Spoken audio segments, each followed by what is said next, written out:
Everything around was moving in the smoke of burning people and dust. The air was filled with the stench of dying bodies and ash that irritated the nose. The person's eyes did not reflect emotions. The man stood up and wandered aimlessly forward across the battlefield. Flagpoles sticking out of the ground were visible here and there. The wind fluttered his red cloak. The blood on the blade had long since dried. Jack kept thinking and imagining how his life would have turned out if he had found the blade earlier, and if his life would have been happy in that case. Having found the blade, his sister, the kingdom's first beauty and innocent child, would not have been sent to the Empire, and her fate would not have tormented her so much. If only he had found the sword earlier, then he, as a bloodthirsty killer of thousands and the death of people, would not have existed at all. I wonder what he would have been like.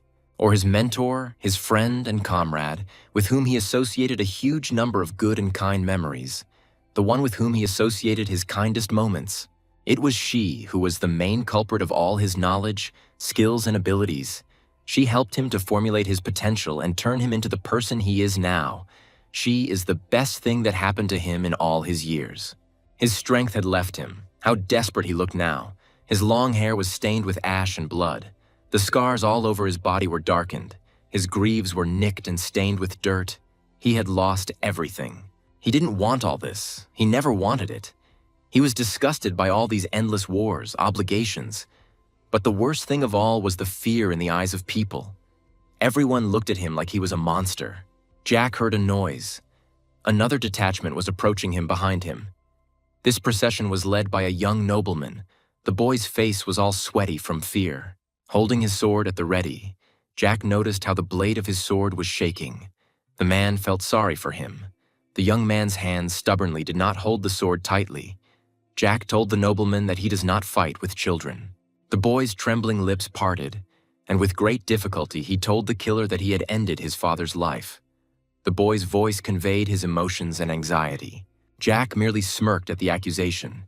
He had ended the lives of countless men, both from noble families and from lower classes, and he did not remember the victims. The boy's eyes flashed with a furious fire, a real monster in a human body, he thought. The monster in front of him spoke about the deaths of people so calmly and peacefully that it became creepy. But now the word monster could not touch Jack's soul. The people around him and those he met uttered this word so often that it lost its meaning and did not touch him. Suddenly, streams of blood gushed from the wounds on the killer's bare chest. Jack was seriously wounded. His groan of pain echoed across the battlefield. He covered the wound with his hand. Jack felt tired, deadly tired throughout his body. His muscles were cramped with pain and spasms. His head felt like it was melting. He wanted to end it all. But nevertheless, he wanted to wait a little. To watch this boy, the young nobleman looked at him with as much anger as he did fear. Jack, the one who razed an entire empire to the ground, killed all the great masters and overthrew the royal family, was called a monster. He asked the young man if he knew how often his sword had tasted the flesh of men, taking their lives. How often he himself had witnessed the death of others at his own hands. The killer's face was distorted into a mad grin. His golden eyes were blazing with fire. He had killed hundreds of thousands of people, and was he a monster after that? Jack mocked the nobleman. He shouldn't have been so surprised. Even greater fear ate into the boy's body. This monster in front of him was not human. His heart seemed like it would break his ribs and jump out of his chest from horror. Jack assessed the nobleman with his gaze. He stood with a trembling sword in his hand, dressed in expensive fabrics and looking at him with eyes full of silent horror. The boy reminded him of himself. The warrior asked the young man's name. He said Jack Stewart. What a coincidence. Today was becoming more and more interesting. Weakening with every second from the lost blood, the warrior's voice remained just as calm. Jack liked that young Stewart was his namesake. The warrior kept thinking about Stewart's words about killing his father. He kept trying to remember him, but he couldn't. He told the young man about it. Tears welled up in the young nobleman's turquoise eyes. Jack had killed too many people, and almost all of them were the same, just like Stewart's father. The dialogue between the two Jacks was emotional.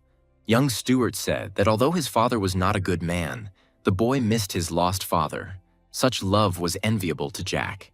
Jack didn't apologize or make excuses for killing the nobleman's father, but he could still do Stewart a small favor, and the boy became curious. Jack offered to kill Stuart. The warrior said this in a completely normal and calm tone, as if he was asking him for an ordinary request. "Kill me with this sword." These words echoed in the guy's ears. Jack's hand pointed at the blade in the guy's hands.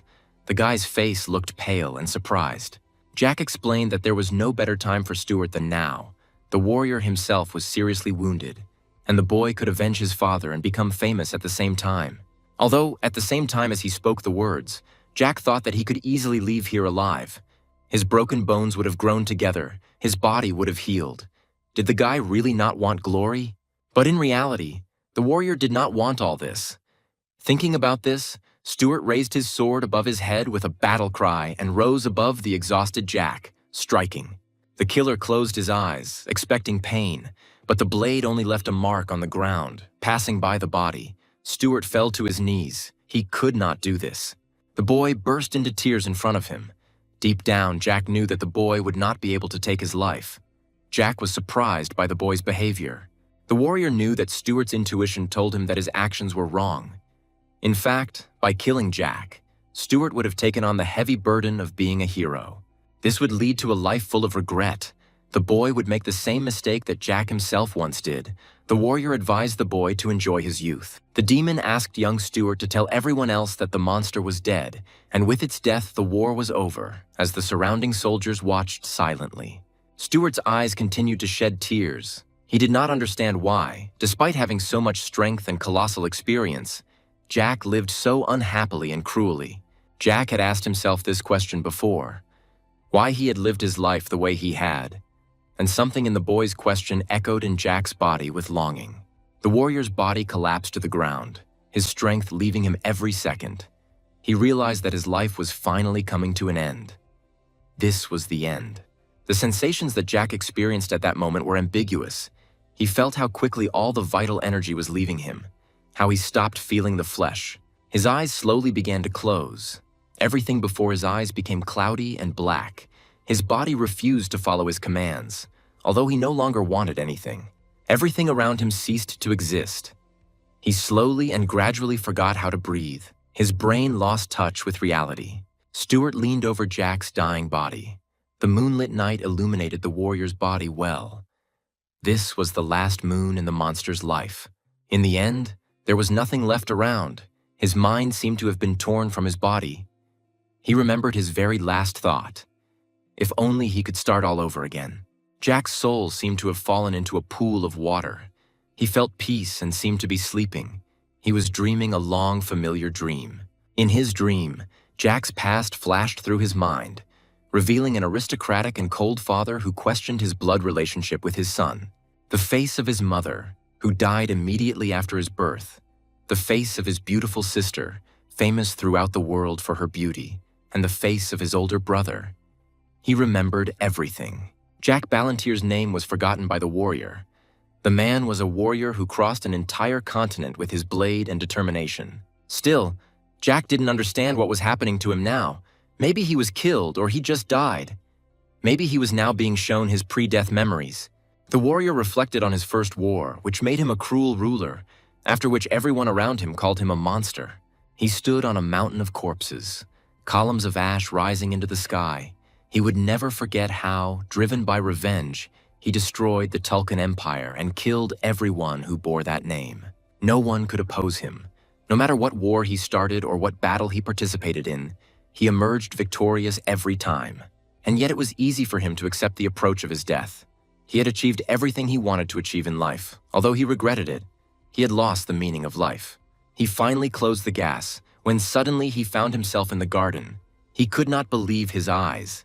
There was no sense of dark magic involved here. He found himself in the past. The Ballantyres were one of the most famous families in the Tesla Empire, and their members openly showed sympathy for the emperor.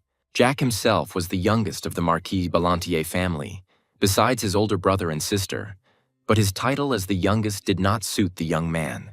If he had been born into an ordinary noble family, everything might have been different, and he would have been satisfied with the title. But he was born into the family of the Marquis Ballantyre, and everything was different. The garden he found himself in was overwhelmingly filled with red roses, and the boy touched one of the buds with longing. The garden itself, which contained many representatives of fragrant flora, was an extension of the Balantier estate. Despite its beautiful appearance, the garden was actually a place of exile. Although Jack liked it there, he was apparently banished in order to frighten him, to isolate him from his family and servants, so that he would feel lonely and break down.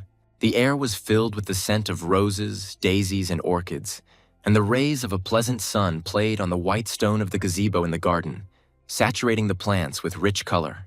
A male voice called out to Jack, and in the heat of his thoughts, Jack had not even heard the footsteps. The butler offered him a drink. The butler of the Ballantiers family was the only person in the entire estate who treated the boy warmly and supported him in dark times. Young Ballantier still remembered the butler's name, Ron. He remembered that there was always a little cunning in this man. Jack turned to him with a smile.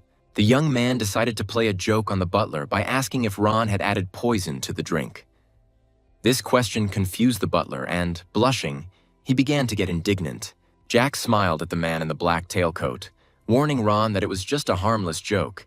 He was grateful to the butler for all his kindness. The tomato drink cooled Jack down pleasantly on this hot day. But besides Jack himself, there were 11 other people in the garden. One of them was the butler, who shyly thanked Jack for his kind words. As he was leaving, the boy noticed a smile on Ron's face, and his heart felt good.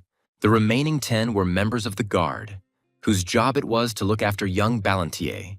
The guards, in full knightly armor, seemed part of the garden. But for Jack, among them all, only Ron had value. For the boy, the butler was his only friend. The young man was thinking about a plan for further action. The nobleman came to the conclusion that everything that was happening to him now was real. He did not think that he would be able to return to the past. An hour had passed since his arrival. Jack Ballantier wasn't going to miss this chance. Going back to the past was a chance to correct all his mistakes, or rather, not make them at all. At this point, he was only 14 years old. At the time of his death, he was 34 years old. He had a lot of opportunities. It was strange to look at his hands and not notice the scars from endless battles, and he also didn't feel even the beginnings of mana. If we were to draw an analogy with other children from noble families, Jack was the weakest of them all, which was very unpleasant. The main reason for his weakness was the lack of mana that had not formed. The creaking of the hut's floorboards could be heard, and a heavy shadow fell on the boy. The blow to the head still echoed in his ears. The pain Jack experienced at that moment pierced his entire young body. A very long time had passed since the last time someone dared to hit him on the head. Jack cursed. Even animals at a watering hole do not touch each other, and the lion is among them. Or his brother was not aware of such information. The tall, dark-haired boy demanded respect from the boy, dressed in a blue suit with gems on the shirt. His older brother's face twisted in disgust. His older brother, Pelon Ballantier, was the second child in their family, 3 years older than Jack himself, and had no love for his younger brother. The main reason for the boy's lack of magic was right in front of him. Due to Pelon's constant bullying, Jack was unable to practice magic. Even a decade later, his older brother still provoked the anger and infuriated the young man. His arrogance and constant bullying forever imprinted in the young nobleman's memory. Pelon never held back from cursing and insulting Jack, and he told him he could kill him at any moment because the youngest of the Ballantiers was useless. At his age, he didn't know how to control magic, didn't even have it, and also didn't know how to wield a sword, unlike their sister. And if suddenly his younger brother takes a risk and learns magic, then Pelon will consider it a betrayal and will still kill Jack, he said, pouring the contents of the cup on his brother's head. The older brother demanded absolute obedience. He did not want to see or hear Jack and demanded that he behave quietly, and also accept and tolerate everything that was done to him. And then let the younger brother do whatever he wants. No one knows how it will all end. The only reason Jack was alive was because the Marquise's blood was in his veins. Only when Pelon becomes the head of the family after his father's death, then perhaps he will accept Jack as his younger brother. Jack remembered that because of his weakness, he could not defend himself in any way. For his age, the boy was in many ways weaker than his peers. This served as a pretext for mockery and ridicule from other family members, and as a result, the servants also did not respect him and were aware of his weakness. People around him, even those of such low rank as a maid or a cook, constantly mocked him without even trying to hide it. But in many ways, the culprits of the daily persecution were the spreaders of rumors, such as his brother and Count Mentis. But despite this, the sight of his older brother made the young man laugh, because no matter what he did, his sister remained the eldest child in the family. She was the only person in the family he could rely on or confide in, and she was the only one in his family who cared about him. His older sister was a year older than Pelan, but unfortunately for the boy, she could not become the head of the family because of her gender. Her fate, as the daughter of the Marquise of the Ballantier's family, was determined from the moment of her birth. The fate of the Marquis's daughter is predetermined. She will marry the man her father likes and live her entire life in a small estate, bearing heirs. The boy stands frowning and looks at his older brother with great hatred. Before him stands the one who contributes most to making sure that his sister's life is and will be like this.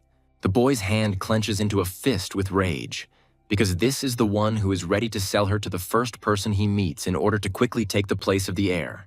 If he kills him, he will be doing a service to the whole world, because the man thinks of no one but himself. The older one swings at his brother. He didn't like the way he was looking at him. Unlike previous times, Jack intercepts the elder's hand, preventing the blow. The guy's look is confident. He grabbed tightly and is not going to let go. The older one does not understand how he dared to do this. But that wasn't the end. Jack made a dash and, dragging the huge body towards himself, threw it over his back. The boy's face mocks the situation. He lets out a sarcastic phrase, humiliating his brother. Rage fills the elder. He reaches for his sword, and his body begins to blaze with fire. The servants standing aside decide not to approach, so as not to get hurt themselves. The elder begins to collect mana. Of course, they're not going to stop them, so Jack takes a confident stance. Suddenly, their butler Ron appears in front of them, shielding the baby with his back, and asks the master to stop and not use mana now. In response to the request, the gentleman does not react, but hits him in the face for daring to interfere with him. The blow was so strong that the butler fell to the floor. Jack did nothing about it. There was no point in it for him. He stands and smirks, watching what is happening, but it does not help. Ron has a lot of his own secrets. The elder's cry echoed throughout the area. He reported that Jack was a vile spawn and he would die along with his butler. He is interrupted by Jack's mockery, smiling as he pretends to clean his ear and jokes that the elder wants to stun him. Veins began to appear on the elder's face. Jack did not expect this, but he drove him so crazy that he decided to draw his sword. It doesn't matter that his body doesn't know what training is and hasn't been able to open up his mana. He's not going to lose. The elder swings his sword around himself, his teeth clenched and his eyes filled with incomprehension. But the magic of the third circle is his limit. No matter how expensive the sword he uses, he is still a child. Jack equips himself with his skills and passes under the blade. The boy's actions are abrupt and unreadable. He cannot be defeated with such fencing techniques. He gets as close to his elder as possible. A perfect opportunity to kill him now is created, but he refuses it. Smiling smugly, Jack whispers in his ear that he should visit a doctor and have his head treated, which is considered humiliating. To use the third circle of magic, you need to fill your entire body with mana, including your head. Jack rushes forward, grabs his wrist, and stretches his other hand forward, covering the elder's face with his palm. His eyes flashed. He was ready to take revenge on his brother for every mockery of himself with 100 of his own. At the last second, his face twisted with rage and he fell to the floor unconscious, which made the younger one poke him with his foot, checking if he was even alive.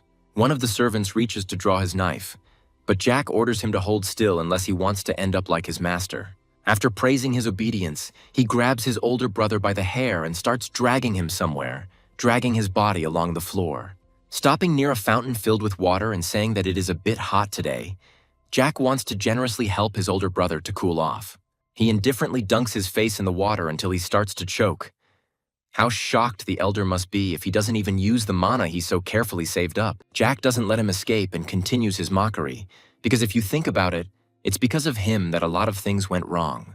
Immediately after he sent his elder sister to the Empire, he mercilessly poisoned his own father.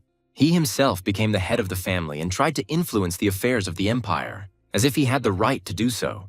The result is clear to everyone. The house of the Marquis de Ballantier was destroyed and wiped off the face of the earth. Jack remembers what happened with regret, but he doesn't care about revenge for his father and their home. He only felt sorry for losing the opportunity. The one that their sister gave them at her wedding, and it causes anger, forcing the guy to grit his teeth. Their sister has always been very smart and has a pleasant character.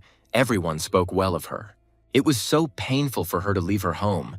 Jack could hardly imagine the feelings that overwhelmed her. She went to another empire to ensure a good reputation for her family. She was filled with horror. Elizabeth knew what she was getting into because her fiancé was not an ordinary man. He was the fourth prince, about whom terrible rumors were circulating. But she was not his legal wife, so no one would come to see her. Just looking at his face, Elizabeth was overcome with fear. He ordered her to stand quietly, nod when asked, and not forget to smile. For the sake of her family, she was ready to do anything, even such a relationship. If only her father and brother knew what she really felt like then. But it's worth stopping. The more Jack thinks about it, the angrier he gets, so he can finish off the elder right here. The elder, still in his arms, burst into tears and begged for mercy. He looked at his youngest with hope for life, but one could see pure horror on his face, and it reminded Jack of something. In his past life, when he killed people, such grimaces of fear of death were encountered all the time in the war. Jack clutched the lock of hair tighter in his hands and began to slowly lower his brother to the ground, asking him to think carefully about everything he had done to him. Bending his face over the water again, he warns that if he is having trouble thinking, he can help him remember. Or is it better to let the older one experience everything firsthand so that he understands the importance of family ties? Jack mercilessly swings his fist at him and is about to hit him, even though he has already admitted his guilt and asks him to stop. He is distracted by the butler Ron, who was watching everything from the gazebo, and he asks the young master to stop bullying him. But his word means nothing to Jack. After thinking for only a second, he ends up knocking his brother's head out with a rock. Having thrown the elder one to the ground, he turns to the servant and asks him to clean up, or rather, to take away his still-living brother. While the worried servant rushed to help, Jack wiped his hands and calmly left there. As they pass the butler, they bump shoulders, and Ron realizes that the young master has changed. Confidence and courage trembles within him, and the house has learned of what happened. The lady fell unconscious at the sight of her son, which turned everything upside down, because Peylon Ballantier, the future heir, who is supported by the forces of the influential family of Count Mentis, was defeated. Therefore, it is natural that in a family where the title of Marquis was expected to naturally pass to Peylon, the sight of his broken head and his newfound fear of water created a total commotion. Many rumors have been spreading. Peylon received the third circle at 17 years old, and at such a young age it is a miracle how the younger one was able to defeat him. Also, the maids were whispering that you, my dear YouTube viewer, are really watching my video. These young maids just dream of serving you, so don't forget to leave a comment, like and subscribe, and they will definitely come to you in your dreams to help you in all your affairs. See you later, my beloved subscribers. They said that he was not trained in magic or fencing. Why did he have to hide his skills? And why did he show them only now? Peylon would be turning 18 next year and would be introduced as the official heir. But now that the younger one had shown his claims to the place of head of the family, nothing had been decided in advance. Pushing the servant and squeezing between the crowds, Elizabeth appears, asking to tell what actually happened. Rumors began to spread further and further, and many in the estate came up with new details about what had happened. 2 servants were ordered to call the third. The head of the family was waiting for him. He was gloomy and menacing. Jack, not thinking about how the head of the family will react, eats the delicious dessert, praising it along the way. Suddenly, the maids burst into the room and tell Ron that the owner wants to see the young master right now so that he can notify him. Tiredly, Jack rises from his chair and, throwing on his jacket, heads for the door, but is followed by Ron's shouts that he should come with him. The boy stops his butler, saying that he is no longer a child who needs to be stood up for, and that he can handle it himself. A look of disappointment crossed Ron's face, but he didn't dare disobey and only asked him to come back quickly. A crowd of eyes are looking at Jack as he walks through the castle. He feels each of them, realizing how long ago these sensations appeared last. These feelings, when for those around him it's as if he doesn't exist, even though the corridor's filled with servants. It doesn't matter what others think about him. The main thing is that this ends soon, and he reaches out his hand to open the door. But the knights forbid him entry. They pretend that he is not here. He considers this stupid, turns to the knight, and when he ignores it, he begins to kick him, calling him blind or dumb. In response to such actions, he looks menacingly at the boy through the narrow slit of his helmet, and in the past he would have immediately run away from such a look, but not now. Smiling sweetly, Jack sternly tells him to relax his expression before he splits it in half. When he ignores him, He hits him again, but with all his strength, and the knight falls to his knees. Jack says that he won't repeat it twice, the Marquis called him. But then why is there such a discrepancy? Jack asks why he is not letting him in. The knight rises abruptly and, stuttering slightly, says in a commanding voice that he cannot answer. Rubbing his chin, the guy understands what it means that he needs to wait. To the knight's surprise, Jack turns around and leaves. There's no point in him standing and waiting. He's nobody here anyway. Jack asks where they think he should go and is perplexed by this question. He asks to convey that since the Marquis wants to talk so much, let him come himself. Why call him and not let him in?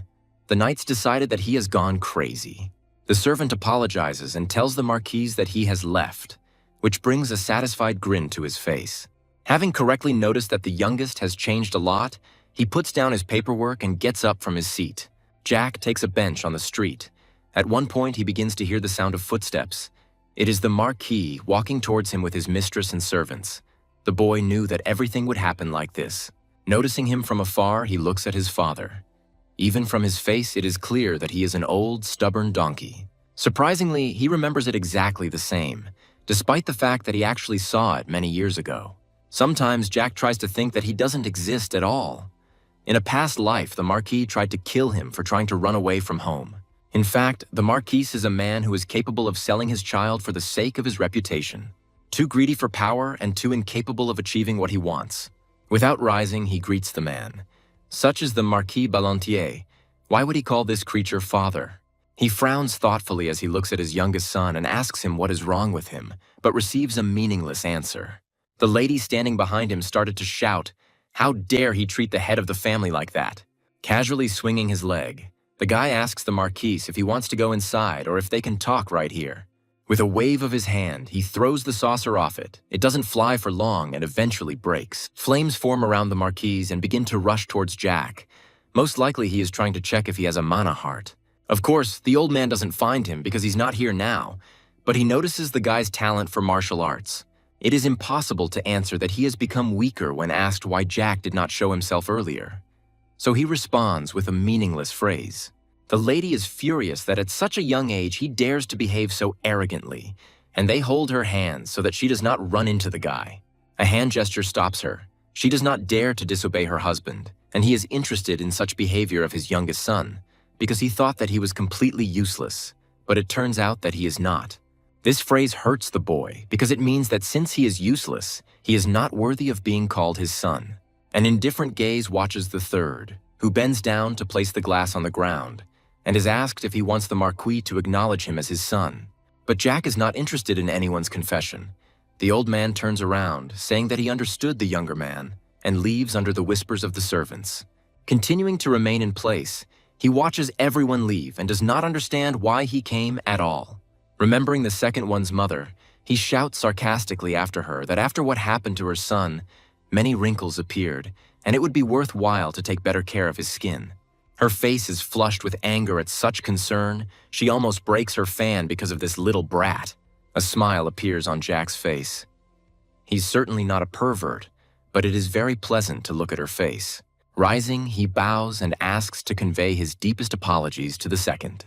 The butler's menacing voice announces that Jack Ballantier, the family's third child, is sentenced to solitary confinement for 20 days for causing a disturbance in the house. But suddenly he becomes confused and asks Jack what happened while he was gone.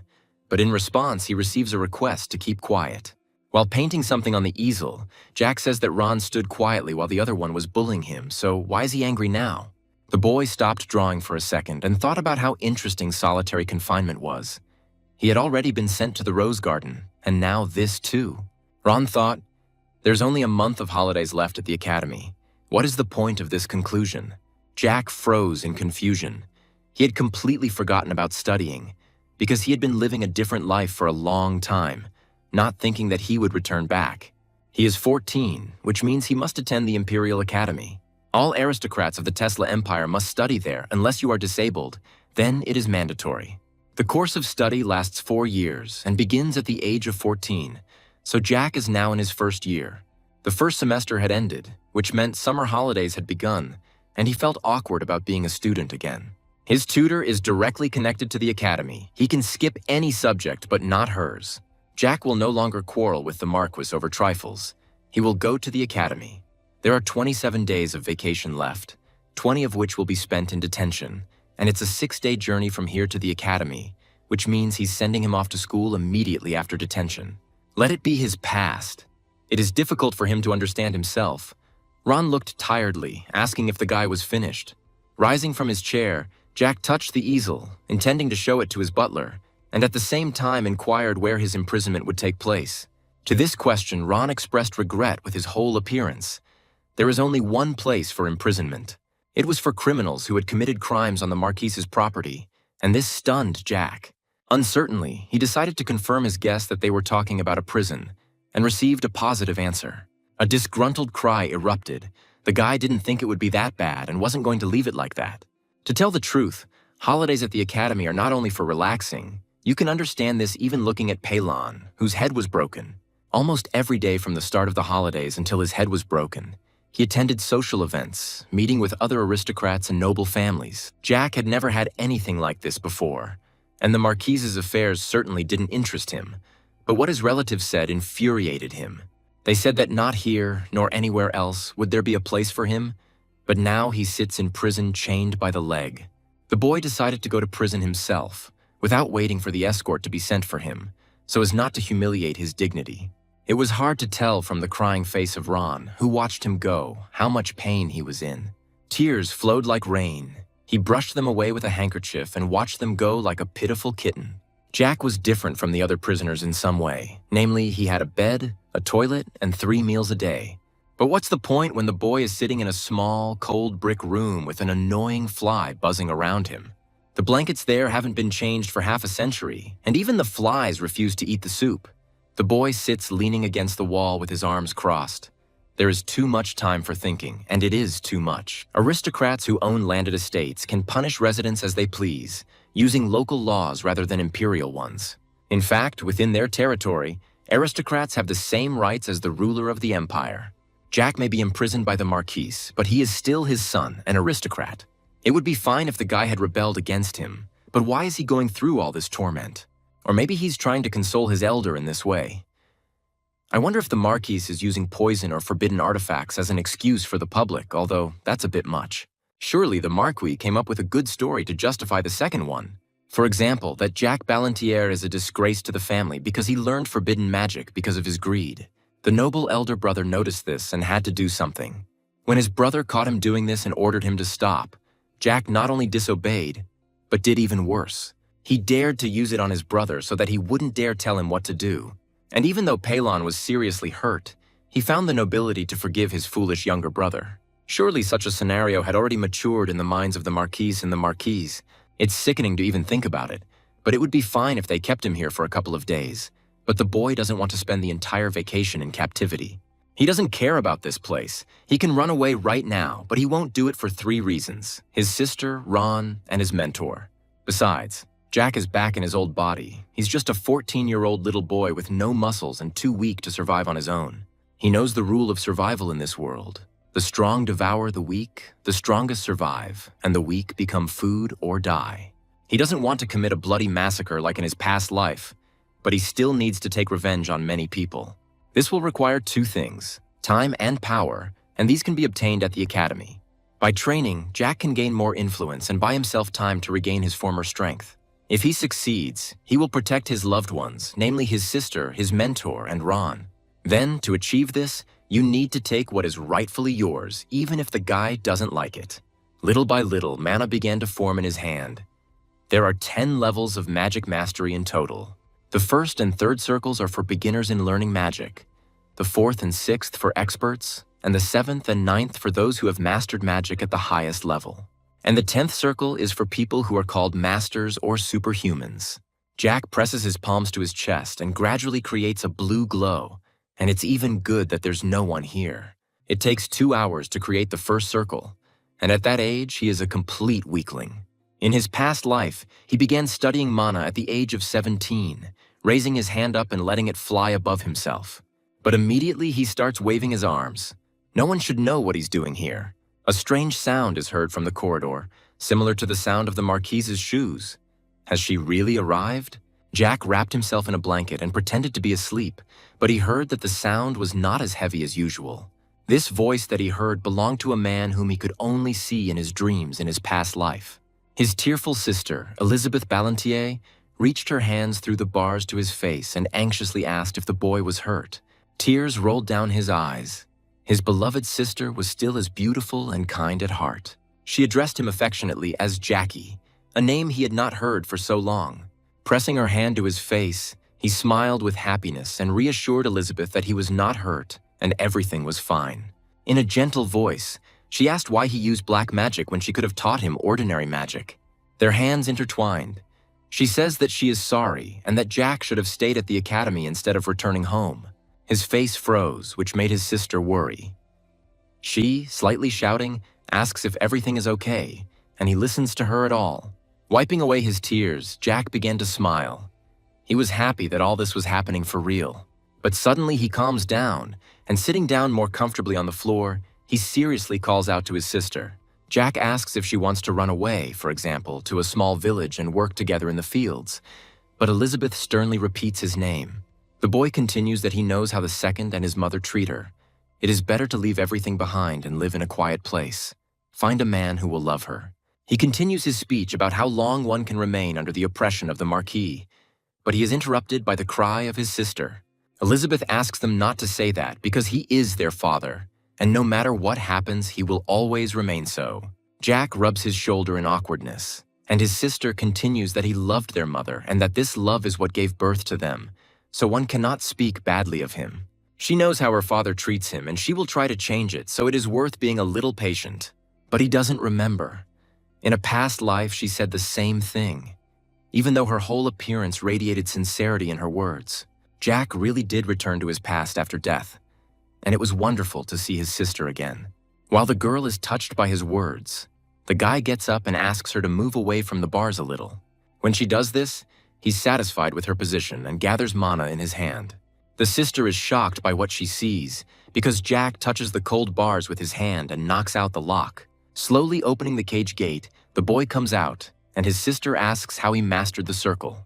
But, ignoring many questions, Jack comes up and hugs the girl tightly, apologizing to her. This makes me even more worried. My brother's behavior is very strange. Elizabeth holds the guy by the shoulders, asking if he is sure that everything is okay with him. Jack and his sister stood hugging in the middle of the cell. Young Ballantier trying to persuade his sister to escape from this cursed place and be happy. Jackie could give this person, the most precious person in his life, a calm and peaceful life. He remembered his sister's fate. Tears flowed from his eyes like a stream. They would not have to return again. It was only necessary to turn to the memories of a past life, as Jack remembered that he was soon to meet the fourth prince. The fourth prince had taken his kind sister in the past, and the girl herself didn't understand at that moment that she was walking straight into the beast's mouth. None of them knew. It is what this prince will do that will forever change Jack himself, outlining his life into before and after. It is he who will make the youngest of the children the Marquis is a real monster. Jack remembered how he found this representative of the Tulkan Empire. He was caught and locked in a dungeon, with all his limbs tied to a torture board. This man made the life of his beloved sister a complete hell. That day, young Ballantier's face burned with anger and a desire for revenge. His hatred towards the prince was so great that the emotions and memories of that day were fresh. He will never forgive the Tulkan Empire for what they did, nor anyone else in it. He will take revenge on everyone in the empire, and he will start with the prince lying before him. In the past, he left his home at the age of 17, but for another 10 years after that, any news that reached him about his home and the events that took place in it indicated that nothing had changed there. One after another, each noble family of the Tulkan Empire was cast into the depths of hell, and in the end, all that remained of the once powerful noble family of Ballantier was its formal existence on the map of the world. After the defeat of the Tulkan Empire, all power and sphere of influence was concentrated in the second largest and most powerful empire, the Teslan Empire. As already mentioned, some of the Marquis's children were still alive, which is why the Ballantier's house actually existed. His sister was still alive when she learned of her family's capture, and although her life had become a living hell, she never lost her kind heart until her death. The eldest of the Marquise's children fell to her knees before her husband, the fourth prince, begging him to spare her and save her family, but she received only a cold look in response. But in reality, she had no rights, not even the most insignificant ones. Her position was equal to that of a concubine, and she was treated accordingly. No matter how hard she tried to persuade the emperor and the prince, no one even tried to listen to her, and they all rejected her request. But she was not going to give up. Elizabeth, Jack's sweet and innocent sister, spent the next few days begging the court to spare and free her family members, and she was willing to do anything for that. For 3 days and 3 nights, the emperor's palace was torn apart by Elizabeth's pleas for help. The downpour hid her tears, wet and swollen from tears. She kept the hope for mercy. In the end, this bore fruit, and the emperor decided to listen to her request and come to meet her. So everyone said, the emperor's generosity was boundless. This is how everyone, not only in the empire, but throughout the continent, knew this story, because the real truth was much more cruel. But the true story of Elizabeth from the Ballantyre's house was known only to Jack. He remembered the horrors that lay behind the words about his sister's readiness for anything. That day, having learned of her family's imprisonment, Elizabeth asked the 4th prince for help, who came to meet her. Her happiness knew no bounds, but her joy was short-lived. The prince leaned over her like a mountain and reminded the girl that his power was enough to wipe out her entire family, and she was obliged to obey him. The prince warned the Marquis's child that as long as she obeyed all his orders, her family would be safe, and the prince would not hesitate to manipulate her. From that very day, Jack's sister turned into a real living toy for any palace intrigues and lustful fantasies. The emperor and prince were cruel in their sadism. Naturally, in this situation, the real and legal wives of the emperor and princes did not stand aside, choosing not to take her side.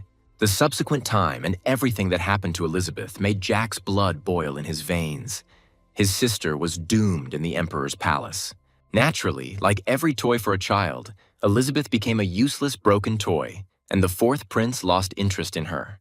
And from that time on, poor Elizabeth was chained by the neck to a dark room like a pet dog, becoming a hostage in the barn. After these events, the Ballantyre's house was overthrown and destroyed completely, and the now adult Jack managed to gallop only to the charred remains of what had once been the estate. And then the feeling of revenge forever ate into the soul of the youngest of the Ballantyres. Then, for the sake of revenge, he became a monster, vowing to destroy the Tulkun Empire and kill everyone associated with them. First, he killed the Empress in agony, then one after another. The cold steel tasted the flesh of the princesses, the wives of the 3rd and 4th princes. But Jack didn't stop there. Driven by revenge, he tortured to death all the families that supported them, as well as distant relatives of those killed. Monster Jack was not willing to stop until every single Tulkun, and everyone even slightly connected to them, was put to the sword and fire.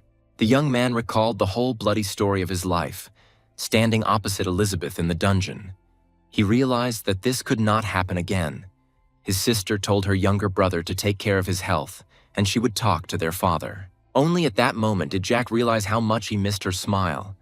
He asked her not to worry. He would do everything that was required of him, this time for sure. As Elizabeth walked up the stairs of the mansion at night, she kept thinking about her brother's behavior. He had changed so much that in the past, Jack would have silently endured everything. She wondered if it was for good or not. But there was a confidence and strength in her brother that she had not noticed before. But she couldn't get the idea out of her head that her brother hadn't just used a random black magic spell, but that he had done it with skill. She herself had 6th circle magic, which might be why she didn't feel the slightest trace of magic. But her father had the 7th, so things were more ambiguous. Standing in front of the door to her father's apartment, she decided that all these were the words of the Marquise. The girl gathered her courage and prepared to meet her father. Entering the chambers, her father was sitting over a cup of tea. She did not hesitate and asked her father to release Jack from prison, operating on the fact that he did not study black magic. Everyone knew Jack's weakness. He didn't even have the rudiments of magical art, and learning such complex magic was out of the question. In saying this, she of course understood that her father knew the truth, but did not want it to become known to the public. Her father had no equal in ambition. Elizabeth noted that Jack was not chasing the title of head of the family. Her father liked her speech, and with a smirk on his face, he ordered her to continue. She understood everything in an instant. This was not just a punishment for her brother. It was a warning for herself. What would happen if she did not obey? Her father noted her intelligence. She guessed it herself. The eldest of the Ballantiers had long understood her sad fate. She was destined to be a toy, which, by selling, her father would increase the power of the house. And what happened was a lesson for the future for her. The girl pursed her lips and shuddered. Just the thought of such a life tormented her heart with despair. Her father was a practical and observant man.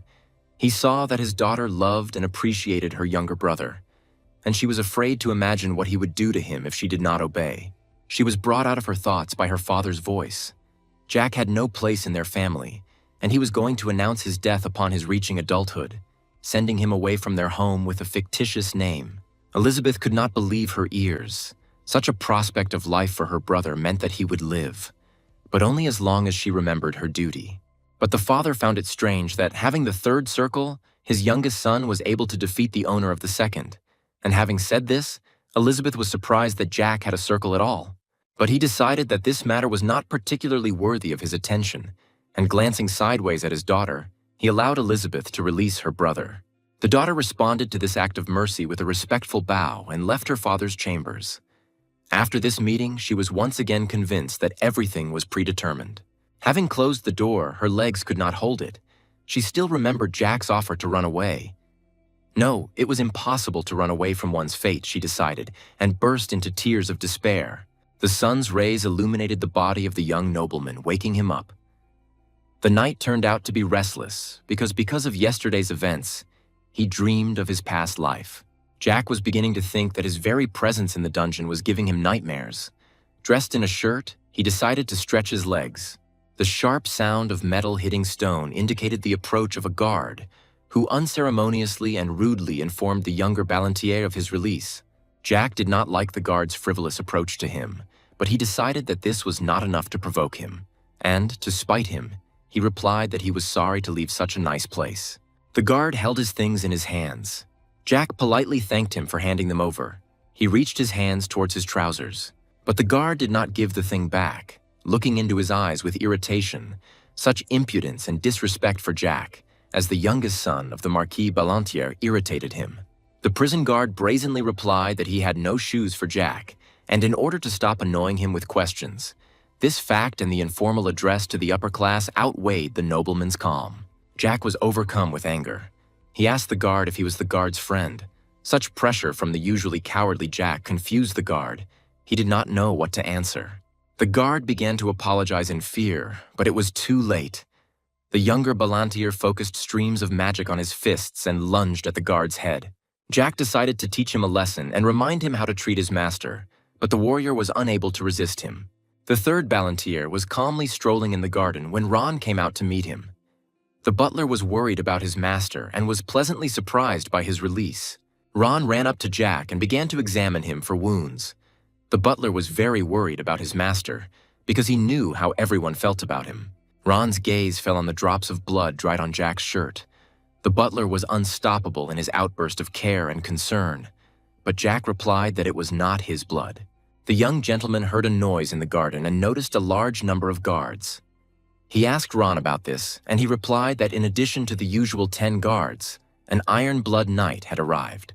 Jack assessed the mighty armor and the warrior himself, coming to the conclusion that he felt sorry for him. It was unlikely that a warrior in his prime had plans for a nanny. It was sad for him to watch how such a warrior, at the peak of his power and in his desire to become famous throughout the continent, would look after him. The knight was talking to the guards when his face suddenly turned pale and took on a marbled hue. Jack guessed that he knew the reasons for his former imprisonment.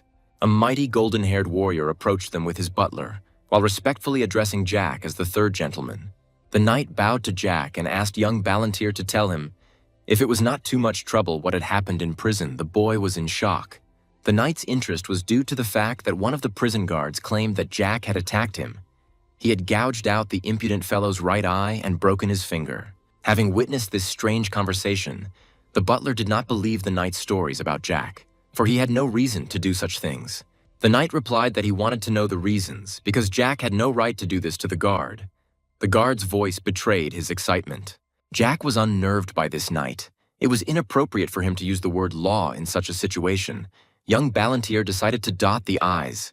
To begin with, Jack used his magical vision to assess the knight's circle level. After analyzing his movements and posture, he came to the conclusion that the knight was at least level 4.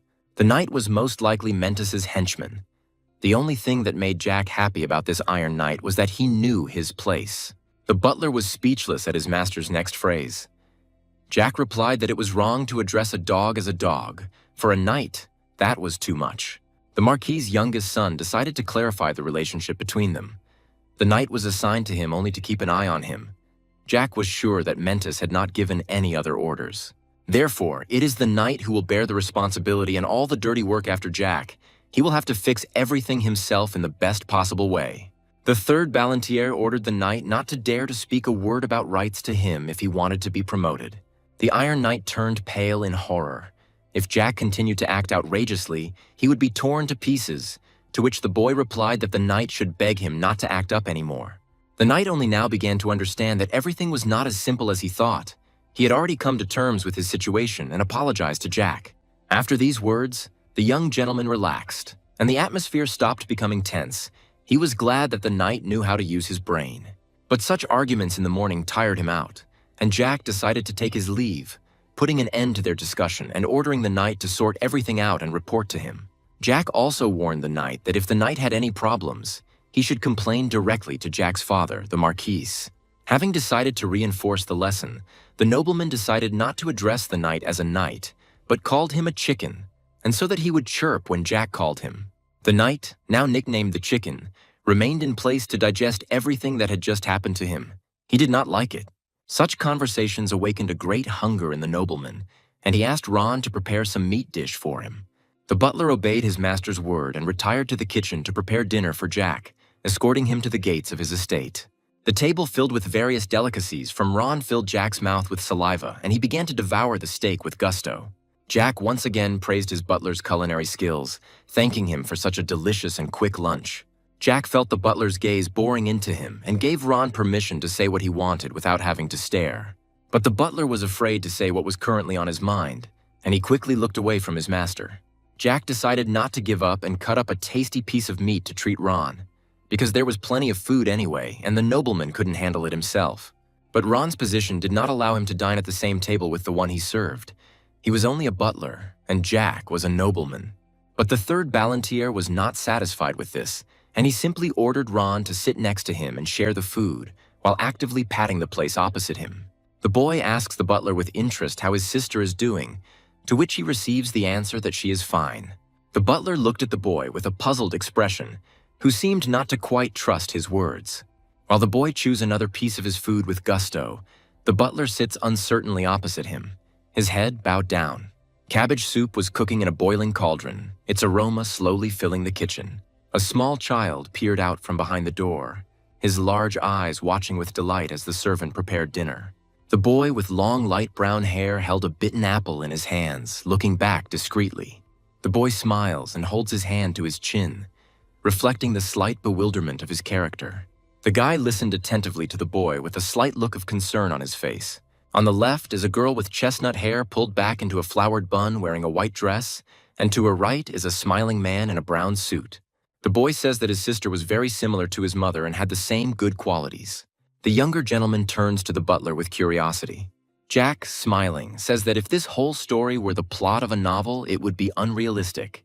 The sound of a horse galloping somewhere in rainy and cloudy weather.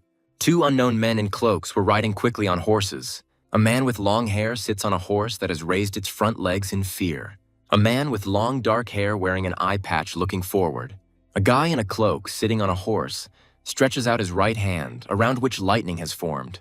The boy, holding a cup of tea in his hands, could not believe that his servant had been a ninth circle magician all this time, while he sat with his head down. The boy asks the butler if he knew about his mother's ability. The butler looked thoughtfully at the same point. His gaze seemed directed downwards. The boy, slightly squinting his eyes, says that he can pretend that he doesn't know anything. The butler, sitting with his head down, demands to know what the boy wants from him. Silhouette of a girl with long hair, with a pink ribbon on her hands on a purple background. The protagonist explains that his sister was so kind that she was ready to die for others. The boy's hands loosely intertwined. The younger gentleman stated that he intended to visit the academy, and if everything went well, he would not return back. In a relaxed atmosphere, the boy and the butler were calmly discussing something at the table. The butler had a sad look on his face as he addressed the boy. The boy looked at the butler with displeasure on his face, his voice full of indignation. Leaning back in his chair, the boy calmly muttered something.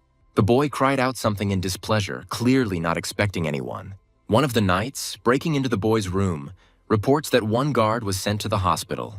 Afterwards, he states that he was unable to control the blade due to his own carelessness. The younger gentleman turned to the guard with a slight grin on his face, mocking his actions. The boy, as if mockingly, offers the fair-haired guy a treat, but he refuses.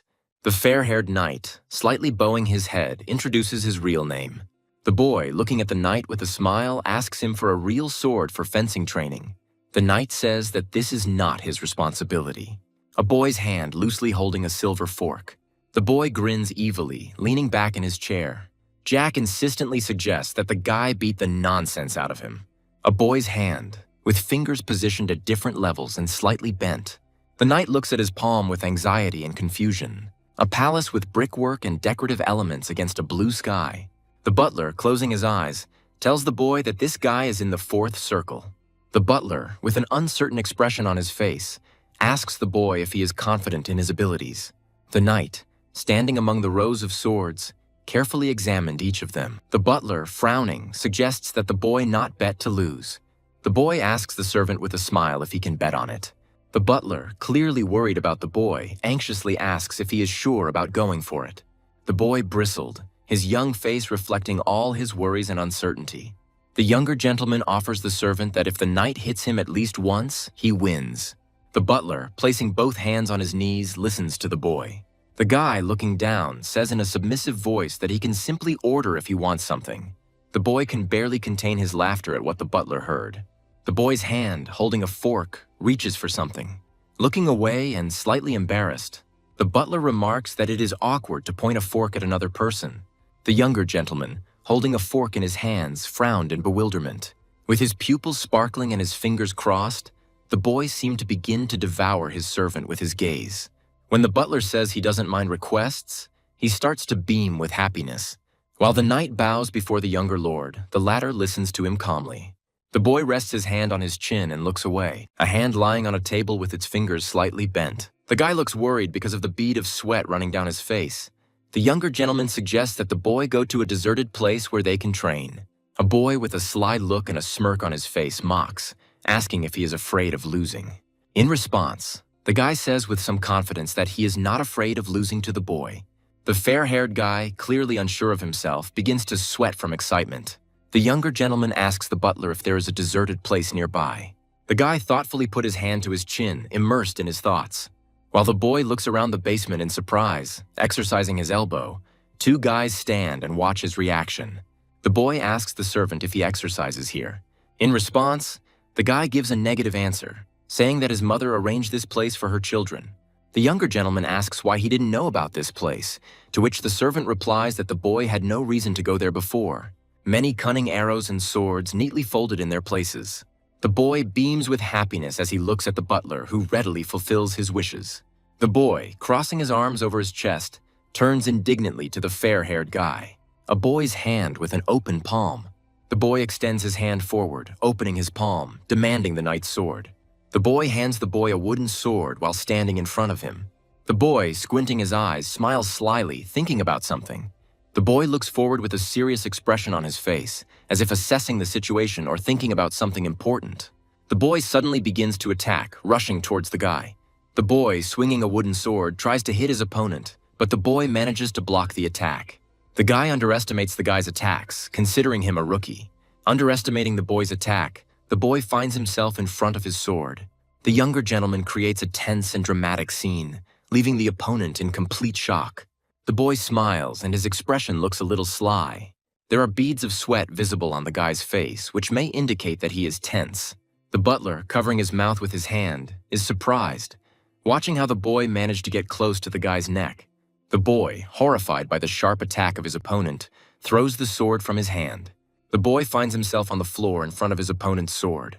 The younger gentleman fights his opponent with a real sword, immersed in the atmosphere of knightly tournaments. The sword is at the guy's throat again, and at that moment time seems to stand still. The butler stands in profile, holding his hand to his chin as if deep in thought.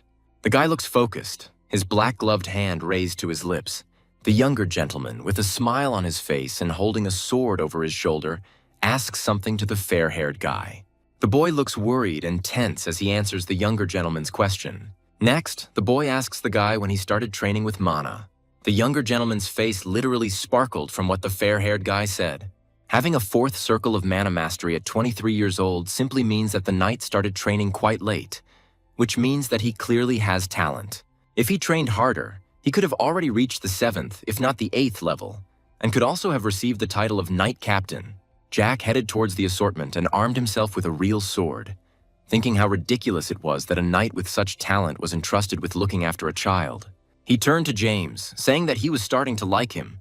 The knight only warned the boy that he could get hurt with a real sword, and the boy laughed in response. Jack gave him advice that there is a difference between confidence and vanity.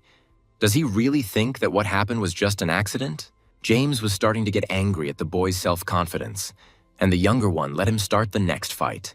The knight immediately rushed into battle, and it was this very trait that was holding him back from developing, Jack thought as he attacked.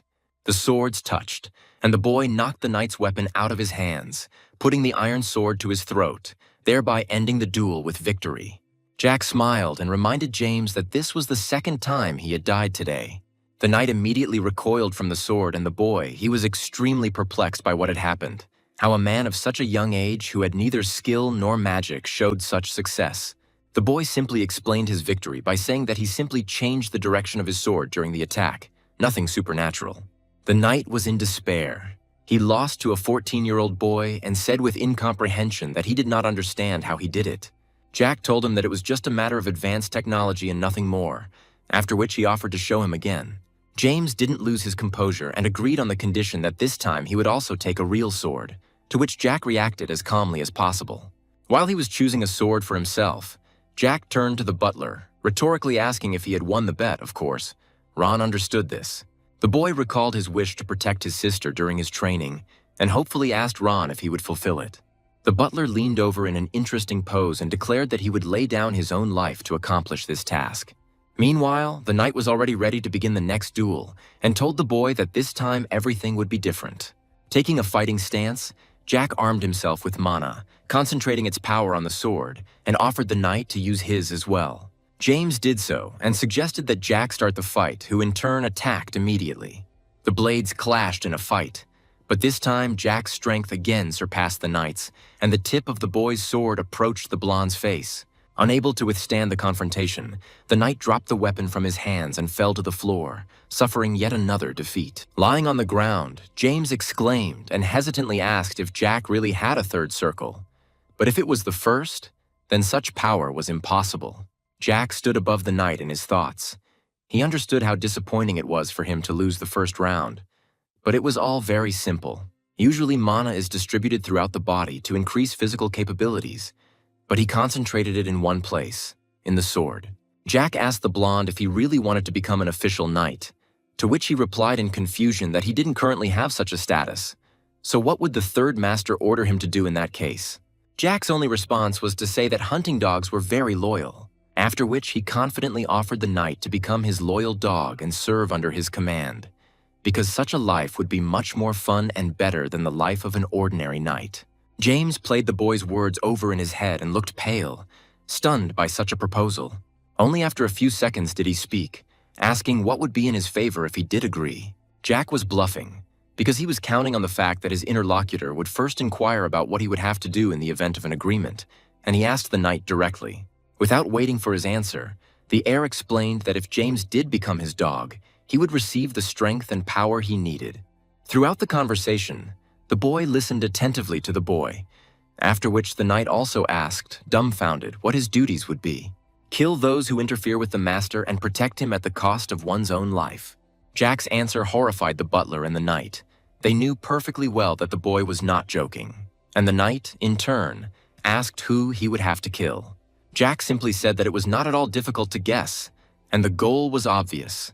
The boy himself meant his stepbrother directly by the goal, remembering all his endless mockery of himself.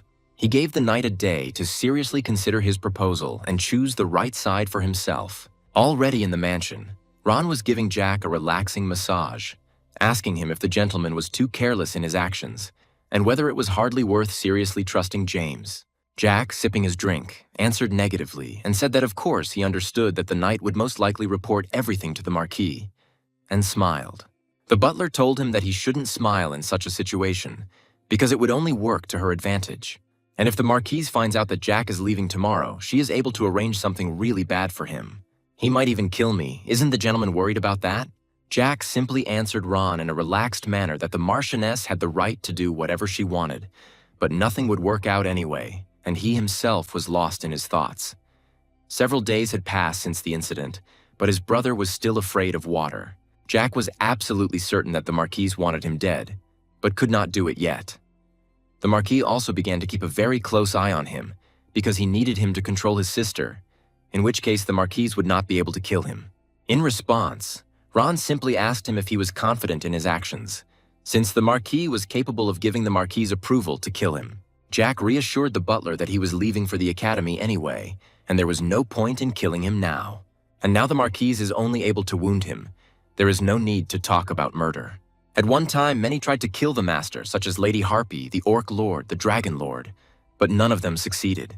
Jack laughed right there on the massage spot, wondering if this woman would succeed after the desperate attempts of the others. Afterwards, Jack thanked Ron for the massage and got ready to leave, explaining that he needed to exercise more to get his muscles working. Before leaving, the boy told the butler that they could not kill him unless he himself decided to die. Ron didn't understand the boy at all, what he was thinking about at such an early age, like his own death. Jack just joked that it was better for him not to know about it and laughed, while the butler continued to look at him in confusion and cold sweat. Jack said that if he was interested in what would happen, he could follow him, which surprised Ron, and he asked if they weren't going to go to the academy together. The boy turned sharply to him and replied that Ron could not go with him, that such were his orders, and it would be best for him to follow Jack from afar. The butler resigned himself to the master's decision and was about to go about his business when suddenly Jack turned to him with another request. He asked if Ron could not let anyone in because he wanted to create a second circle. Ron was shocked by his statement and turned around to ask Jack if he really thought it was that easy. Jack looked at him questioningly and mockingly, and a second later he smiled and said that for him personally such a matter was easy. Meanwhile, the knight was rushing along the corridor and desperately thinking that no matter how much he thought, Jack's magical skills could not possibly match the first circle. At least a third, that's for sure. He understood that the third gentleman was very talented, but his request to become his personal tame dog was just plain stupid. After all, he doesn't have much support. For example, the support of the Counts of Mentis, and he also doesn't have any personal knights. He's alone. James froze in the middle of the corridor and kept remembering the gentleman's words, his offer and confident tone. These are two strange words for a child. Having thought about everything, the knight decided to tell the Marquis everything, about Jack's hidden talents for martial arts, about their conversation in the basement. This was his chance. He broke into a nasty smile, thinking that he would finally be able to please the Marquise and the Marquise. His thoughts came together as one. No matter how talented the third gentleman was, he would never be able to defeat the Marquises unless he was a monster. Meanwhile, Madame Elizabeth sat in the spacious hall and listened to the Marquise's words about how her commoner mother had left her a chance for a good life, that Elizabeth has nothing worthy except her appearance. The girl, sitting, calmly listened to the nasty things said to her and remained silent, unable to respond, when suddenly the Marquise offered her a glass of wine to calm down. Elizabeth immediately refused, explaining that she could not drink in front of the Marquise. The woman drained her glass in one gulp and continued her speech insidiously. She informed the girl that it seemed that the eldest son of the Duke of Malin was interested in her, as was the middle son of the Duke of Autumnble. The Marquise immediately interrupted herself, clucked her tongue and corrected herself. The middle son would definitely not suit the girl. She will find her a much better match, but for now, the girl should take very good care of herself. The Marquise asked sharply if Elizabeth had caught her eye, to which the girl jumped up and quickly interrupted her question, declaring that there was no such person. The woman immediately said that this was fine with her, because if the girl had already had someone in mind, he would have had to be quietly eliminated. The girl was sitting on pins and needles and was afraid of the woman, when suddenly the Marquise started talking about her brother. She knew about Jack's conversation with the knight, because the blonde man reported everything to her. She told Elizabeth about it, how her beloved brother tried to lure the knight to his side. The Marquise brought the girl up to date and informed her that the knight had long been on the side of the second gentleman. Elizabeth shrank from her words. Suddenly, the Marquise burst into loud, insidious laughter, saying that this boy really dreams of destroying them. How stupid it is. The girl sat desperately on the chair in her thoughts. It was because of their parents that her brother had such thoughts. She needs to be careful, otherwise their hatred for Jack will become even more serious. The Marquise calmed her laughter and immediately turned to the girl, saying that it was very nice that Elizabeth understood her, and she will continue to look for a suitable partner for her, so the girl can only follow her own path. Suddenly, the woman leaned over the girl, wrapping her arms around her neck, and threateningly warned that if Elizabeth started dating some man behind their back, she knows perfectly well how this will turn out. The girl shook with fear and only managed to say that she understood everything and that the Marquise should not worry about it, after which the woman left the girl alone, warning that it was approaching lunchtime and she could come down. The whole family, with the exception of the youngest third gentleman, was already seated at the table full of food. Suddenly the door swung open and Jack entered the dining room. He was inspired, while the Marquis and Marchioness looked at him with displeasure. The boy declared that he was still his father's third son, and surely there was no room for him. After all, they needed to have dinner together at least once. There are two main ways to manage mana. The first is to distribute mana throughout the body. This method helps improve the body's abilities. Enhance your senses, intelligence, and strength. The second method is the materialization of mana by creating a formula. Fireball, ice arrow, demonic fire, and other types of magic. Ron is a 9th circle wizard, a 4th circle knight. There are two reasons why people who use magic are divided into wizards and knights. But I am a knight. This means that he can use magic. Jack had been working out a few minutes before arriving at the dining hall. The butler looked at him with complete incomprehension in his eyes, and the boy only said 2 words to him. 2 months. Ron said it took him so long to create the second circle. Jack understood everything, although the transition from the first to the second circle usually takes 4 months. But Ron did it in 2, and he didn't go back in time like Jack, so he can imagine how much work it took him. Jack praised Ron for the very fast result. Ron said it was strange to hear that from a man who had created a second circle in 5 hours. Ron looked at the time and replied that it was 5:48 in the evening. Jack was surprised that it was so late. He realized it was already dinner time and suggested that Ron cook a steak as usual. Jack thought that the others would be having dinner now too. The guy exclaimed that he had decided everything, to which Ron, trying to stop him, shouted after him for the young gentleman to wait, to which Jack said he would simply tell them he was leaving tomorrow. As the young gentleman devoured the freshly cooked chicken, he thought he had not known about the sumptuous meal in the main hall. Jack's brother Pelon and the Marquise sat at the table, looking very agitated and frightened. Jack was glad that he had eaten tasty food and was full. Jack's father asked him if he had come to say something, to which Jack asked his father if he thought there was another reason and whether he would come here just like that. The father thought that his son would be ashamed to appear here without an invitation, but this did not happen. The young gentleman asked him why he spoke so badly of him, since he only spoiled the atmosphere. The Marchioness asked Jack to come out and talk if he needed anything. Father said asked him to speak if he had anything to say, and Jack blurted out that he was returning to the academy tomorrow because he could no longer bear to be in such a nightmarish environment. The father was only happy about his son's decision. Jack just grumbled that he didn't need permission, and the young gentleman sarcastically thanked his father for his consent. Jack asked his worried brother how he was. He asked him if he could not drink anything because he was afraid of water and said that he imagined how thirsty he was. Jack said that even though he had treated him badly all his life, a brother was a brother. The guy assured him that it was not water, but wine, and offered his brother a glass. The Marquis shouted that he was a scoundrel and that he shouldn't be ashamed to make a scene here, to which Jack retorted that the mongrel was barking again and he had nothing more to say. The Marquis called him a vile scum. Jack grinned and replied that he would wait for their next steps. The frightened maids hear rumors that Jack is a walking worthless person and should have been fired long ago. It was also heard that how dare he talk like that, and it was all his sister's influence. While one of the girls said that she did not think that the third gentleman was capable of such a thing, and her words were confirmed by another girl. There was some wine spilled on the table, and one of the maids decided it was best to clean it up before it got stuck. It was a sunny day outside, and the night passed quietly. Of course, if you don't count the scolding from the angry sister who hit her brother on the back.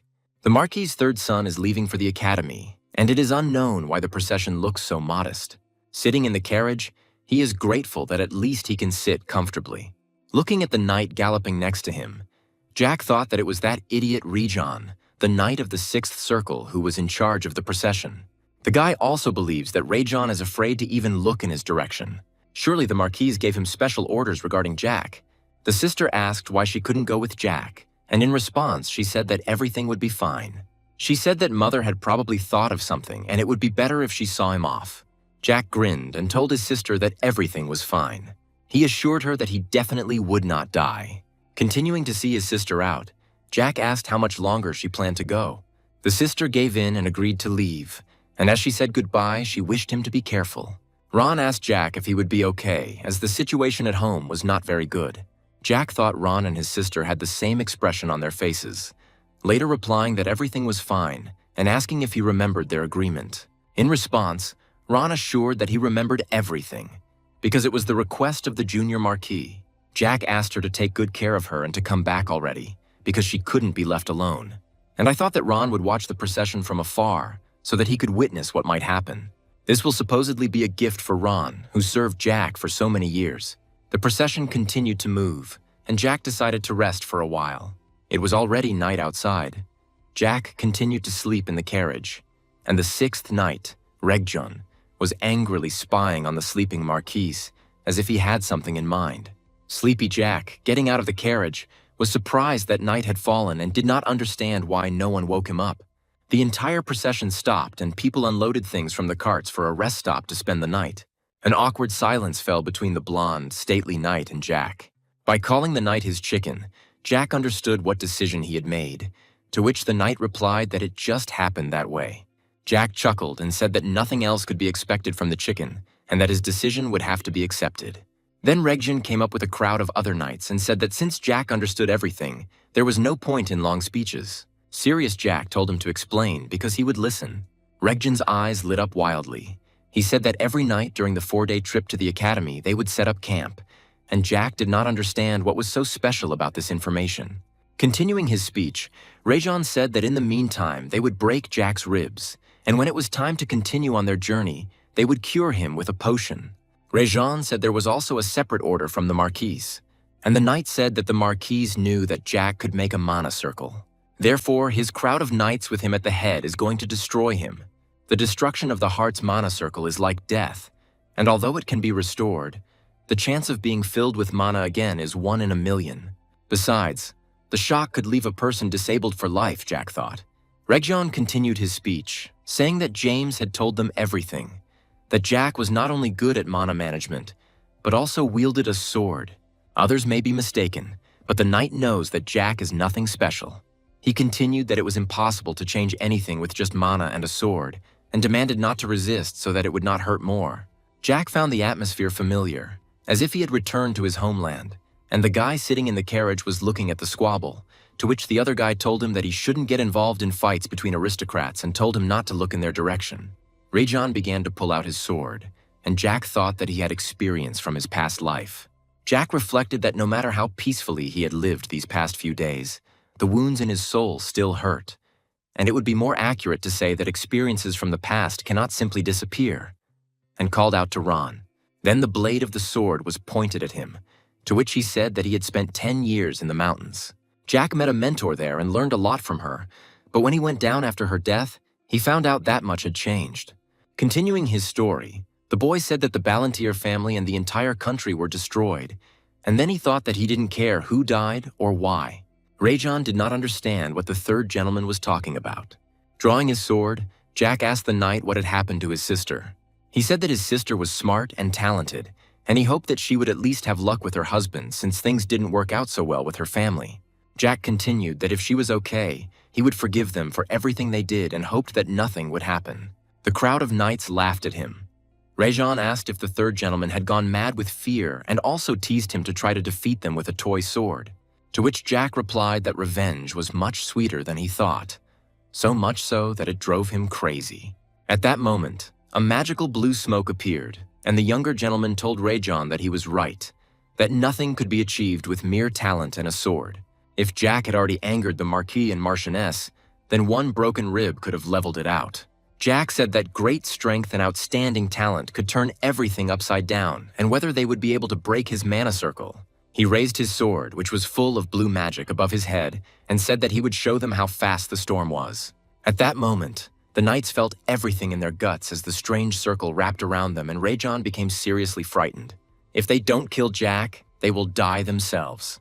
Jack rushed at the knights with all his might, using magic and his sword, and began to fight them off. Choosing a second gentleman with strong support from the outside was wise and better than choosing Jack, who was not noticed by anyone. Jack's eyes lit up with a blue flame. A magical whirlpool of power appeared around him, and it was as if death itself stood behind him. And at that moment, James felt that time stood still. A frightened Ron appeared in the bushes and asked the master what it was. Dead knights lay around Jack. He thought it was a fencing technique he had learned in his transcendental state, one of the 8 divided into characteristics of 4, but he replied that he could tell. But Ron still wouldn't understand anything. Ron said that he couldn't know everything about the master, but it looked more like a method of controlling magic than a technique, to which Jack asked if he had at least one potion. Then blood started coming out of his mouth and he was hitting himself with his fist in pain, and Ron was just calling out to him in panic. Coughing up blood, the boy says that it's nothing and asks for the potion to be given quickly. The butler rustled in his pocket, pulled out a flask with scarlet contents, and the gentleman, rolling down the carriage to the ground, drank it in one gulp. The cough still escapes Jack's throat, which makes Ron worry, because if he didn't have the potion, he would already be dead. But that's nonsense. He won't die that easily, and besides, he knows that Ron always has a potion with him just in case. And besides, Ron would like to give it to his master first, and not to himself, because in the past he did exactly the same thing and personally poured the potion into the baby's mouth. Smiling, Jack says that in his haste he failed to tell his butler something. After waiting for a second of silence and looking at Ron with all sincerity, he said the most sincere thank you in his life. He was a fool in the past, and these words seemed difficult to him. His hand weakened, and falling to the ground next to the body, the potion began to spill. Not knowing how to formulate it, Ron says that the master knows the future, and this is exactly what he has been hiding from him. Jack corrects that he went back in time, but the essence remains roughly the same. He felt better very quickly.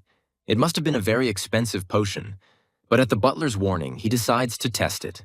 Rising abruptly, he approaches the astonished servant and, picking up his sword from the ground, concludes that everything is fine. The white head lies in a pool of its own blood. Jack stealthily glances at this and tells the butler that the chicken is dead. He put his foot on his head and shook it from side to side. It was a shame that it happened that way, because Jack thought he could raise something good out of him. As a knight, he made the right choice, and that's why he's a chicken. You shouldn't expect anything from him. The strange thing is that the butler wasn't surprised when Jack said about going back in time. Wasn't he curious about the future of his sister and the Marquise? Regarding the latter, Ron thinks that the Marcus family will be destroyed. And judging by Jack's indifferent face and his reaction, the butler concluded that it would be terrible. To be honest, the guy would like to pretend that nothing happened, but if the butler is really interested, he can ask. With an intriguing smile, Jack asks him if he wants to ask a question, but is refused. This seems very boring to the guy, and even if in his soul he is a grown man, he still behaves like a child. But isn't he even interested in his own future? Jack asks, receiving a more vivid reaction from his butler. In the end, Jack doesn't get a very enthusiastic answer, and Ron also thinks that killing him isn't that easy. This will likely disappoint the butler, but Jack is as confident as he can be that he was easy to kill. It was upsetting news. Ron turned into a sad puppy and felt depressed. After all this, Jack decided to take a rest and, having warned the butler, climbed into the carriage and collapsed onto the seat. Bending over one of the slain knights with bitterness, Ron reached out and closed his eyes. In one attack, Jack killed 25 people, although it's hard to call it just an attack. How is it even possible that he destroyed their hearts without touching them with a sword? Looking at the carriage where the gentleman was resting, Ron had only one question, going back in time. What was his life like then? He worries and continues to look with concern, as if he sees the boy through the wall, hoping that everything will be okay with him. A piercing scream wakes the boy from his sleep, and he regains consciousness rather lost, which casts doubt on whether the potion helped. Confusion made Jack himself doubt whether everything was okay with him. He could even lose consciousness from the pain. The butler was holding an incomprehensible bag, and when he opened it, he showed off the contents.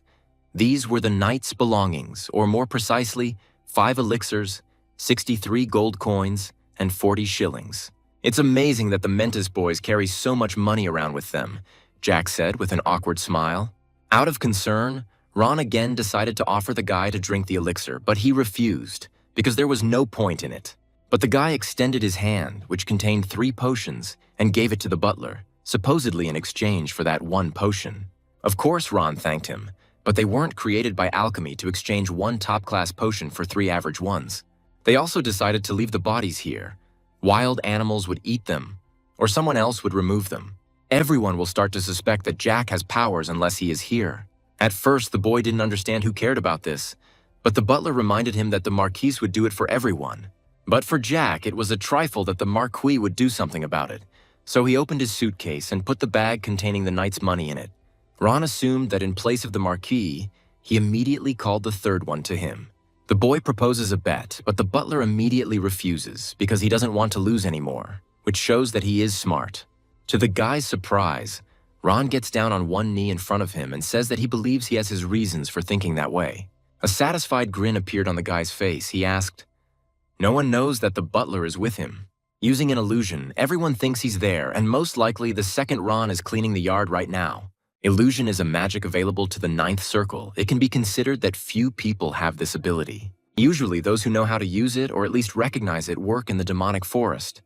But nothing can be completely certain. Perhaps when everyone finds out, the Marquise will interrogate Ron about what happened.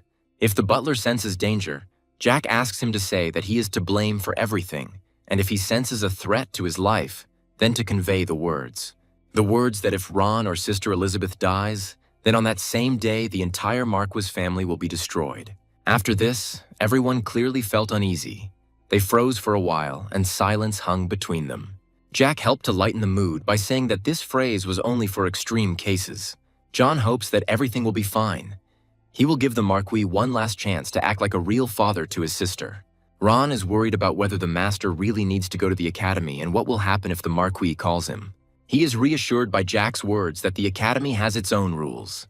Namely, that from the beginning of the semester, unless it is the death of a relative, then you cannot leave. It is clear from the butler's face that he wants to go with the Master. He himself would be glad to do so. But it is too early. The butler is about to leave, and Jack wishes him farewell not to run into any monsters on the way back. Most likely, they will see each other again only in 4 years. But who knows? You never know what will happen. The only thing that matters most to Jack is his sister, and he asks Ron to look after her. Ron has left, and now all that remains is to plan the route to the Academy. From the Marquise's estate, you can camp on the mountain 3 times before reaching the Academy. But if you go by road, it will take 4 days, although on the mountain it will also take about that. It's impossible to say that the mountain route is more difficult. It's not much different from a regular road. Taking his suitcase, Jack goes up. There should be a village nearby. Approaching the horse, he tries to climb on it, but from the outside it looks ridiculous, and he fails. It turned out to be a real challenge. Because of my small stature, there were so many problems. It's just Jack and the horse, which makes this night seem so peaceful after what happened. But the boy has his own plans. He doesn't plan to head to the Academy right away. He feels very ashamed in front of Ron and his sister. But for now, he needs to focus on his mentor. Valentine Milos brought him back to life, gave him the power to carry out his revenge, and made him, whom everyone considered a nobody, a man. Although it has been forgotten now, she is one of the most powerful black magicians. For those who remember, it is the most terrible memory. Jack's heart has not fluttered like this for a long time. Our hero arrived in Arbeloa, the province of the Viscount of Arbeloa, vassal of the Duke of Osenbla. Jack, looking at the children nearby, wondered whether it was worth staying there for the night. He felt good. He was smiling. Judging by the children's faces, this was a good place. Opening the door, Jack found himself in some tavern where people were having fun. He stroked the dog and decided to sit down at the table, hoping that there was no one to quarrel with there. The attractive waitress immediately noticed the new guest and had already managed to inquire whether he had come for a bite to eat or to stay the night. He was confused by her appearance. From the outside, she looked more like a mercenary than a tavern worker. Jack, holding out the coins, asked for simple food, water, a room for one night, and asked to bring the sword that was near his horse. But 1 shilling was enough. The inspired girl would bring him the famous Arbeloa apple pie and steak. And it would seem that this is enough, but she asks about the drink, whether he prefers milk or should she bring beer. Not bad. He could stay and live here, even though he wasn't a local. She didn't try to squeeze more out of him.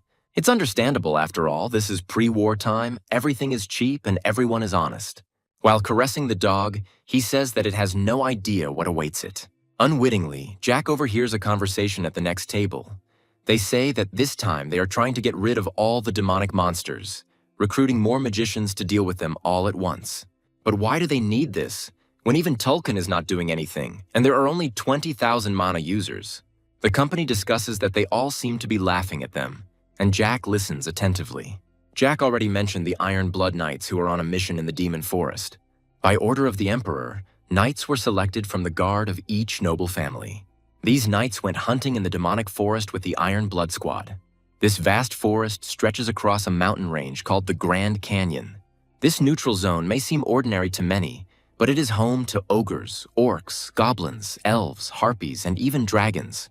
Troll blood is used to make potions. Ogre sinew is used as bowstrings, and iron monsters, called Perex, are used as material for weapons and armor. Harpy feathers are used for women's jewelry, and elves are kept as pets for their appearance. In the demonic forest, these creatures pose no danger, so everything that happens there is the excess of human greed. Jack tries to rack his brain to remember what happened there, and it seems like they're losing this time. During the massacre in the forest, the detachment of the Iron Blood Knights lost most of their troops. Knights and guards of the aristocratic families were also killed. The fiasco of the people that day was simply colossal. The losses they suffered led to the annulment of the support of the people and noble families towards the Emperor. According to Jack, problems in the imperial family began around then, and a civil war would break out in about a year. The third gentleman's thoughts were interrupted by another drunkard in the tavern, who angrily slammed his mug on the table and blamed all the problems on the Emperor. He wanted to add something else to his speech, but his friends quickly shut him up in order to save their friend's head. One of his friends hastened to defuse the situation, and with a nervous laugh noted how drunk his friend had become, so much so that he was talking such nonsense. It was funny to watch such an act of fearlessness, akin to madness. Everyone knew that for insulting the Emperor and his family, one could easily lose one's head. But during one of the drunks' conversations, Jack heard that they began to talk about the third son of the Marquise, Jack, and he was immediately interested in such a change of topic. One of the drinkers asked his friend to explain what the third gentleman had done that was so interesting, and his drinking companion replied that rumors had spread about the use of black magic. Well, of course, none of his friends believed what he was saying. Everyone knew that Jack Ballantyre was a real fool, and besides, he had recently been imprisoned. Jack was unnerved by this situation. After all, he was present here now. It was unclear from whom the third gentleman could have learned black magic, because according to historical treatises, all black magic had long since died out. One of the drunkards suggested that perhaps one aristocrat retained knowledge of the dark arts and that he taught Jack his wisdom. A girl approached Ballantyre. The dog next to him looked curiously at the tray of food in her hands. She asked what could have made the boy so happy. Jack thought to himself about the word amused. Most likely, during this conversation, he too had been laughing along with the drunks and hadn't noticed it.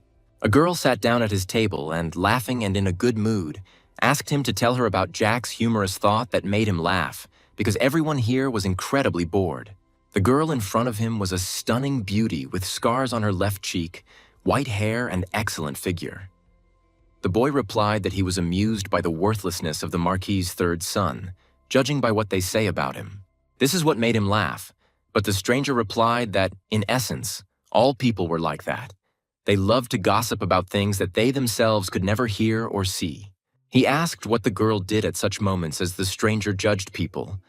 The girl thought for a moment and after a few seconds answered, in her opinion, if you wanted to know the truth, you had to see everything in person to decide for yourself that the rumors were just rumors and separate the truth from the lies. The guy noted with a smile that sometimes rumors actually turn out to be true, although rarely, and nevertheless it is true. The stranger stroked the dog and asked again in surprise. Jack cut off a piece of the pie she brought him, and noted that although the pie was not as exquisite as Ron's pie, it tasted good. And to Jack's surprise, the stranger continued. She replied that she still thought that if it turned out that the third gentleman was a good man, then all the rumors about him would be a lie. Jack froze in place with a piece of pie in his hands and a bitten piece in his mouth. He froze and did not know what to answer to this. The thoughts of this stranger were amazing. The girl asked what happened to Jack. He did not stop thinking. If you analyze her appearance, she was a person with scars, a pumped-up body, and surrounded by mercenaries. The stranger took the pie again, and this time cut it completely into many pieces to make it easier to eat. Jack only quietly asked if she was the leader of the Adventurers Guild. At first, the mercenary was surprised, but then she smiled. Of course, Jack didn't say this just like that. Her presence here in itself was suspicious. In the village he arrived at, there was a huge number of mercenaries who were looking for easy money to fill their pockets with gold. Mercenaries did not shy away from any kind of work. They could join the local guard, be detectives in order to find someone, or become monster hunters. All such quests were issued in the Adventurers Guild building, which was located in any province. This was a common area. That's why guilds like these offer housing. Jack said that most likely the mercenary had a lot of free time. The busy guild leader would certainly not have served the tavern if he had a job, given this factor. Many questions arose. One even felt sorry for the stranger. She replied that the building nearby belonged to the guild. But now there was almost no work there. And what there was paid poorly, and living on that money was unbearable. That is why she paid great attention to the tavern as her only source of income today, because everyone wanted to live on something. Jack had correctly noticed that the place he was currently in was a cover for the Adventurers Guild. He had figured this out almost as soon as he entered. The guy noticed that the stranger was wrong to assume all this and think about him. Jack was known as a disgrace to the Marquis family, a complete mediocrity, and a talentless young man. His story was a completely simple legend for the amusement of mercenaries in such establishments. But one thing did not leave my head: how the girl was able to recognize him, or how she saw through Jack by his appearance. However, everything was much simpler if you think about it. A few minutes ago, when he rode into the city on his horse, he gave a distinctive sign. He was incredibly tired while riding his horse to this place.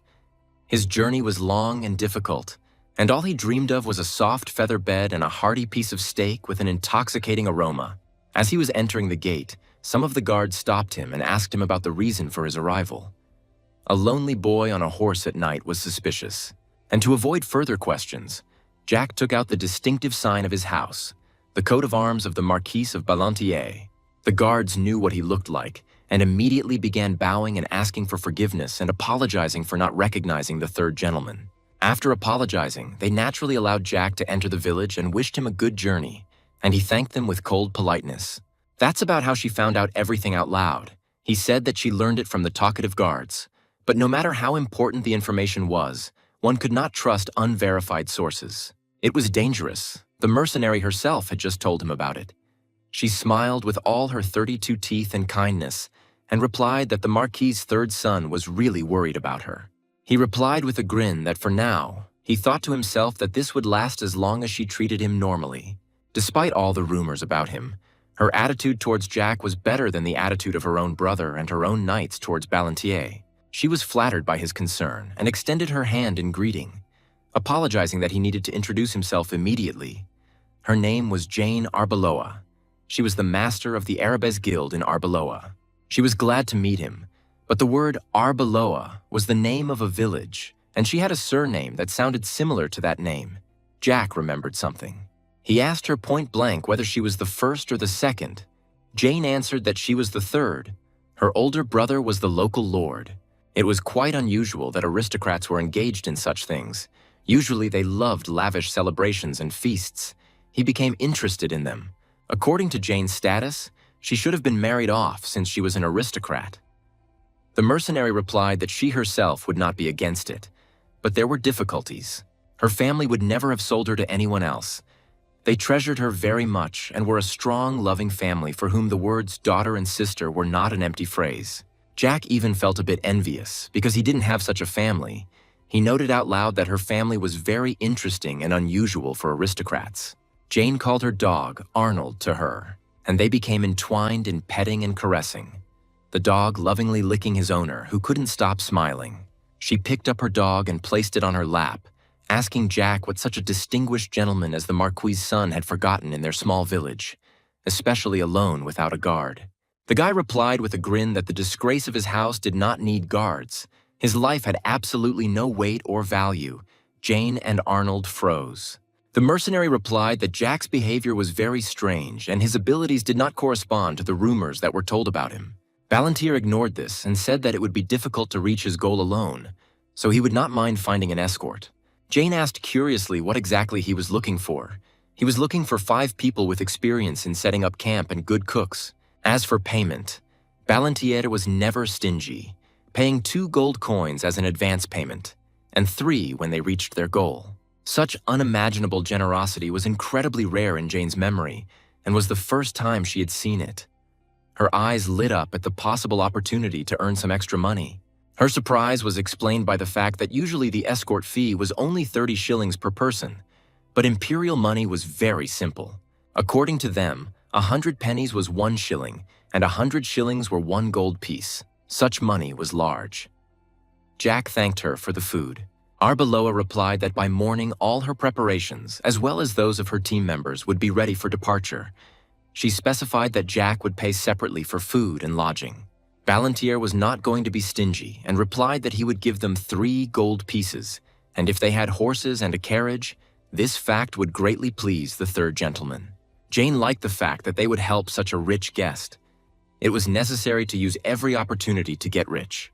The mercenary replied with a smile that Jack had no need to worry, as there were people with a wealth of experience in the village, and gave Ballantyre the key to her chambers. Jack noted with a smile to himself that if such a woman was the guild master, then there was no need to worry about the well-being of the village.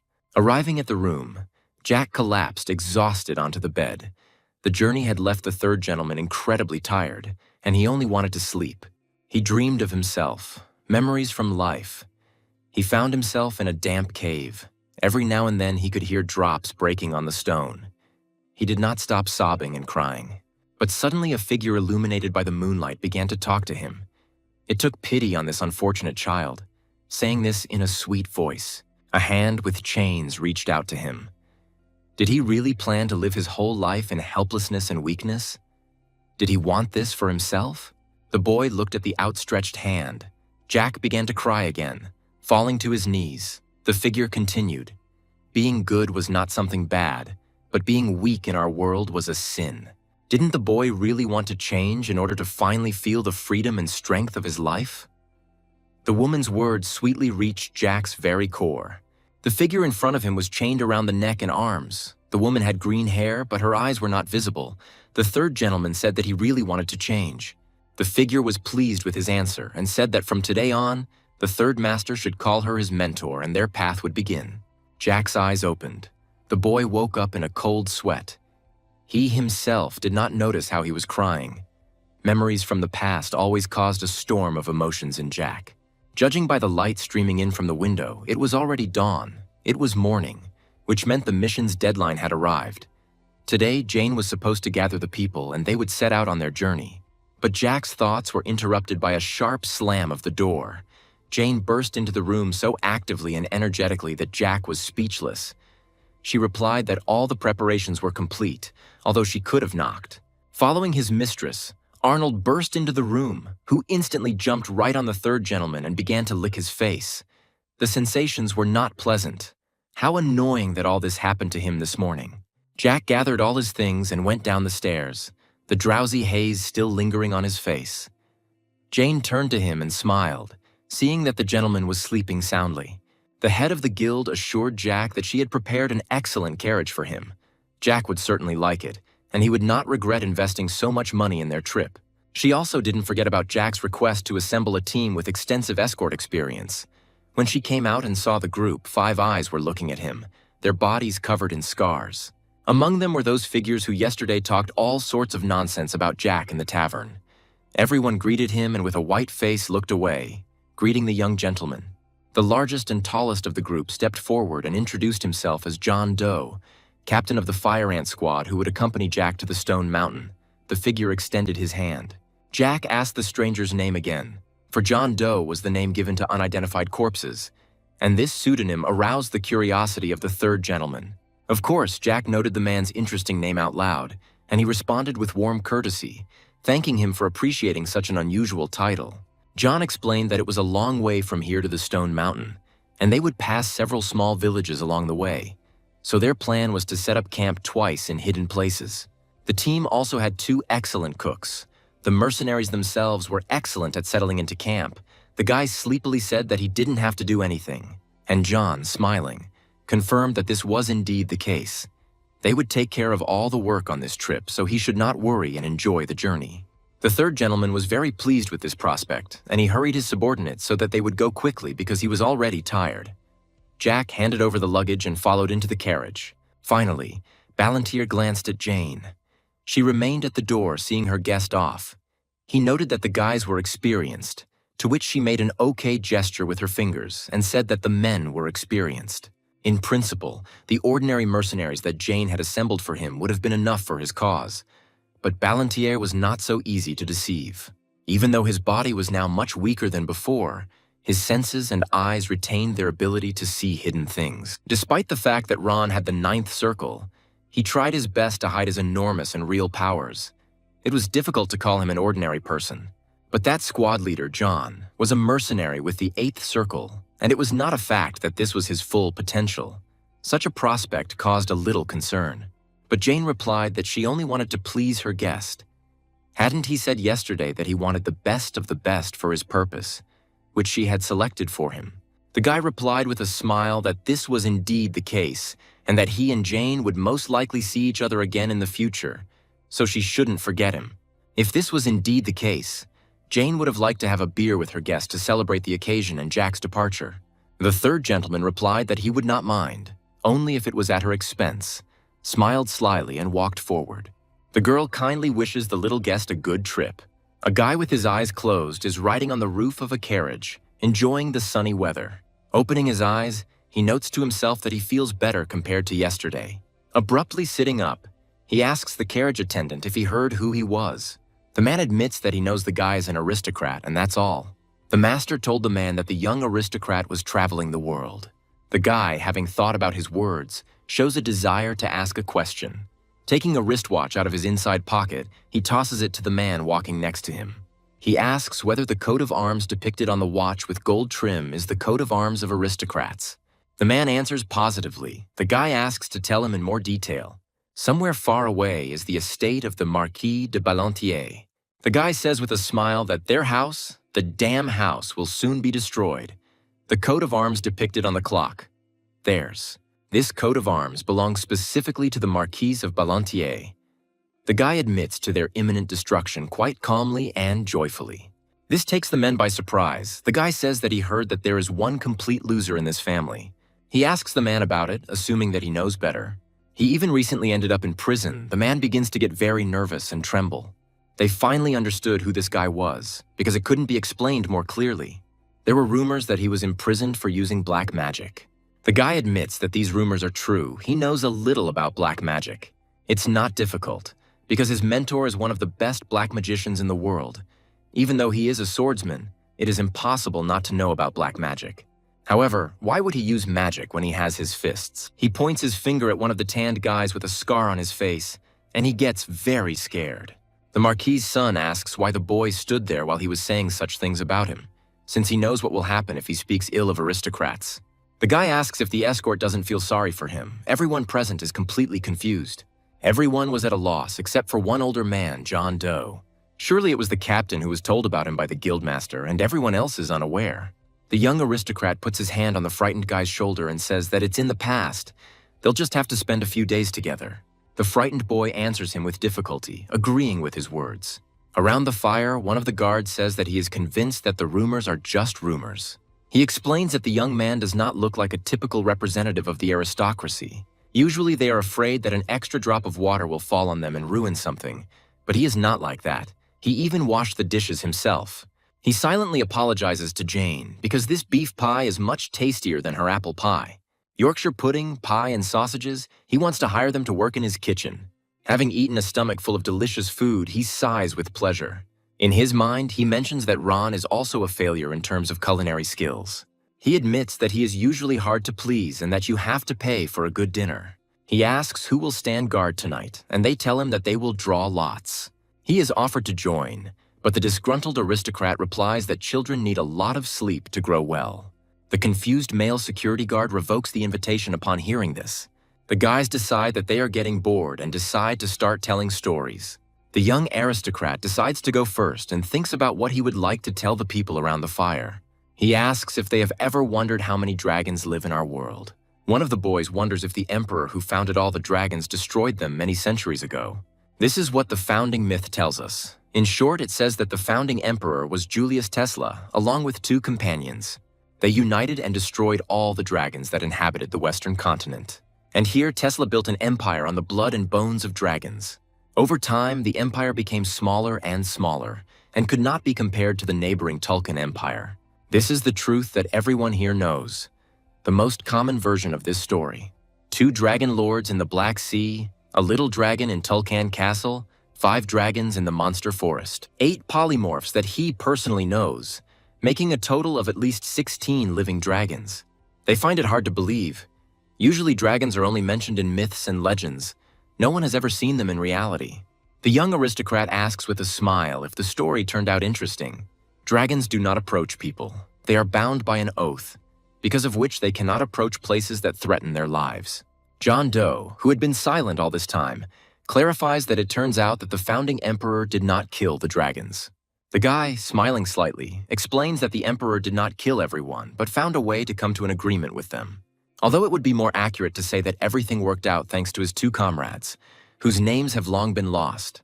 John asks the young aristocrat what those 16 dragons are doing now. He explains that in fact their continent is not the only one in the world. Besides the Western continent, there is an Eastern continent beyond the Black Sea. Little dragons have little to do, but dragon lords have one mission: to protect the border in the Black Sea. The border was created many hundreds of years ago and separated the Western continent from the Eastern one. All dragon lords must protect it. He himself is interested in what the world of dragons on the Eastern continent looks like. All the men burst into laughter. One of them gives the young man a friendly hug and admits that he tells stories very well. In fact, the young man did not even hope that the guards would check him and his stories. He gets up and goes to wash and change clothes, heading towards his carriage. The security guard offers to accompany him, but the guy refuses, since he can wash himself. He plunges into the source with pleasure, alone and with only 1 lamp. Those stupid mercenaries didn't take his story seriously, so be it. But was it worth laughing at like that? He wonders why he allows them to laugh at him, the protagonist who is forced to hide his true powers. He washes his face and leans his head back on the rocks, relaxing in the water. What really worries him now is John Doe, as he might be a spy for the Tulkun Empire. A suspicious type, and his behavior raises even more questions. The whole situation is like one giant puzzle. The guy notes with a tired sigh. He asked to provide him with good mercenaries, but among them was the owner of the 8th Circle. 8 circles is a lot. The captain of the Iron Blood Squad has the same number. In other words, such a guy would have been ripped off hand and foot, but he's just the captain of some unfortunate and unknown squad. However, right now he has more important things to do than this suspicious man, the guy admits to himself. He had already managed to recover a little, thanks to the rest in the carriage and the elixir. Well, there shouldn't be any problems, the aristocrat concludes. He needs to go to his mentor in any case. But of course, if he turns out to be a spy for Tulkun, it's better not to take him with you further. Dressed in clean clothes, he approaches the mercenaries behind the fire with the ball in his hand. He reports that he had to hurry because an urgent matter arose. Pointing the tip of his sword at John, he states that he is the cause of his troubles. He asks directly how a person with the 8th Circle can work as a simple mercenary. The young aristocrat admits that he is going to a place that is very important to him, and he does not intend to bring a man there who is hiding something. The others are surprised to learn that John Doe is the 8th Circle. This is unexpected news for them. John openly admits his 8th Circle while standing in front of the guy and asks what it affects. The young man says that he told them an interesting story, and now he would like to hear John's story. He asks to tell him who he is and what he is doing here, still holding the sword with the sharp end towards him. John asks what will happen if he refuses. The guy says that then he will die. The guy's gaze suddenly turns to one of the mercenaries, a young blonde guy, and asks if he is a spy for Tulkun.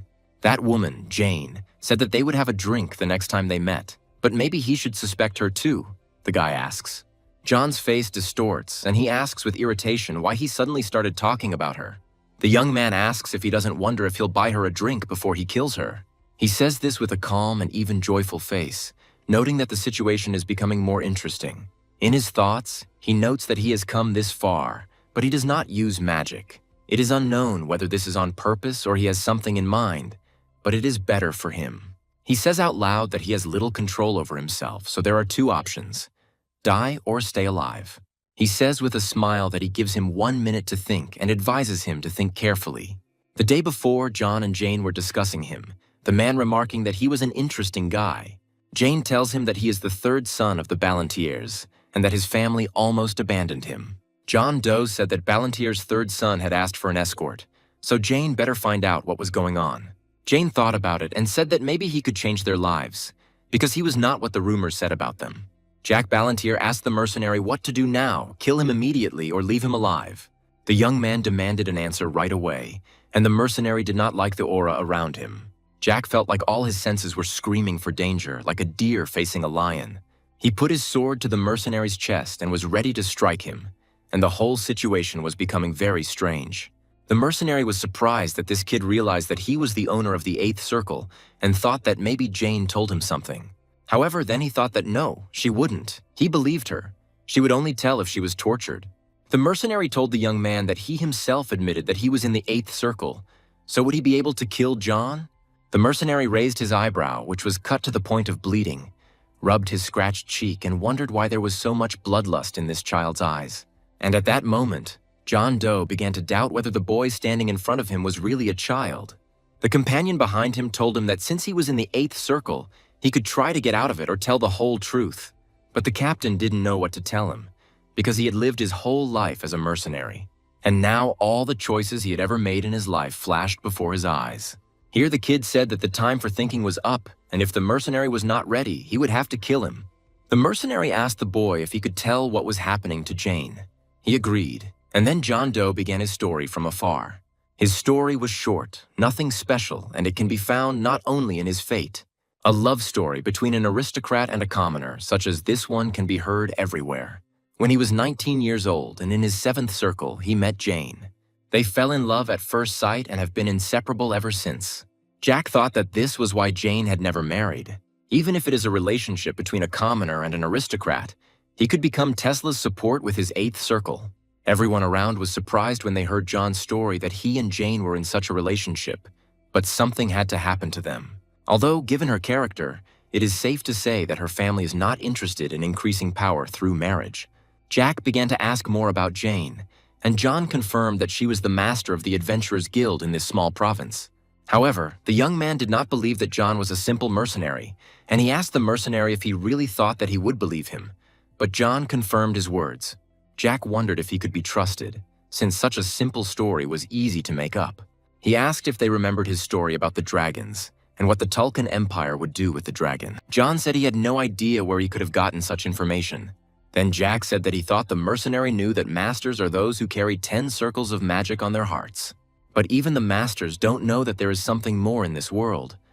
Monsters that use souls as power, not mana, they are called transcendents. In 2 years, the captain of the Empire's knights will become a master and be called the strongest knight on the continent. He will help forgotten stories about transcendence become reality again. Jack laughed and said that he found it funny that the captain himself could never become one. He asked John if he liked this interesting story, and he asked him to continue. The captain will replace half of his blood and bones with dragons and become half human and half dragon. Jack smiled and said that the faces of the audience immediately showed what they were feeling. And John asked the young man how this story was connected with what was happening now. He replied that the Tulkan Empire only had one dragon for now, and even though they were practically immortal, you couldn't conduct many experiments with one dragon. Jack raised his finger and, after a meaningful pause, remarked that this was why the Empire sent its minions to other countries. This is necessary in order to collect information and to find other dragons. The mercenary didn't believe it and said that it was just a story from a novel, that you can't believe in such things. He suggested that Jack tell this story to the other mercenaries in case they took the bait, but the young man snorted contemptuously. And I thought to myself that based on the mercenary's reaction, it was difficult to say that he was a spy. John asked the boy if his doubts were cleared up, and he nodded affirmatively, lowering his sword. And then he wished the mercenary good luck with the guildmaster and said that he was waiting for an invitation to the wedding. Suddenly, he turned around and again pointed his sword at the mercenary, who had already managed to turn his back to him. Jack said that since he was the one who suspected him first, he would spare his life. He grabbed the mercenary by the collar and said threateningly that this was his last warning. And if John tries to do anything against him, Jack will turn everyone, including him, into dust. The companions became worried and suggested that they calm down, put down their swords and talk. Jack thought that it seemed to him that he and his companions had already become closer. But apparently by doing so, he had only pushed them away from himself. But nothing could be done. The relationship between employees and employers is always like that. He asked John a question that had been bothering him for a long time, why he was working as a mercenary with his 8th circle. But he replied that he didn't know. Jack said that he also found it strange that the mercenary said that he had a 4th circle 2 years ago, and he confirmed that this was true. The captain's companion set aside that he was offended, of course, but he really was a good captain, and even saved his life so he wouldn't be too offended. He smiled and told John that the 8th circle was great. It turned out that John was the best mercenary captain on the entire continent, and invited him to become the king of mercenaries. But John chuckled. He thought this title was stupid, and he asked since when one could become the king of mercenaries with the 8th circle. The companion said that as far as he knew, there were as many as 4 masters among the mercenaries. But John replied that he did not think so. Jack was surprised and asked his companion if the words spoken by the mercenary were really true, and John confirmed it. The young man was surprised and said that this news was shocking for him, but he would try to get over it, and John replied that everyone has their own secrets. Jack smiled and asked the mercenary why he didn't do anything then. John replied that even now his hands were shaking and he felt as if he had been on the brink of death. The mercenary closed his eyes and thought that if he had gone just a little bit further, he would have shit himself from fear. He also decided that Jack was an interesting guy, albeit a dangerous one, and that he should try to get to know him better. The satellites noticed that the entire continent was on edge due to the fact that a struggle for the throne was underway in the Tulkan Empire. And if spies and dragons appear in the current situation, it will probably be bad for everyone. Jack was already falling asleep, but he thought that this would really only make things worse, and he needed to find out more about it. A couple of days later, Jack asked his companions if they would like him to tell an interesting story. He asked his listeners what they knew about the Orc Lord who lived in the magical forest, but they said that, in principle, nothing, and suggested that perhaps he had the 9th circle. Jack laughed and said that it was not the 9th, no, but, as he thought, probably the 10th circle of power. The young man noted that someday they would know for sure, but he still wanted to tell a story about the past. Jack said that if you count by imperial time, then that was 23 years ago. The youth quietly said that the Orc Lord was very fond of weapons, and asked his listeners if they knew about his relationship with the Harpy Lady. They replied that they didn't know, and their faces were tense, as if this story frightened them. Jack continued that it was difficult, because it was generally accepted that relations between orcs and harpies were not very good. And not even that, not very, but, in fact, on the brink of war, because they were constantly in conflict with each other. The young man noted that he always thought that the mercenaries who were constantly hanging around in this forest for money should at least know something. Orcs and harpies are 2 races that are considered the strongest in the magical forest. They are even called the protectors of the forest. Jack said that there was one reason they were given such a nickname. They were very strong, and asked his fellow travelers if it was strange for them to hear that the Orc Lord and the Harpy Lady were in such a relationship. But he continued that, in general, initially they were not enemies, but simply neighbors. At that time, Blackman became the Lord of the Orcs. He began to increase his power and succeeded in it. Jack continued his story and said that not everything went smoothly, and after 5 years, problems began. Blackman and Lady Harpies were happy together, but then everyone found out about their relationship. In essence, all races, humans, harpies, or orcs, strive for the same thing. Everyone wants power, strength, and is ready to do anything just to get it. Some harpies and orcs wanted to overthrow their rulers, and, of course, the operation to overthrow them had to be carried out secretly. But in the end, their stupid plan went to waste, because everyone knows that Blackman and Lady Harpies still rule. John said that was true, but he wondered why relations between the races had not improved yet. After the internal uprisings ended, Blackman and Valea decided that their people were more important than love. The mercenary wondered if everything the kid was saying was true, but said out loud that it was interesting. And one thing was for sure. Decades ago, harpies and orcs were not as dangerous as they are now. Jack replied that for some time now, these two races had begun to gain strength, and 10 years ago they were first called the strongest. The harpies were able to steal and copy the orcs' secret fighting techniques, and the orcs learned elementalism from the harpies. This is how the largest and most powerful races inhabiting the forest were able to master each other's secret techniques. And two rulers of the two most powerful races, Blackman and Valleya, were able to directly contribute to this. After this, the two races finally separated from each other, but at the same time became the main ones in the magical forest.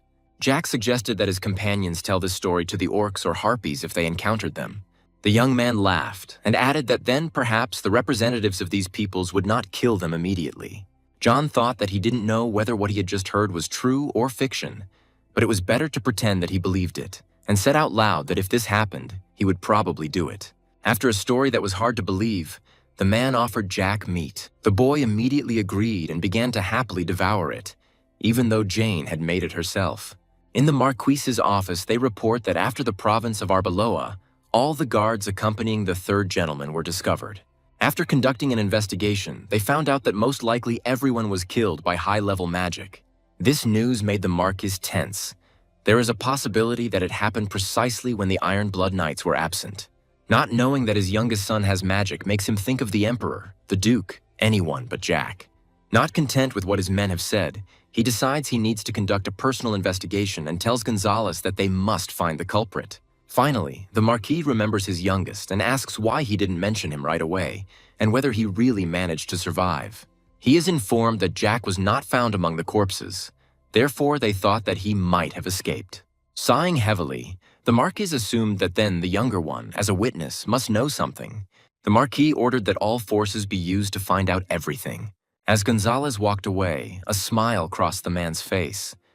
Perhaps he had understood everything, because he reminded himself that he had thought the third one was useless. But it turned out that was not the case. The next day, Jack continued his journey. Now he was at the beginning of the mountain range. A hand holding a small bag, which had previously been collected from the belongings of his murdered servants, reaches out to give it to the good man. The bag was strangely heavy. He looked inside and saw a pile of money.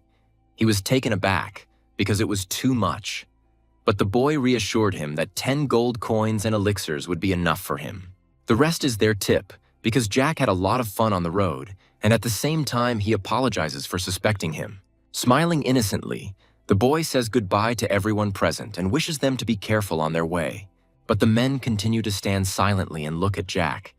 And eventually, it is he who begins to speak up, saying that he might be crossing the line, but he wants to say something. His voice becomes more serious, and the only thing he says is that being a mercenary isn't as bad as it seems.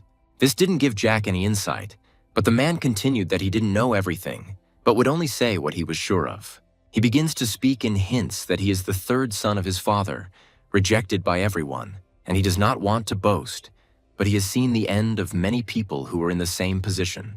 As the man listed his status, known to all people in the area, his face became serious. Afterwards, Jack relaxed and, rubbing the back of his head, asked if he wanted him to become a mercenary too. The man, putting his hands on the boy's shoulders, simply repeats what he already said.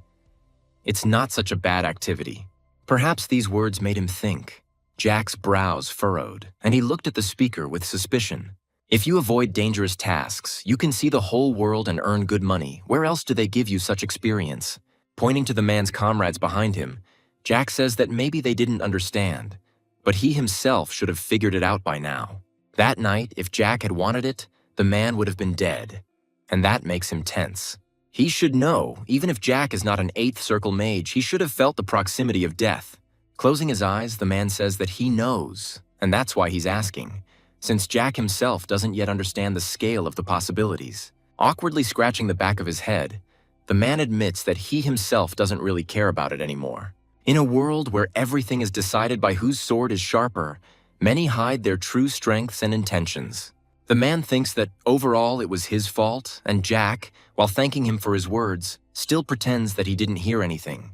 Jack motions with his finger to the man to bend down and whispers in his ear that he will only tell him this because he seems special to him, and in a few years a great disaster will come to the Western continent. And as much as he wouldn't like to admit it for a worthy and strong mercenary, Jack's advice is that it's better for him to just hide. He wouldn't understand his words now, but Jack asked him to simply remember them. And the man smiled incredulously in response. Making a face that looks like he's about to start laughing, he says that this is going to be a serious mess. Therefore, you shouldn't sell yourself for a few gold pieces. Money is important, but not more important than life. The man smiles kindly and agrees, as if it's funny for him to receive moralizing from a child. Jack was satisfied with this answer. Tapping him on the shoulder, he said that he was free and began to leave. A call makes him turn around again. The man asks him to wait and asks the name of the unfamiliar boy. This was a surprise for the boy. He already knew who he was, so why tell him anything else? Still smiling, he says the name Jack, saying that a man can remember him that way. Out of politeness or perhaps genuine interest, the guy doesn't leave right away, but asks the same question to the man. He tenses up, but confidently pronounces Dinas, or rather his name is Dynastismo. Jack was very amused by this acquaintance, and before leaving, he suggests seeing each other again sometime. Using mana, he easily crosses the mountainous terrain and eventually stops. It's really tiring for him. It's like a workout. He's looking into the distance, as if he's already close. His body is still too small, and he cannot jump as far, which causes discomfort. Jack enters a strange, dark cave and lights his way by forming mana in his palm. It is precisely here, behind this wall, that his mentor is, and he touches the cold stone with his hand. In the past, he discovered this place by accident. The only thoughts in his head were that he wanted to leave his family. It was too hard and too much pressure. He removed the cork from the bottle of blue liquid with his teeth and splashed it all onto that very wall. There's one thing left, and Jack touches the hilt of his sword to draw it. His childish fingers touch the sharp, thin blade. His whole appearance screams that this is an important moment in his life. Clenching his fist, the blade cuts him. Blood begins to flow and drip from his hands. But for him, it is a small sacrifice. The blade is pointed at the throat. Before his return at 17, everything was different. Although it was mentally difficult, he then pointed the blade at himself. He simply hid and ran away. Having lost Ron, he had no choice but to end his own life. But the previous Jack was too weak to do this. So he dropped his weapon and burst into tears. Blood and tears mixed. Flowing down the stone, stumbling upon a hidden entrance to the cave was a great success for someone like him. Now he acts consciously, and as in a past life, a door also opens before him. As if knowing this path by heart, the guy descends the steep white stairs to the very bottom. But still, it is unclear even to him why this is so. But in his heart, an emotion trembles. Although it should be obvious, decades have passed since then, and the chance to live life again does not always present itself. Having reached the end, he finally came to the place where he wanted to go initially. In front of him is a little girl in chains, as if she had not yet learned to speak, but she is dressed like an adult woman. This is his mentor. He hasn't seen her for a long time. Is it even possible to make a living thing immortal? Everyone in this world wants to live as long as possible, no matter whether you are a human or a magical creature. Orcs, dragons, emperors will still die one day. This is natural and right. For this little girl in chains too, but still, his mentor is not simple like everyone else. Unlike others, she has been living for 400 years, which you cannot tell from her appearance. This happens due to the separation of the soul from the body, and magic is what maintains the connection between them. The problem is that this process will soon come to an end. Nothing in this world lasts forever. In her past life, after meeting Jack, she lived only 10 years, but this time everything will be different.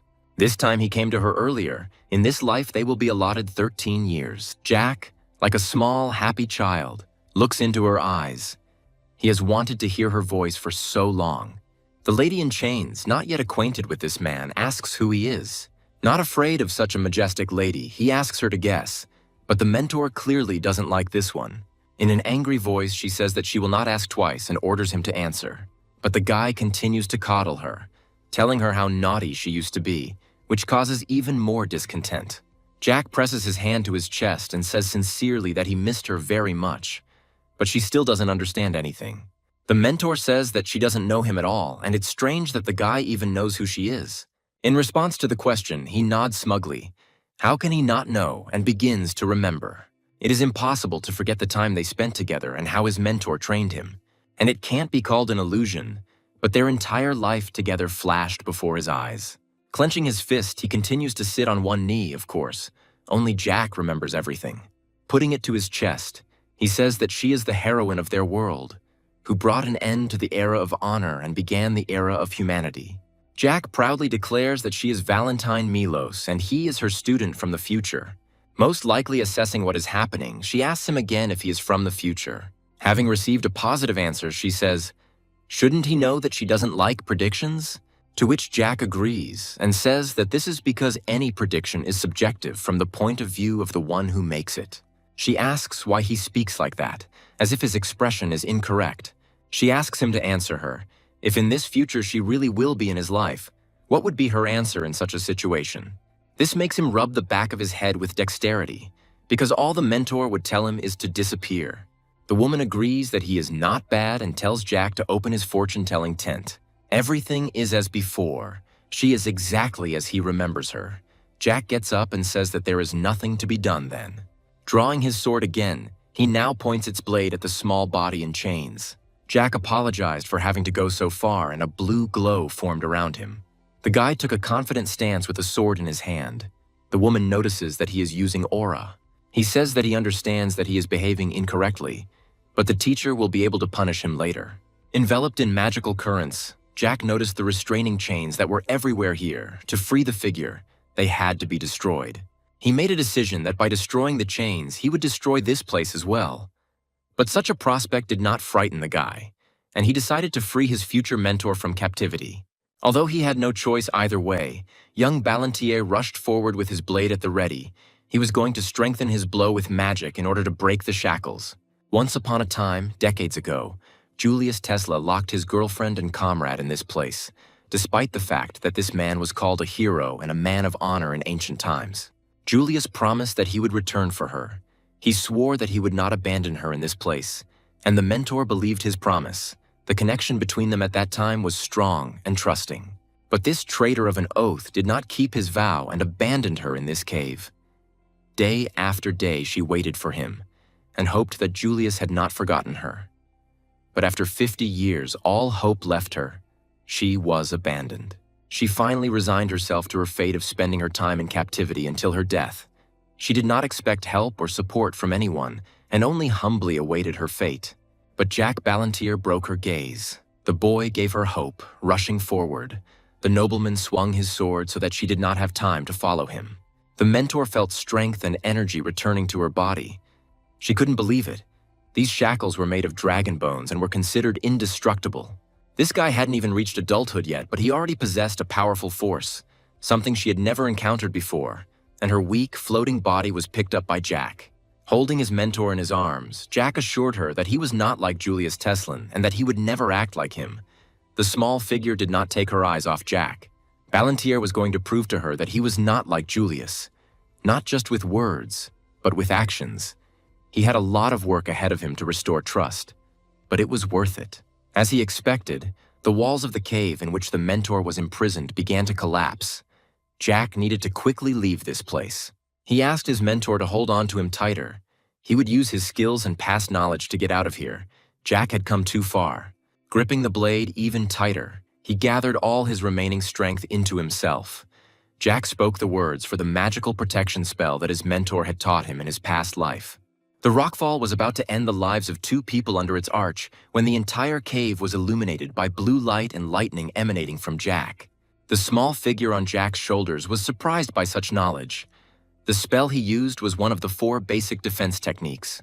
The mountain of the 4 great elements that the nobleman used could save them. Having finished the technique, Jack plunged the blade into the rock and prepared to strike. An explosion of colossal magical power wiped everything within a 100-meter radius into dust. A large crater gaped where the blade had been, and the figure asked Jack who he was. Jack just grinned and said that as he had already said, but her student, and she, his mentor. The blade slowly disappeared into dust in Jack's hands until it turned into nothing. The teacher was puzzled as to how Jack could gain such enormous strength at such a young age. But Jack was her student, and for him such strength was merely a demonstration of a fraction of the power that his teacher had bestowed upon him. For the next 13 years, Jack and his mentor would travel the world, during which time Jack's teacher would teach him various magical and fencing skills. The small figure could not believe such an amazing truth, and to make sure of its authenticity, she, as Jack always remembered, touched his face with her hands to count the truth. Although Jack wasn't sure that this technique was 100% effective, it was all he could do, and he humbly waited for his mentor to finish.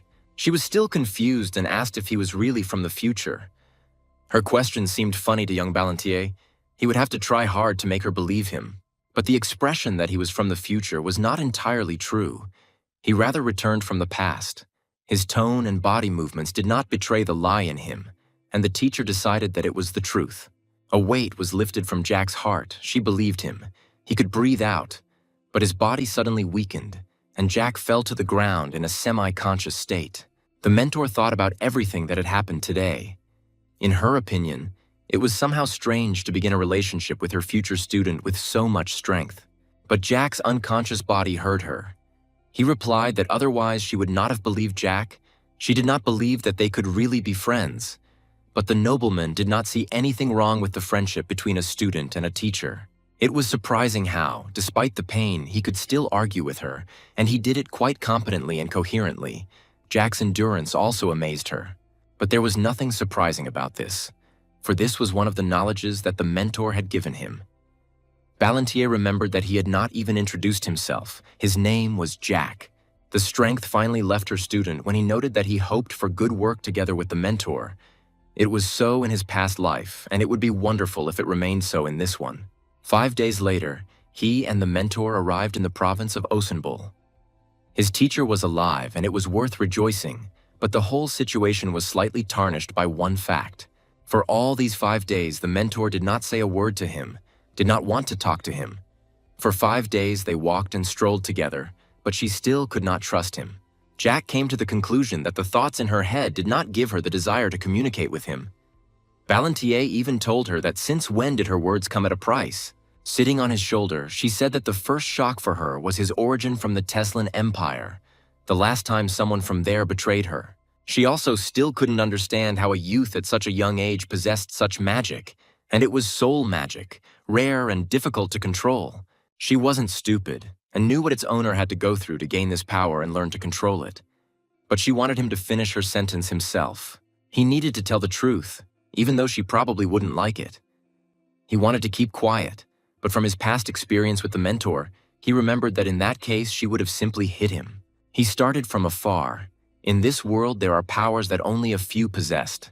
Especially the number of such was even smaller in the ranks of mortals, she agreed. But she saw that his soul contained thousands of dead people. She couldn't even imagine what kind of guy was in front of her now. You have to be a real monster to kill so many. Jack just grinned. Of course she was right, as always, and he would gladly like to tell and explain everything to the mentor.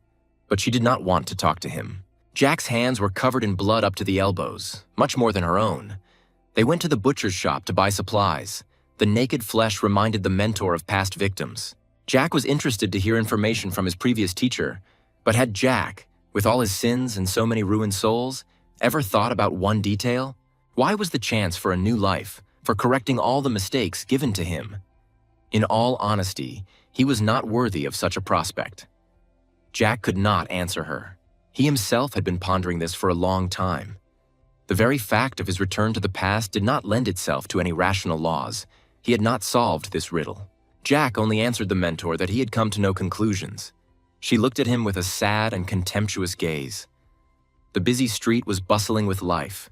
The couple continued walking along the road. The mentor's gaze made Jack feel uneasy, and he tried to soften the situation by saying that it wasn't he who had brought himself back to this world, but rather that someone had plans for him, and he had been brought here to fulfill them. He reasoned that if someone had a goal, then this stranger himself would show up, and then Jack would be able to answer some questions. But if not, then he would continue to live on. The conclusions of her student led the mentor into some confusion. She still does not understand Jack, and by what rules this young man lives. He still hides many secrets within himself. Jack continued, one way or another. At this point in time, the most important thing in Jack's life was her, the mentor, and the time spent with her. Ballantier showered her with a gentle smile. The mentor transferred herself into the boy's arms. Her childish height allowed her to do such a thing. She noted that Jack knew how to seduce people with sweet words, but she was more interested in the plan. The first thing she needed to do was find allies. Jack remembered his pirouettes in the cave, how he fought in the place where the mentor was imprisoned. It was hard for him. His body was still physically weak. Casting the protection spell not only took all his strength but also affected his health. He was on the verge of death, but he was lucky. And yet, after being rescued, he had to drink 2 high-class elixirs to restore his health and normalize his condition. Although despite this, the pain haunted him for another 5 days. He was well aware of his chances in such adventures. Due to his weak body, he needed good protection. Otherwise, his journey would end before it had even begun. They went on shopping. They needed to stop by the blacksmith to buy a sword. The old one fell apart in his hands before Jack had time to get out onto the main road. As a blonde girl with a basket of yellow flowers flew into him, she was whining in pain, holding her forehead, apologizing for such an incident. She said that she had urgent business. Jack apologized, but didn't look around. He reached out to the girl to help her up, when something about the lying peasant woman suddenly alerted him. He made a decision instantly, deciding to start assembling the team with her. The girl had been shaking herself off and collecting fallen flowers all this time. She was glad that she remained safe and sound. Looking up at Jack, a bag of gold coins hung in the hands of a young man in front of her nose. Jack offered the stranger to work for him, or rather with him. At first, she didn't understand anything, but when she began to understand Jack's offer, her eyes widened in surprise. The guy said that in exchange, he would give her this bag of gold. She took the bag, and it turned out that it was indeed full of gold. The girl thanked him for the offer, but regretfully noted that she could not accept such money. The young man decided that she was from a poor family and asked her how much she wanted for the work. The blonde did not lose her composure and said that 1 shilling would be enough. Jack was amused by the girl's confusion. He hastened to give her a shilling. She extended her hand to take the coin. The cold coin touched the girl's flesh. She immediately gave Jack her basket of flowers. Jack didn't know what to do with these yellow flowers, but he thanked the girl for it. The teacher watched the blonde with interest. Having handed over the basket, the girl hurried to hide, but after running a little, she remembered that she had not bowed in gratitude. Jack sheepishly accepted the gratitude, and the blonde wished them a good day. Now his team had its first comrade, who, however, was not just a human. The mentor noted that she had not seen vampires for a long time, who were rare guests on Earth. Not fully recovered from the meeting, Jack agreed that it was surprising. He also didn't expect to meet a vampire, especially in a crowded human city. The mentor gave him a cold look. A moment later, the youth realized that he had indeed met a vampire. He had not known this until the mentor said so. She was surprised, thinking that he had chosen her because of her appearance. Valentia replied that he chose her because of her great potential. He thought that she would be able to reach the 10th circle, which is the achievement of a strong magician. The mentor was unnerved by his reckless stupidity. It was surprising that such a man had ever acquired such power, but the youth only confirmed her suspicions and said that he hoped for her long life, during which the teacher would teach him a lot. But this would depend on Jack himself. He was pleased to notice that the teacher he knew had not changed at all, and the couple went on shopping, although the teacher was now talking to him. As they walked, the image of that girl stood before the mentor. She had definitely seen her face, those eyes and light curls somewhere before, but she couldn't yet remember where exactly. Having collected herself and meditated a little, she remembered a happy couple in the forest, a boy and a girl dancing and laughing, circling each other. The appearance of one of the children of the forest in the human city was amazing. Lately, since her awakening and return to this world, she had been haunted by amazing phenomena, and who knows what will happen next. The mentor knew where to buy a sword, and they went for the blade. Vampires were one of the most unusual and powerful races. Along with dragons, graceful and strong, drinking human blood, they were common in ancient times. Jack recalled the sad history of their race's development. While the consultant told him the features of this or that sword, the girl did not notice how the young man was listening to her with half an ear. In ancient times, there was a war between vampires and dragons. There were a number of reasons accompanying this event, the main one of which was power over the demonic forest. After a long series of battles, the victory of the dragons became obvious, as a result of which many vampires were forced to leave the forest for unknown lands. Or rather, the few who survived fled. The girl they had met today was probably one of the runaways, or at least one of the children who had run away, and Jack hated to think what she had gone through. But young Ballantyre wasn't interested in wars at the moment. His eyes fell on one of the swords. The consultant noted that it was an excellent choice. The steel was made by a special blacksmith from a rare material. All these thoughts about the past were getting on Jack's nerves, and this blacksmith's place with ancient armor from the past brought back old memories. So he asked for this sword. Wherever you looked, there were cats everywhere in the armory. The girl herself was probably an avid fan of them. When buying a sword, the girl wished for good use of the blade. Now all doubts were dispelled. He warned the mentor that he had already decided for sure that she would become his comrade. The teacher was not too surprised by his decision. However, she did not understand why Jack was doing all this. She asked him again if he was sure of his decision. The consequences could be very different, and the responsibility would be on Jack. The nobleman understood her fears, but he was doing this only for himself. The couple was already heading to the market where they last saw the vampire. Jack knew that she would be there. The blonde herself needed such a chance to get in. Their journey together would help her to open up to her full potential and fulfill everything she wanted. Just as Jack thought, she stood in front of the meat counter and was animatedly talking about something. But the mentor wasn't so sure about Jack's purely caring intentions. Was he really giving her a chance for more than just his own plan? The couple approached the blonde. Jack greeted her warmly. Jack immediately understood that the mentor did not ask him this question without reason. She had personal experience on this matter. In the past, about 400 years ago, at the peak of the mentor's power, her persona was very popular, and her power was capable of performing any miracles. The mentor had the blood of dragons in her veins, which gave her such longevity and strength, and because of this, many people and the emperor himself personally entered into a contract with her, which stated that no races were to interfere in human affairs. Needless to say, such an agreement became a catalyst for many conflicts and quarrels. It was after such an agreement that the non-humans moved to the demonic forest. But the fact is that the agreement was signed 400 years ago, and the people who supported it were dead. The last emperor had long since been buried, reminding Jack once again that no matter how strong you were, time always got the better of anyone. But even after the agreement expired and the ban was lifted, other races could not escape the forest. Many tried but were stopped. The dragons were bound by the shackles of this agreement for 2 more years, and in their anger they killed anyone who tried to leave the forest. No one could resist their prohibition. Those who could resist them were dead. The dragons were proud and vain if they were forbidden to go out. Then so were others.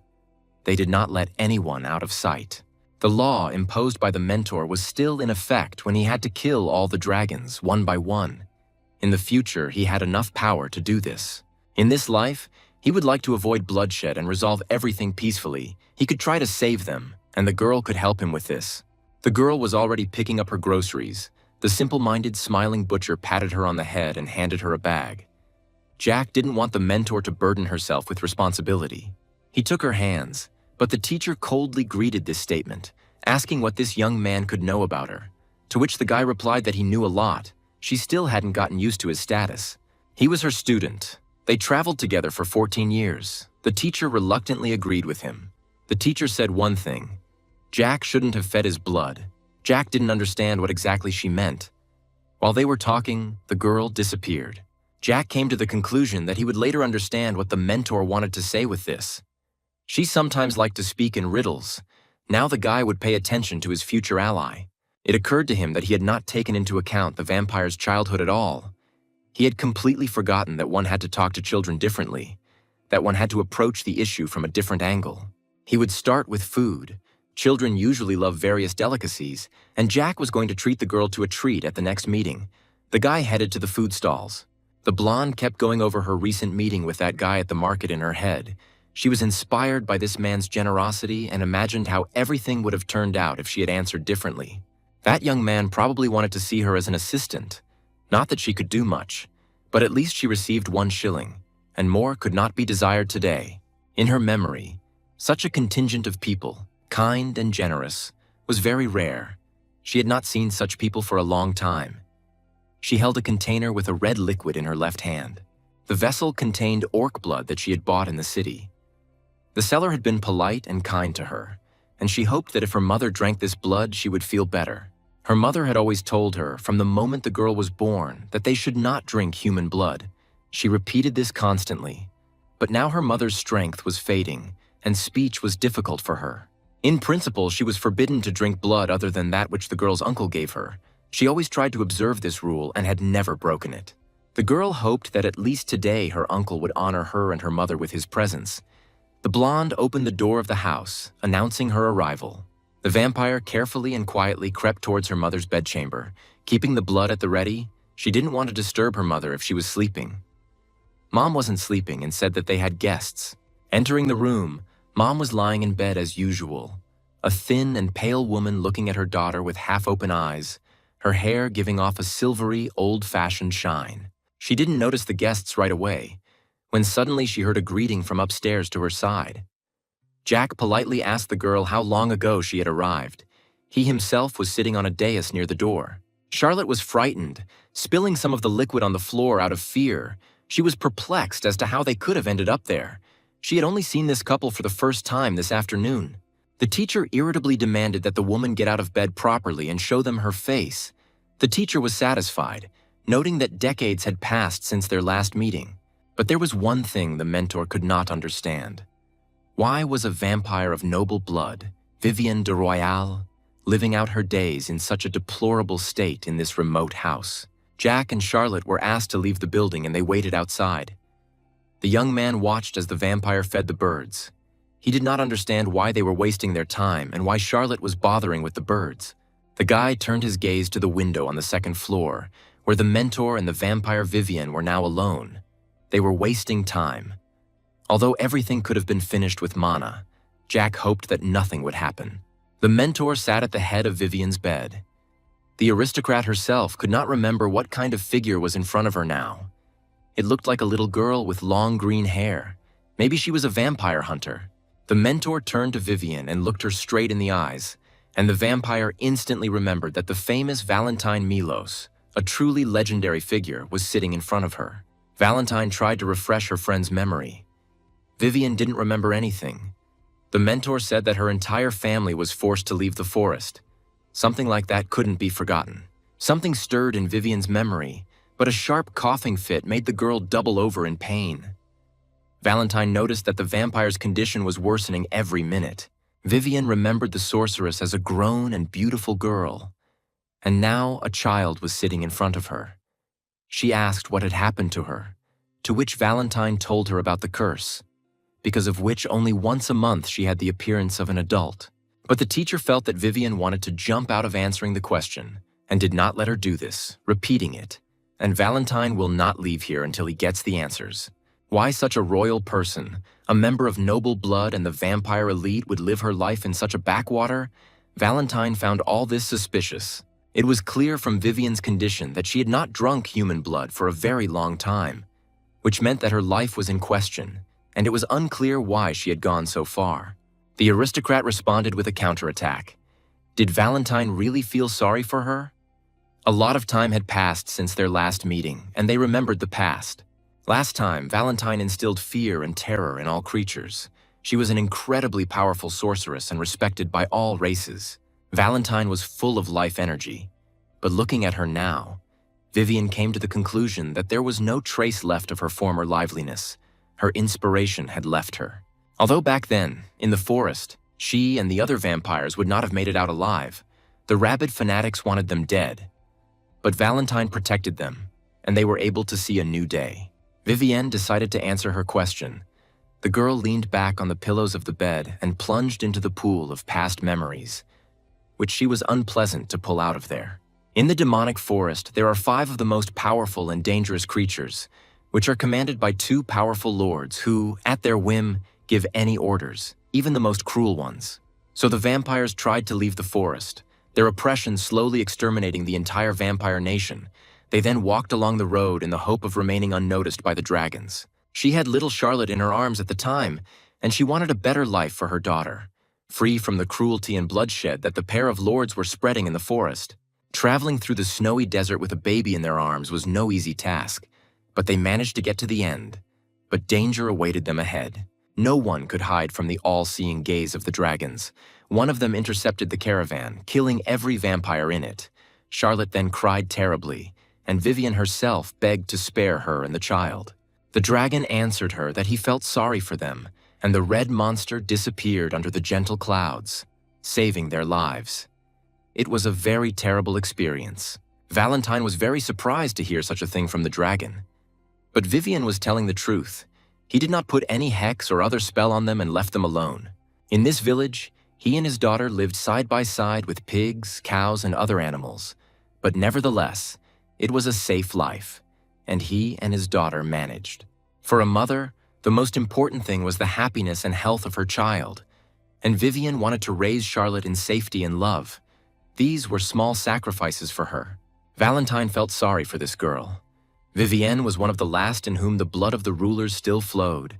She was an aristocrat, born to rule. But she lived in this remote and poor village in a land barely marked on the map of the continent. And worst of all, she was already waiting for her death. Jack was counting crows when Charlotte asked him impatiently when they would leave. The tone in which the blonde spoke seemed interesting to Jack, and he looked at the girl. Charlotte continued talking. She told them that their uncle was supposed to come to them soon, and he didn't like guests. The young man asked with interest what kind of uncle he was.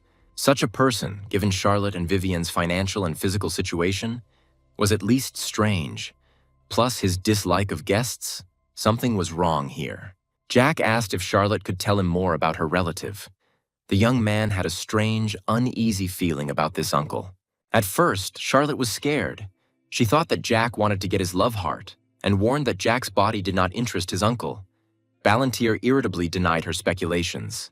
He replied that he was simply very bored waiting for the conversation between the mentor and her mother to end, in which case Charlotte would not mind talking about her uncle. She wanted to tell so much that she didn't immediately know where to begin. Her uncle was a rich and wealthy man who looked the part. But in reality, Charlotte didn't have a lot of information. She only knew for sure that her uncle had bought this house for her and her mother, and that he also brought them food every 3 days. When the girl mentioned food, Jack thought of the bowl of pig and cow blood that Charlotte was holding in her hands, and the young man immediately realized who his uncle really was. Jack had already started to tell Charlotte the truth, that she and her mother were in danger, and Jack himself was embarrassed by Charlotte's ignorance, but he did not have time to finish the sentence. When a soft male voice cut through the street, the man asked if he was the one the rumors were talking about. The man was curious about Charlotte's new friend. Jack looked at him. The aristocrat was sitting on the fence. In his hands, he had a white cane with precious stones. The man's head was covered in long, snow-white hair with a silver sheen. A teardrop-shaped ruby was inlaid on his forehead. The stranger's eyes had a pinkish-yellow tint. He saw the guy in front of him for the first time. As soon as Charlotte noticed him, his eyes lit up with a playful fire, and she happily greeted her uncle. Jack greeted the man, noting that he was probably that same uncle. The stranger only needed one look at Jack to understand that he was in front of a nobleman. The man grinned and carefully examined the young Ballantyre. The entire appearance of this stranger simply screamed about his origin. A dragon in human form stood before Jack, and the aristocrat inquired about the reason for his presence in their humble home. The dragon sensed the presence of another stranger in the house. He noted with some disapproval that there were many guests in their house today. The man headed into the house. Vivian felt the presence of the dragon when she and Valentine were finishing their conversation. The vampire asked the sorceress to call her daughter from the street. She had a bad feeling. The dragon noted that they had a lot of guests today. Now it was clear why this man didn't like guests. Jack didn't like him. Dragons themselves were cruel and vain. The mentor spoke to him through a mental connection. He warned her about the approaching man. Valentine told him to bring this man and Charlotte to them. The whispers with which Jack responded unnerved the dragon, although he could hear some of the words the boy was saying. But Jack submitted to the will of his mentor. Ballantyre approached the oak door and took hold of the handle. He answered the dragon that his teacher was waiting for them. The dragons were cruel. They were bored with simply killing. They sometimes wanted to play with the victim. The guy asked him to come into the house. The dragon followed him to the second floor to the bedroom. Jack gave the dragon a cold look. The man was amused by this whole situation. Young Ballantyre said that if he wanted to talk to his toy, he should hurry. Vivian was still lying in bed, turned towards the window. Hearing them approaching, Vivian prepared to take her daughter into a tight embrace. But looking at the doorway, she was horrified. The dragon was standing next to her daughter and stroking her head. The dragon chuckled at this reaction as if Vivian had seen a ghost. He said that he just came to chat and sat down on a chair near the bed, but his intentions were not good. In an instant, the dragon's calm and smiling face gave way to a bloodthirsty grin. Promising not to make a scene before her death, he was pleased with the pleasure the toy had given him. Charlotte's mother's face suddenly turned even paler. Her daughter ran up to her mother and tried to find out what had happened to her, why she had gotten worse. Vivienne, breathing heavily, only repeated her name. In a panic, the girl said that she had orc blood, which could improve her mother's condition. The daughter hoped that her mother would be able to get up and talk to her again. But Vivienne refused. She only said that she had prepared a gift for her birthday. She gathered all her strength and smiled at her daughter for the last time. She apologized with tears in her eyes for everything that Charlotte had to go through because of her. For the fact that she could not give her daughter a better life, she was so weak that she could not even give a gift. Vivian gently touched her daughter's cheek as her hand began to crack and crumble even more. Like broken stone, Charlotte looked at her dying mother in panic. Initially, neither Jack nor his mentor were supposed to witness this scene. Valentine even looked away from this heartbreaking picture. Jack bumped into her by chance and followed her out of curiosity. He had no reason to keep an eye on this girl. He was only going to gather his comrades. But looking at this, he decided to change his views a little. He approached the dying aristocrat and asked her if she would entrust her daughter's life into his hands. Although he initially had no reason for this, he will create them now. Vivian thought that Jack was joking, but he replied that they had little time. He took Vivian by the hand and moved on to the confusion. He looked into the vampire's eyes and asked what she wanted for her child. The guy's face was extremely serious, and Vivian did not doubt the power of his words and promises. Whether she wanted Charlotte to become a full-fledged vampire, or whether she wanted the entire continent and the entire world to lie at her daughter's feet, what she was about to say was very important. Or perhaps Vivian wants revenge for the fallen lives of all vampires. And to kill the ill-fated dragon, the man watched the performance in front of him with a smile and interest. Vivian replied that she really did want a different, happier fate for her daughter, and like every mother, she wanted her child to be safe and happy. Vivian had nothing to wish for other than this thing. She directed her clouded, faded eyes at Jack, the last energy leaving her. She would only be able to say a few words. Her most important wish was for her daughter to always smile. She couldn't even dream of more. Charlotte shouldn't have to go through all the hardships that Vivian went through. But before her death, she would like to know the guy's name. During the conversation, she completely forgot about this detail. The nobleman introduced himself as Jack Ballantier. A nice name for such a young man. Vivian liked it. She asked if he could protect her beloved and dear Charlotte. Vivian's face began to crack. Jack replied that he gave his word that the representative of noble vampire blood, Vivian, with the veins of the blood of true rulers, should rest in peace. She thanked him for his promise. The aristocrat called her daughter. Vivian wanted to touch her Charlotte one last time. Let her know that her mother would always love her. She touched the girl's face and pieces began to fall off her hand. Vivian began to collapse, and Charlotte rushed to her sobbing. She kept begging her not to close her eyes. The girl did not want to accept the death of her mother. Screams could be heard everywhere. Charlotte continued to sob over her mother's body, which was slowly dissolving into thin air. How would she live without her? Only one word was heard from the house, louder than all the others. Mom, Jack, and Valentine watched silently. The room was filled with the dragon's loud, heart-rending laughter. He grabbed his head from laughter and couldn't stop. This whole picture greatly amused him. Even in death, his toy made his owner happy. The man could barely contain his laughter. It seemed like he was about to die from it. Words of revenge and happiness were heard in this room. He was amused by the responsibility the boy took for the girl's life. The girl was about to die soon too. It felt like the little brat's life was worth something. The dragon burst into laughter again as Jack concentrated his magic and lunged at the dragon. The dragon's body broke through the wall of their house, and there was a small bruise on its neck. The man didn't even have time to realize what had just happened to him, but he enjoyed this fun. The dragon decided to have some fun with the boy, sarcastically noting that attacking a defenseless person is a sign of bad manners, and the man landed on the street floor with the agility of a cat. Arcs and streams of fire began to dance around the dragon. Flames engulfed the man's body. His eyes acquired a pure white set. Jack prepared for the fight. The battle promised to be difficult. The dragon, in his madness, promised to teach Jack a lesson and good manners. He was already preparing to attack.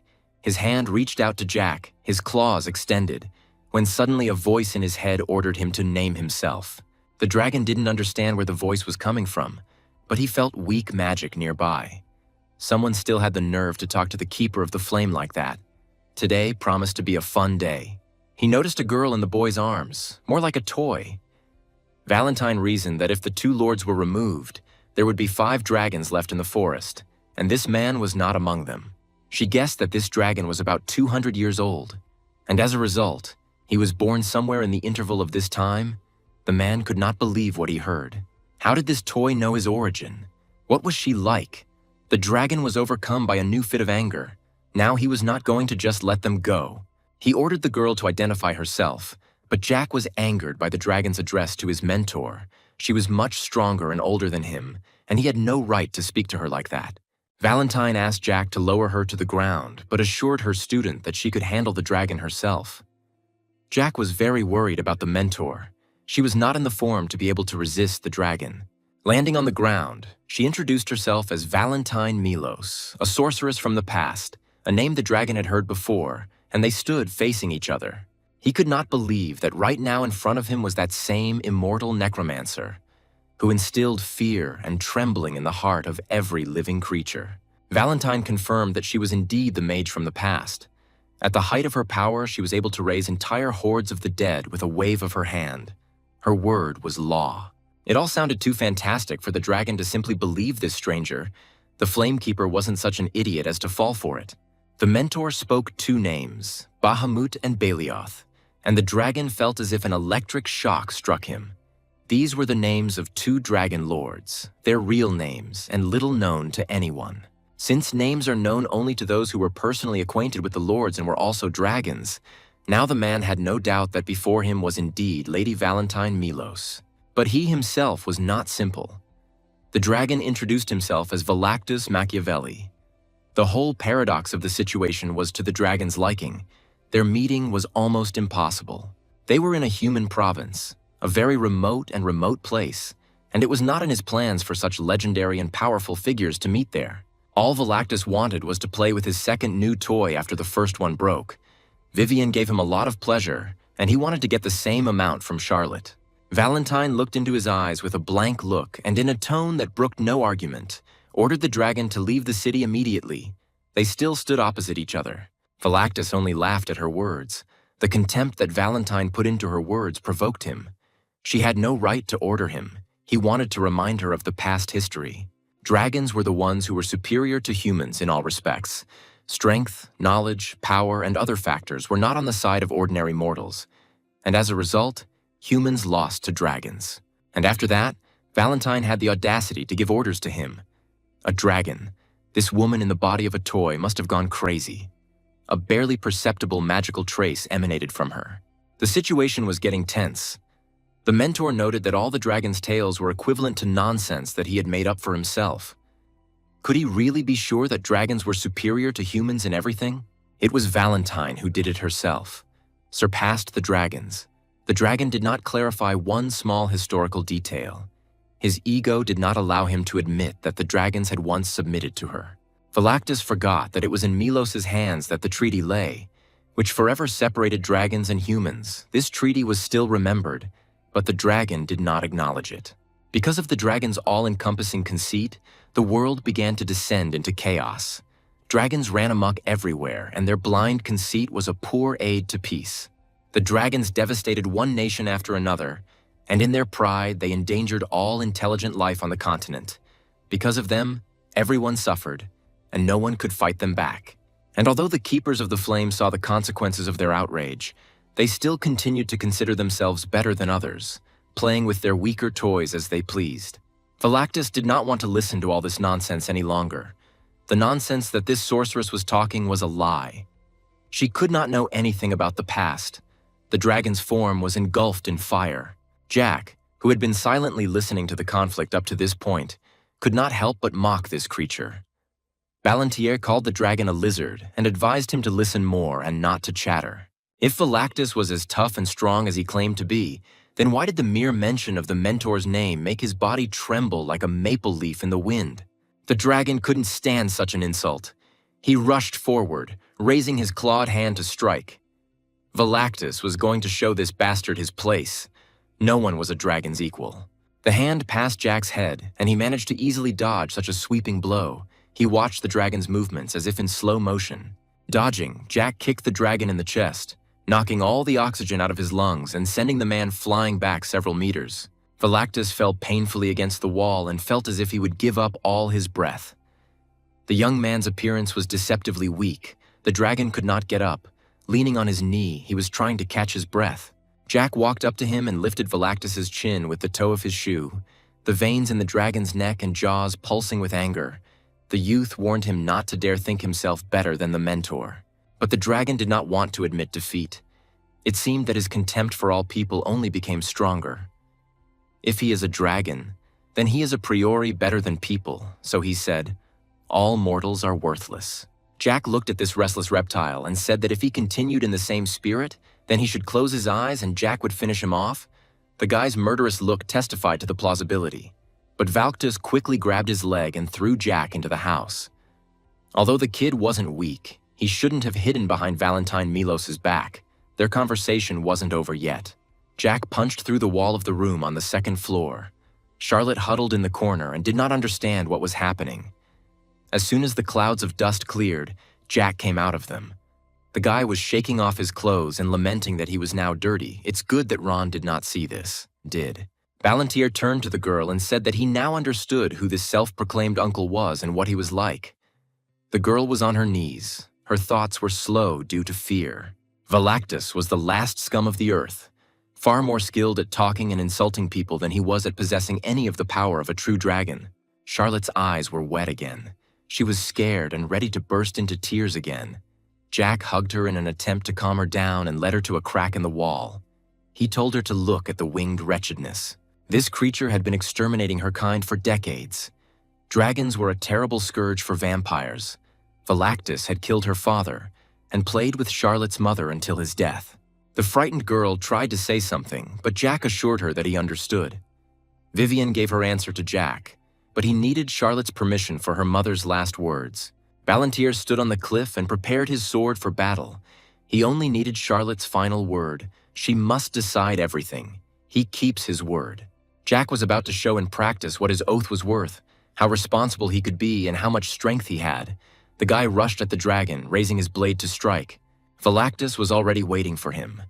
He prepared to dodge the blow. As soon as the youth swung his sword, he jumped to the side and the sword cut through the air where the dragon's head had been. Velactus increased the distance between them by somersaulting backwards, a vicious grin never leaving his face. A moment later, they both pushed off the ground and approached each other. Jack raised his sword to strike. Only the swings of the sword were heard. The duelists passed each other and not a drop of blood appeared on Velactus's clothes. The dragon was a little disappointed. His expectations were quite high. Jack seemed like a strong swordsman to him. He wanted a long fight. But the swordsman's technique was too banal for the dragon. But Velactus noticed the falling white locks. His beautiful silver hair ended up on the ground. Jack laughed and replied that he just didn't want to spoil his face. The new look suited him. Velactus's patience finally snapped. The dragon burst into insults and warned the boy that he would no longer hold back, the man's eyes flashing lightning. The dragon started to use magic. The target was right in front of him and Velactus used a deadly spell of cutting wind. The dragon prepared for a victorious triumph over the boy. The dragon's magic was one of the most powerful, but Jack easily repelled all his attacks. The boy moved with lightning speed. Valentine watched the progress of the battle. She noted that Balantier was able to repel the dragon's magic. This was a sign of high skill and strength. Jack was clearly not as simple as she thought. Velactus froze in surprise, and Jack quickly took advantage of his opponent's confusion. He rushed forward and grabbed the dragon by the face, slamming him to the ground. Velactus was unable to keep up with his speed. For a second, the boy's face froze. During the fight, Jack had the feeling that he had heard the name Machiavelli, and he remembered that Luca Machiavelli had a son. Perhaps it was Velactus. The dragon couldn't move, but he was puzzled by Jack's question. How could a mortal know his father? Jack knew that Luke was one of the 5 dragons that controlled the forest of monsters. Jack knew Velactus's father in a past life. He was the one who cut off his head, although Velactus was better off not knowing this. In this life, he will do everything to prevent useless bloodshed. But Ballantyre could not remember this dragon lying above him. Perhaps in a past life, someone had already managed to kill him before Jack, or he had successfully hidden. Jack noted how much Velactus resembled his father, and he enjoyed teasing the upstart, the dragon, not hiding his surprise and shock, trying to figure out who he was. To which Ballantyre replied that he was the first and last student of Valentine Milos, the one whom the dragon openly mocked, for which he now answers with blood. Velactus could not understand how a mortal man could repel his magic, the magic of a dragon. The dragon was overcome with fear. His position was incredibly humiliating. Jack was disappointed. Could it really be one of the dragons, those who were considered the strongest and most powerful creatures on Earth? If others were the same, then there would be no problems. The guy decided to take pity and gave the dragon a chance to save himself. He gave Velactus 5 seconds to apologize to the mentor for everything he had said to her. It was a low blow, the lizard asking what would happen if he refused, though it was a dangerous question to ask someone who held the tip of a blade in front of Velactus's nose. To which Jack replied that in that case he would grind the dragon into powder and stuff it into a bag that no one would ever find, and the memory of the dragon would disappear after its death. That is, Jack will repeat everything that the dragon did with his other toys. Velactus was silent, and the guy began his report, with every second the tension growing. As young Ballantyre finished his last second, he swung his sword at Velactus, but the dragon managed to dodge and escape on its wings. The dragon felt safe. He didn't like what happened today. He needed to find shelter and tell everything to others. Jack looked at the flying lizard and grinned. He didn't think that the dragon would have enough courage to run away, but he wasn't going to let him go. Ballantyre didn't want to go that far. He took a stance and concentrated magical flows in his body. He had no choice. He used the soul sword, and a cloud funnel formed in the sky above Velactus. The dragon only managed to curse under his breath. The spell was almost complete. This was the first of Jack's 4 techniques. Heavens, the guy pointed the blade at Velactus. He won't be able to dodge. The dragon froze in the air before a huge magical flow. Who was he unlucky enough to contact? Who was the kid, really? There was a flash, and the whole world went out. Velactus found himself in a black and white world. He did not have time to figure out what had happened, and he could not get out of this place. There were black faces all around. He felt a gaze on him and turned around and screamed. The huge head of that guy was looking at him. He tried to run away from her, but his legs filled with lead, and he fell painfully, and the colossal figure of Jack stretched out his hands to him. Velactus screamed. Jack woke up on a large bed in a room full of sunlight. He did not recognize the interior and could not remember at all how he ended up there. Suddenly, the butler entered the room. Ron was worried about his master. He was lamenting what Jack had done, that he had only just woken up. Jack turned to him and greeted his friend. Ron rushed to the guy's bed with tears and bombarded him with questions about his health. Jack didn't like the fact that the butler was treating him like a little child. He asked him what Ron was doing there and where they were anyway. The butler hesitated, and then Jack remembered the teacher and Charlotte. He asked Ron if he had seen the girl and the toy. Ron replied that they had washed the girl and put her to bed. Now she was sleeping peacefully in another room. The poor thing needed rest after the shock. Ron didn't know what happened to her. When the butler saw her, the girl was completely scared and in a state of shock. He and the other guards tried to calm her down, but her tears wouldn't stop for a long time, so Ron decided to sleep. As for the toy, it was currently next to him. Valentine sat motionless opposite her charge's bed. Noticing her, Ballantyre greeted the teacher kindly and wished her good morning, but she herself was angry and noted that it was evening now. Ron was surprised by the talking toy. Valentine turned her head away proudly and said that she had nothing to be angry about. Since only Jack had suffered, she was not in the mood for communication right now. But the guy was not at all upset by his mentor's mood. He smiled and asked her not to talk like that. Now everything was fine. Ron asked how Jack talks to the toy. It had been sitting there for 3 days, completely motionless and showing no signs of being intelligent. Jack decided to explain everything to the butler later. Now they had other things to do and no time for chatter, but the guy ordered him to remember one thing. The toy Ron was talking about was Jack's tutor, and it needed to be treated accordingly, but the butler wasn't too bothered by this. Ron had already gotten used to the master's oddities. He replied that Jack probably had a reason for saying that, and he would be careful in the future. Now Ballantyre wanted to know what had actually happened then. Ron told him that the knights who were riding with Jack were found dead, and the Marquise found out about this. Jack's father was a little worried about this turn of events and could not leave everything as it was. He hired a knight to conduct an investigation to get to the bottom of the truth and follow Jack's trail, and the knight immediately followed it. Young Ballantyre left them in abundance everywhere. Guards and random passers-by remembered him. Especially in Arbeloa, they saw him many times. After that, servants came from everywhere, as if Jack had gone to the province of Osenble. Ron noticed a blue funnel over the province and a man in the sky. They eventually reached autumn and found a seriously wounded Jack unconscious. Lying in a pool of his own blood, the guy asked what happened next. No one understood what could have happened to Jack, but his wounds were severe. His body was moved to this room and treatment began. To get the boy back on his feet, the servants used 3 top-class elixirs, and Jack still had a strawberry aftertaste after them. Ron said that they really did taste like strawberries, and Jack was pleased that the butler still remembered his favorite things, like strawberries. But nevertheless, Ron himself should not be here. Jack asked him why he was with him and not protecting his sister, because Jack ordered him to. The butler looked down guiltily and explained that his sister also wanted to go on the search, but the Marquis stopped her and sent Ron instead of his daughter. Jack was quite surprised that his father personally sent Ron on his quest. His father was too cunning for this to be a matter of heartfelt concern. But this action of the Marquis was very reckless. His father clearly had something in mind, and as soon as Jack recovered, he would find out what exactly. Ron finished his explanation and waited for further instructions. But Jack was pleased to see his old friend nearby and was not angry with the butler. Now it was worth paying attention to another figure in his room. A red-haired man stood near the wall who did not make a single sound. The man's face showed little emotion. He only said that the third gentleman had finally woken up. His tone did not inspire confidence. The man was arrogant. He introduced himself as Gonzalez, the second in command of the Iron Blood Knights, and he was the knight the Marquis had hired to search for him. Gonzalez had questions for Jack, and he began by asking whether the third gentleman really didn't know that it was beneath the rank of the Marquis's son to play with commoners and visit the provinces. Perhaps this was permissible for the third heir, but Jack was also the son of the Marquis Ballantyre, who was not allowed to do this. Ron was about to stand up for his master as he was still ill, but Jack stopped the butler and decided to listen to the knight to the end.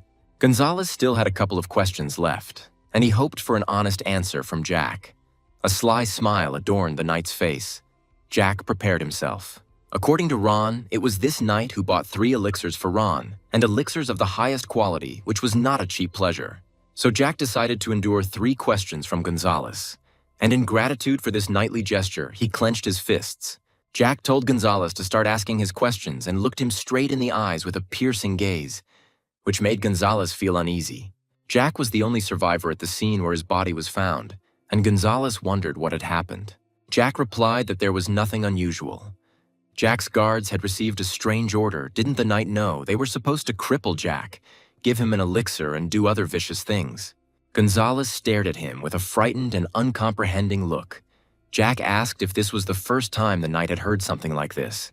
But Gonzalez asked not to change the subject of the conversation and to continue the report. He still had not heard the information he needed regarding what had happened. The second time Jack held back, but he gave himself his word and continued speaking.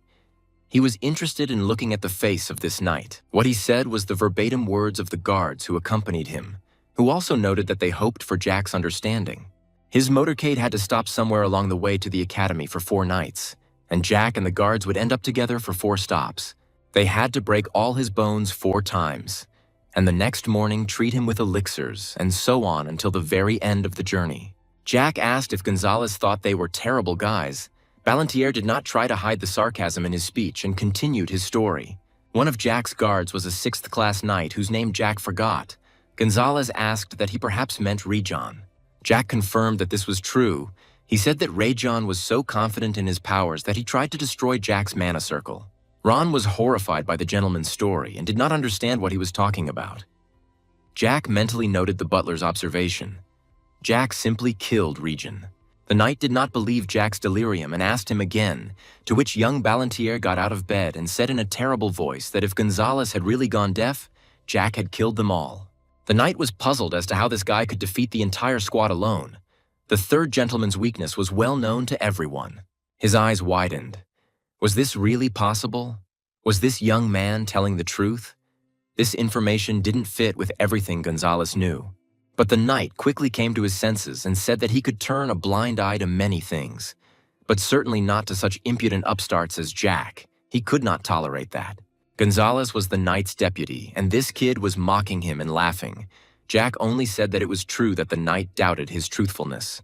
Ron warned the master that no matter how much Elizabeth loved him, the butler was not going to stand aside and turn a blind eye to everything that was happening now. Ron took Gonzalez by the hand and asked him to come outside with him to talk privately, but Gonzalez gave him a look of disgust. The knight grabbed his hand harshly. Some ordinary servant dared to touch him. It was unforgivable. Ron only screamed in fear. Jack could not forgive this knight for such impudence, and at that very moment he punched the knight in the jaw. Teeth fell to the floor and the man flew back. Gonzalez was disoriented when he hit the wall. Jack held back 3 times, but this bastard still drove him to anger. Ron was worried about Jack's condition. He had not yet fully recovered from his wounds. The boy staggered and grabbed his head. Jack collapsed on the bed. Ron anxiously tried to find out from the master how he was feeling. Maybe they should have given him more elixirs. But Jack calmed the butler down, assuring him that he was fine and only slightly dizzy. Without getting up, the guy called out to his friend. Jack said that this night was about the 7th circle. Ron didn't yet understand what he was getting at, but Jack's further look told him everything. Young Ballantier laughed at Gonzalez. He was surprised how such a weakling could mock an ordinary servant. Jack's hand suddenly grabbed Ron's shirt. Jack pulled the butler close to him and asked him not to live like this anymore. Jack was recklessly stupid. He could not continue to behave like this. The boy thought that it would be easier for him to be with Ron. But now Jack thought differently. Too much had happened in the young man's life. Ron was one of Jack's few friends, and he wanted the butler to live like a normal and free person. The guy's voice rose to a shout. Ron noted that his master had never spoken like that before. Jack looked into the butler's eyes and gently asked if he was sure he didn't want to. The butler answered negatively, and Jack let go of his shirt. He sighed with relief. This conversation was over and could continue. Ron's voice changed to steel, and he turned to Gonzalez, who said that he was the deputy captain of the Iron Blood Knights and was supposedly the 3rd most powerful here. And although Jack didn't know Gonzalez, Ron himself remembered him very well. At the same time as the butler's frightening speech, he took off his jacket. Young Ballantier asked Ron how much time to give him. Perhaps 5 minutes would be enough. Ron was already rolling up his 2nd sleeve. But the butler simply replied that the young master should not know what Ron was capable of and assured him that 1 minute would be enough. Everyone already knew that Ron's culinary skills were at their best. The butler's culinary dishes were of first-class quality and taste. But now we are not going to talk about the butler's excesses. A particularly observant person will notice that Ron's actions were unusual for a simple butler. The butler began his battle dancing with Gonzalez. He tried to land some kind of blow on Ron, but the butler's body seemed out of reach.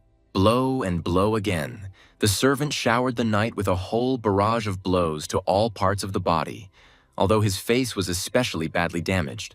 And then another blow landed on his jaw. Gonzalez couldn't do anything. The knight's toothless mouth was gaping, his teeth crunching playfully under the duelist's feet. The knight cursed again, but tons of insults directed at Ron did not give him an advantage. The butler dodged another lunge and hit him in the chest. From the open door, the servants whispered in surprise, and the guards tried to understand what was happening and thought about whether they should interfere in the duel. Although the word duel is too strong, Jack caught some familiar movements in the heat of this carnage, and a familiar feeling took possession of him. Of course, Jack had seen his friend's movements before, in his past life. He remembered well how Ron had protected him from the knights. But even in the 9th circle, the basis of his power was precisely magic, and not physical strength. Ballantier only now noticed the butler's physical perfection. The picture in front of all the servants was also curious because Gonzalez, a seventh circle magician, was losing to a completely ordinary servant. Well, he has a lot of experience in close combat, and besides, Ron has fought with people stronger than Gonzalez, and he will be able to hush up all suspicions. It could be said that this knight was a spy for the Tulkun Empire, and that is why the butler had to kill him, although it was worth it. Or rather, whether Ron would decide to do this, for some reason Jack assumed that no, his own principles could prevent him from doing so. Gonzalez ran up to the guard and snatched the blade from him. He didn't have time to really object when the cold metal fell into the knight's hands. Gonzalez could no longer control himself. Calling Ron a scared bastard, the knight rushed into the attack with his sword at the ready. The butler got ready. Ron trotted up to his duelist and knocked the blade out of the knight's hands with his hands, after which he grabbed Gonzalez by the shoulders and pulled him closer. He jumped up and hit the bastard in the nose with all his might. Gonzalez could only involuntarily gasp in pain and widen his eyes. Jack was a little upset by the fact that his friend had to hold back and not show his true power, and in such moments it was pleasant to watch him. Gonzalez was kneeling and Ron was gracefully approaching him when Jack called out to his butler, who responded with a beaming smile to his master. The young gentleman asked Ron to prepare a couple of dishes for him. Perhaps he got too carried away. How long will the youth wait for food? The butler apologized guiltily. While he and Jack were talking, Gonzalez silently approached Ron and raised his blade to strike. But the next second, Gonzalez's body flew back 10 meters and hit the floor. Ron didn't even look at him to strike. The servant assured his master that the dishes were ready. Jack replied that 1 minute and 20 seconds had passed. Ron should have been faster. He lowered his head guiltily and agreed. Then young Ballantier looked into the doorway where the onlookers were standing and ordered them to return to work if they had seen enough. The third gentleman approached Gonzalez's beaten body and, grabbing him by the hair, said that they would have a private conversation. Jack noted that the name Gonzalez sounded impressive and cool. The knight had good skills, and his father trusted him. The knight looked at the youth with a wolfish look. He started to give an angry tirade about him and that crazy servant. But before he could finish his sentence, Jack pulled him hard by the hair. Gonzalez gasped, and the guy leaned over him like a shadow. The knight probably didn't understand anything yet, but Jack didn't expect a direct answer from him. He had come to find out what had happened, and Jack politely told him the whole truth about what happened on the mountain and who was behind it. Jack had a couple of ideas about this scoundrel. He will be watching Gonzalez, the Marquise's favorite, the third knight over 30 and the current captain. All that remains is to play his cards wisely. It would be a real waste to kill such a specimen. Jack asked the knight if he wanted to receive the 8th circle of magic. Gonzalez didn't understand what this guy wanted from him. Ballantier asked louder if he wanted to become captain. Jack was dangerously close to Gonzalez's body. The two of them could have made a small secret pact. Ron watched this scene. His master was up to something again. He was already so grown up. A happy tear ran down the butler's cheek. He was so happy for Jack, how strong he had become. He was proud of him. But before Ron could fully indulge in pleasant feelings, the toy grabbed his leg, and he immediately fell to one knee and was about to introduce himself. When she heard the voice of her master's mentor, she asked if she had just witnessed an impulsive outburst. Valentine stood in front of the butler and reasoned. The person in front of her was curious. About 20 years ago, Ron managed to reach the 9th circle. To have gained such powers at his age is a true miracle, which is why it is even more incomprehensible why his magical power has not increased since then.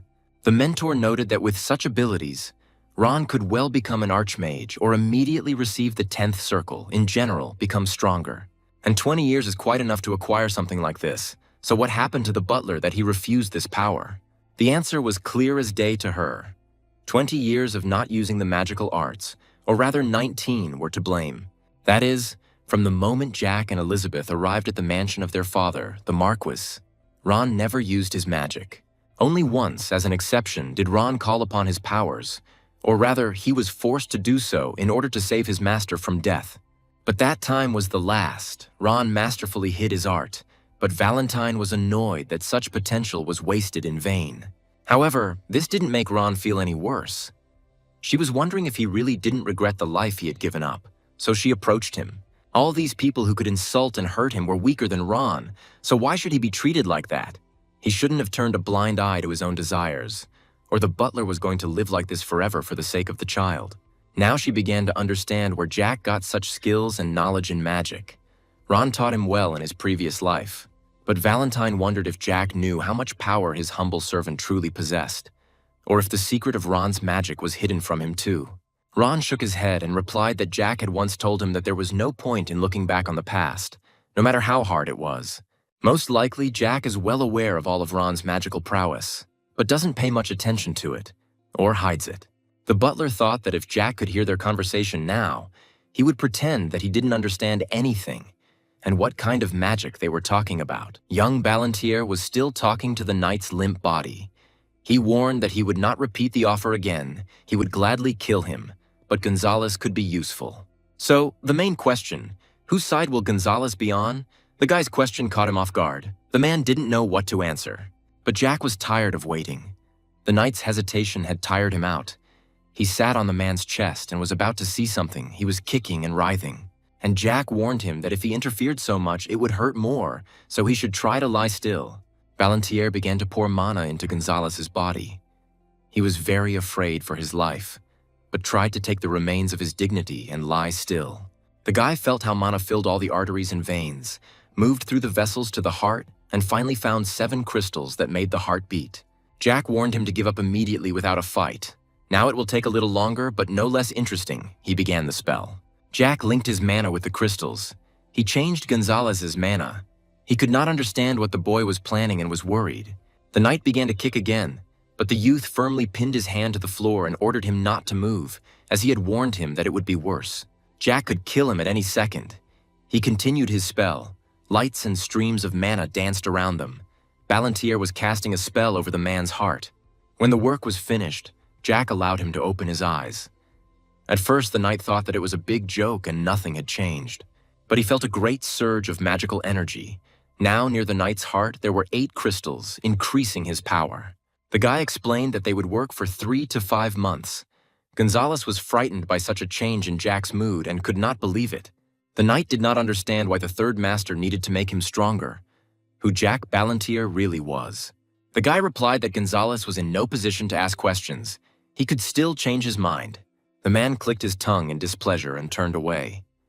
Ballantier was pleased with the work he had done, for now the knight had no choice and would have to obey. For even he was not so stupid as not to understand the consequences of refusing to obey. For in that case, he would die a death so terrible that it is difficult to imagine. The fact that Jack was surrounded by various rumors about his possession of black magic played into the boy's hands. They would help him subdue this stubborn man. Jack remembered that even after he had beaten Pelon, various rumors about the third master had begun to gradually emerge. And as soon as he went to prison shortly after that, small echoes of the rumors that people had spread began to reach him. Everyone at the estate kept saying that Jack had black magic skills. Rumors, especially through the servants, spread like wildfire. And what's most interesting is that they weren't unfounded. Jack really did have black magic, although Gonzalez had already realized this. Well, now it's time to finish. Ballantier ordered the knight to kneel. He immediately obeyed the order, and there was no trace of his former pomp left. The guy advised the man to turn on his brain and listen carefully to Jack. His life depended on it. Any disobedience was punishable by death. The first order was to return to the Marquis, Jack's father. He was eager to teach his father a proper lesson. Such a chance could not be missed. When he returned, he was supposed to report, noting that the third gentleman had no idea about anything and did not know about what had happened. Ballantier paused, and Gonzalez thought that this was naive. Then, in 3 months, the supporters of Count Mentis and the knights on the side of the Marquis should be killed. At first, Gonzalez agreed with the order, but after a while, the essence of Jack's order dawned on him, and his mouth dropped open in fear.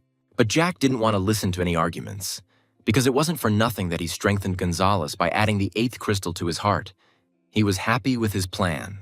After this, the knight obeyed. Jack was pleased with the result. He hugged the man in a friendly manner and advised him not to be so sad. One way or another, Gonzalez should have listened to him immediately, and then the knight would not have had to suffer so much. But all this was no longer important. There were only advantages to their deal. Gonzalez was strengthened and became an 8th circle mage in a second, something that would have taken him about a year to achieve. All that was required of the man was just obedience, and then Jack would not harm him if he carried out all his orders. Ballantier kept his word. Or if Gonzalez still hasn't understood that any disobedience is punishable, he should be beaten again as a preventative measure. The next second after these words, the night became very tense. Jack asked why he was silent. Let him relax. Now everything was fine. But Jack had one more task left for the knight. Throughout his life, the knight constantly mocked and humiliated the butler. And all these years, Ron had to endure all the insults directed at him. He had no right to even raise his hand against the Knight of Iron Blood. And now, finally, the time has come for a little retribution for everything that Gonzalez did. Now the man will obey Ron. In other words, he will become his servant. Ron was present at this order and smiled slightly. Jack simply had to pat him on the shoulder and advise him not to shirk his work. Now that Gonzalez was dealt with, Palantir kicked him out of the door. There were still a few things left to do. Jack was pleased with the result. Now the third gentleman had a second chick, which he could use for his own purposes. The first was the 6th level Iron Blood Knight that Jack killed. He was rebellious and didn't prove useful. This one will have to submit to his will. What Palantir was most interested in now was the dinner that his faithful butler was painstakingly preparing for him. He was already tired of his stomach growling. All day today, Jack walked around in ordinary thin pajamas on his naked body, and the butler was concerned about his appearance. So he worried about this in advance and prepared something for his friend. Jack was tired and curious about what Ron had planned, and he waited in anticipation while the butler fussed over the bed. Since Jack had lost his luggage with normal things during all his travels, Ron made sure that Jack had something to change into, and he took new clean clothes for him. Now that the clothes were finished, the third gentleman would most like to have dinner, but Ron hurried out of the room. Jack was worried about who would join him, and then the next second the door swung open and a blonde girl rushed at Jack through it. She hugged Jack with all her strength. Charlotte was shaking with fear. She was worried that Jack would not be able to wake up and get out of bed, and that she would be left all alone in this world. Jack decided to send his servant for a while. The guy asked Ron to leave so that he could make all the necessary preparations for now. The butler bowed for the last time and walked out of the room, not forgetting to wish his master a successful conversation. Palantir heard the steps receding. It occurred to Jack that Charlotte was completely exhausted without fresh, normal blood. The girl was hanging on him and sobbing. His entire shirt was already wet. The streets were bustling with life. The townspeople were again moving back and forth like ants. Jack apologized to Charlotte for having to destroy her house, but Charlotte was not embarrassed by his words. She did not hold a grudge, noting that her home was where her family was, and now her mother was dead. She cried all her tears for her. And now there was no point for the vampire to live alone in an empty house. Loneliness would completely drive her crazy, and in such moments of crisis, the least thing you want to do is be alone. Jack still had the image of Charlotte in his mind, crying and saying that there was no point in her living alone in an empty house, and Jack's heart shook a little. And it was already getting dark in the sky. Jack grabbed Charlotte's hand and also remembered that he had lost his mother early on. He understood the vampire's grief, and everything was further upset by the fact that Jack was not at the age to remember any image of his mother, any memories of her. And yet Jack never felt lonely. His faithful friend and butler Ron was always with him, who was always there. And now his mentor was also with him, with whom he had the kindest, warmest memories, although in a past life, but in the current one his love for her had not diminished. As the third gentleman had once said, even in the hardest life one can find happiness. Charlotte looked at him, enchanted. The next second, Jack cut his palm with a sharp movement of his hand, and the vampire looked fearfully at the drops of blood noisily falling onto the tiles. Jack walked up to Charlotte and pressed his cut palm to her lips, inviting her to be with him, to become his friend and teammate. The vampire greedily sank her teeth into his bleeding palm. She was incredibly hungry, and Jack thought that it was very painful for her to live without normal blood. As soon as the girl fell away from the guy's palm, she felt a sharp surge of strength and energy, and also felt how her emaciated, pale body was being restored. Charlotte remembered that in the old days, vampires separated from dragons, but some things were still unclear to her. Vampires were given the ability from the very beginning of life to restore their strength by drinking special blood, so she remembered. But still, Charlotte didn't understand why Jack did this. He only patted his bleeding palm with a towel and asked if she felt better. He was curious to know what her impressions were, how she felt now, someone who had never tasted a single drop of normal human blood her entire life. Jack wanted Charlotte to trust him and feel safe. He had already shown her that he was worth trusting. He had shown her with his actions and his blade. In that battle with the dragon, the girls were a little scared to watch their fight. But nevertheless, she was impressed by Jack's strength. She praised him, saying that Balantier was very cool and called him brother. Jack was very unusual to hear such an address addressed to him. Jack had to face the truth. He was already old enough, so he asked Charlotte to call him boss instead of brother. Jack looked into her eyes as he made this request. But the vampiress was not embarrassed. On the contrary, playful lights lit up her eyes. Charlotte gave the third gentleman a radiant smile and said that of course she was ready to trust him with her life, calling him boss. Jack's stomach growled traitorously, and he hurried to finally have lunch. Ron was in shock.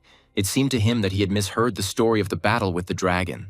Jack bent over the food that the butler had prepared for him and confirmed that he had indeed caught an adult dragon, although it had not been easy.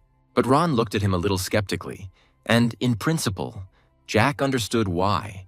The speed at which dragons grew in strength was well known to everyone. Once a dragon turns 10 years old, it already has a mana heart of about the 4th level on average. By the age of 50, the dragon has achieved perfection in the magical arts, and it becomes almost impossible to defeat him. Moreover, dragons are endowed with a whole range of special abilities. For example, giant individuals can transform into people, and these are not ordinary metamorphoses. The dragon's structure is based on magic. It is a creature consisting almost entirely of magical flows, but the transformation into a human is usually used in combat. Jack thought that if that dragon was smarter and Jack gave it a chance to make a quality attack, or in any other way, the dragon would use its power to the fullest. It was unlikely that Jack would have come out of the fight alive. During all these conclusions, Ron was lamenting that his master also needed to eat vegetables, which Balantier did not like. Suddenly, Jack said that he had been very stupid and had acted recklessly. The butler did not understand what the young man meant and asked again. No matter how hard the third gentleman tried, he had a second circle, and with such pitiful strength, it was not worth playing with the dragon or even thinking about fighting him. Jack jokingly asked his friend if it was normal in this case to defeat a dragon of the 10th circle and higher, to which Ron replied that it was at least amazing and a real miracle. But the young gentleman noted that the dragon was inexperienced and did not know how to properly use his innate abilities. Moreover, he was very afraid of Jack, which prevented him from thinking clearly. This was the consequence of his death, but Balantier found the butler's reaction to the entire course of his monologue a little strange. Ron did not understand what his master meant. Jack's surprise was due to the fact that an ordinary person, having learned that some guy killed a dragon, would start laughing and would not believe a single word. Jack remembered that when he was walking with the mercenaries and he said things that they thought were stupid, they burst into uncontrollable laughter. Jack noted that it had previously been normal for Ron to entertain the idea that his master was capable of defeating a wizard much stronger than himself. The butler looked down in embarrassment and asked if his friend really didn't know the truth about his servant. Jack pretended not to understand what Ron meant. He decided to play along with the butler and asked what he meant and whether he was hiding something from his master, at which point Jack had a great time. The butler quietly said that there was something that Jack didn't know, something that Ron had been carefully hiding all this time, but the time had come to reveal it. Ron warned his master that the conversation promised to be long and that it would not be tiring for him to listen to it, but Balantier refused. The guy was perfectly aware that Ron could not say anything that would make his love for him last because Ron was very valuable to Jack. Jack remembered that even in his past life when they ran away from home together, he did not tell about his past. Maybe this was that very secret. Jack tensed a little and thought that it would be better if his secret remained a secret. But nevertheless, this choice was not his. Jack wanted to know only one thing. He turned to Ron and asked him one question. The butler readily replied that he would tell the truth, and Jack asked him the most disturbing question, whether his friend was connected with the Toucan Empire. At that moment, a deathly silence hung in the room. Jack asked if the butler was somehow connected with this empire and perhaps he was their spy. If he answered positively, Balantier would not know what to do. But to the boy's relief, his servant refused. He had no connection with this empire. Jack instantly relaxed and even laughed. The worst was over, but he still needed to clarify this point just in case. Still, Balantier hoped he wasn't pushing his friend too hard. He didn't want to offend or hurt Ron. He looked at the butler and he was smiling from ear to ear. This gave Jack hope that everything would be fine and they would remain friends. The guy also had the idea that it was time to develop new mana circles. Enough time had passed since the last time, and he needed to become stronger. He remembered that when he freed his mentor and used magic, he himself almost died. Such a prospect in the future was unpleasant. He needed to develop his physical form as before, as well as his mana circles, so that he could become stronger and achieve the power he had in his past life. But unfortunately, first he will have to study at the academy, after which it will become much clearer for him what he will have to do and how to move forward in his life. Suddenly, when the fork with meat touched Jack's tongue, he heard the voice of the mentor. She noted that he was indeed her student since he was able to use the black crystal. Valentine's confidence was due to the fact that in this world only she and Jack knew about this black magic and could use it. She was unknown to other mortals and immortals, for it was the mentor who was the progenitor of this type of magic. She created this spell at a time when she was at the peak of her power, and everyone bowed before her. It was the golden time of her life. In other words, this period coincided with a time of many wars and conflicts, when Valentine showed herself in all her glory. It was at that time that she began to use her spell, the black crystal. If you engrave dinner on the magic circle and do not follow it, there could be unpleasant consequences, because otherwise, not only the circle itself, but also the body of the bearer would be torn to pieces, and no one could oppose this spell with anything. It was this nightmarish magic that made Valentine an even more famous magician, making her famous throughout the then-known world. But Valentine was curious about what kind of dinner he had engraved on the circle near the knight's heart, and what Jack himself wanted from him. Her student replied that it was merely an insurance policy for himself, his sister, and the butler, who was flattered that Ballantier had not forgotten about him. He even burst into tears again and folded his hands together in front of him, thanking his master once again with tears in his eyes. For some reason, Jack noticed that Ron had become overly emotional after talking to his mentor, and the young man didn't know if this was a good thing. Suddenly, there was a knock on the door, and Charlotte stuck her head out, addressing him as if he were her boss, having remembered his request. Ballantier was surprised to see her. She explained that the maids had tired her out. They were running around her in every possible way, and wanted to dress her in different outfits and do different hairstyles. But Charlotte came just in time. He asked her to sit next to him. She did not understand what he wanted from her, but obeyed his will. Ron politely asked her if she was hungry, and she refused, noting that it was the third master's merit. Ron gave his master a questioning look, and Jack began his speech. He wanted to send Charlotte to the academy, and he was wondering if it was possible to arrange this, looking playfully at the butler. The butler replied that the boy might sometimes forget that Ron himself was an ordinary servant. But the boy knew that his friend was unusual, special. Jack was openly manipulating him, asking if such an all-powerful butler as Ron could not arrange this small detail for him. The butler's face turned pale, and it was clear to the fool that his master was trying to manipulate him. But since Ron couldn't arrange it, Jack decided to sort it out himself. His friend leaned towards Ballantier and said that it was impossible to blackmail people, to which Jack replied that there was no blackmail, since the third gentleman was not some kind of bandit. At that moment, Charlotte stood up abruptly, throwing her chair back with a bang and shouting that of course she would go to school. It was one of her wishes when she still lived with her mother. Jack confirmed that yes, she would indeed go there. Charlotte couldn't believe her ears. But Ballantier wasn't joking. But in general, Jack really loved to joke, and sometimes it was hard to separate truth from joke. Jack would be very upset to waste such potential.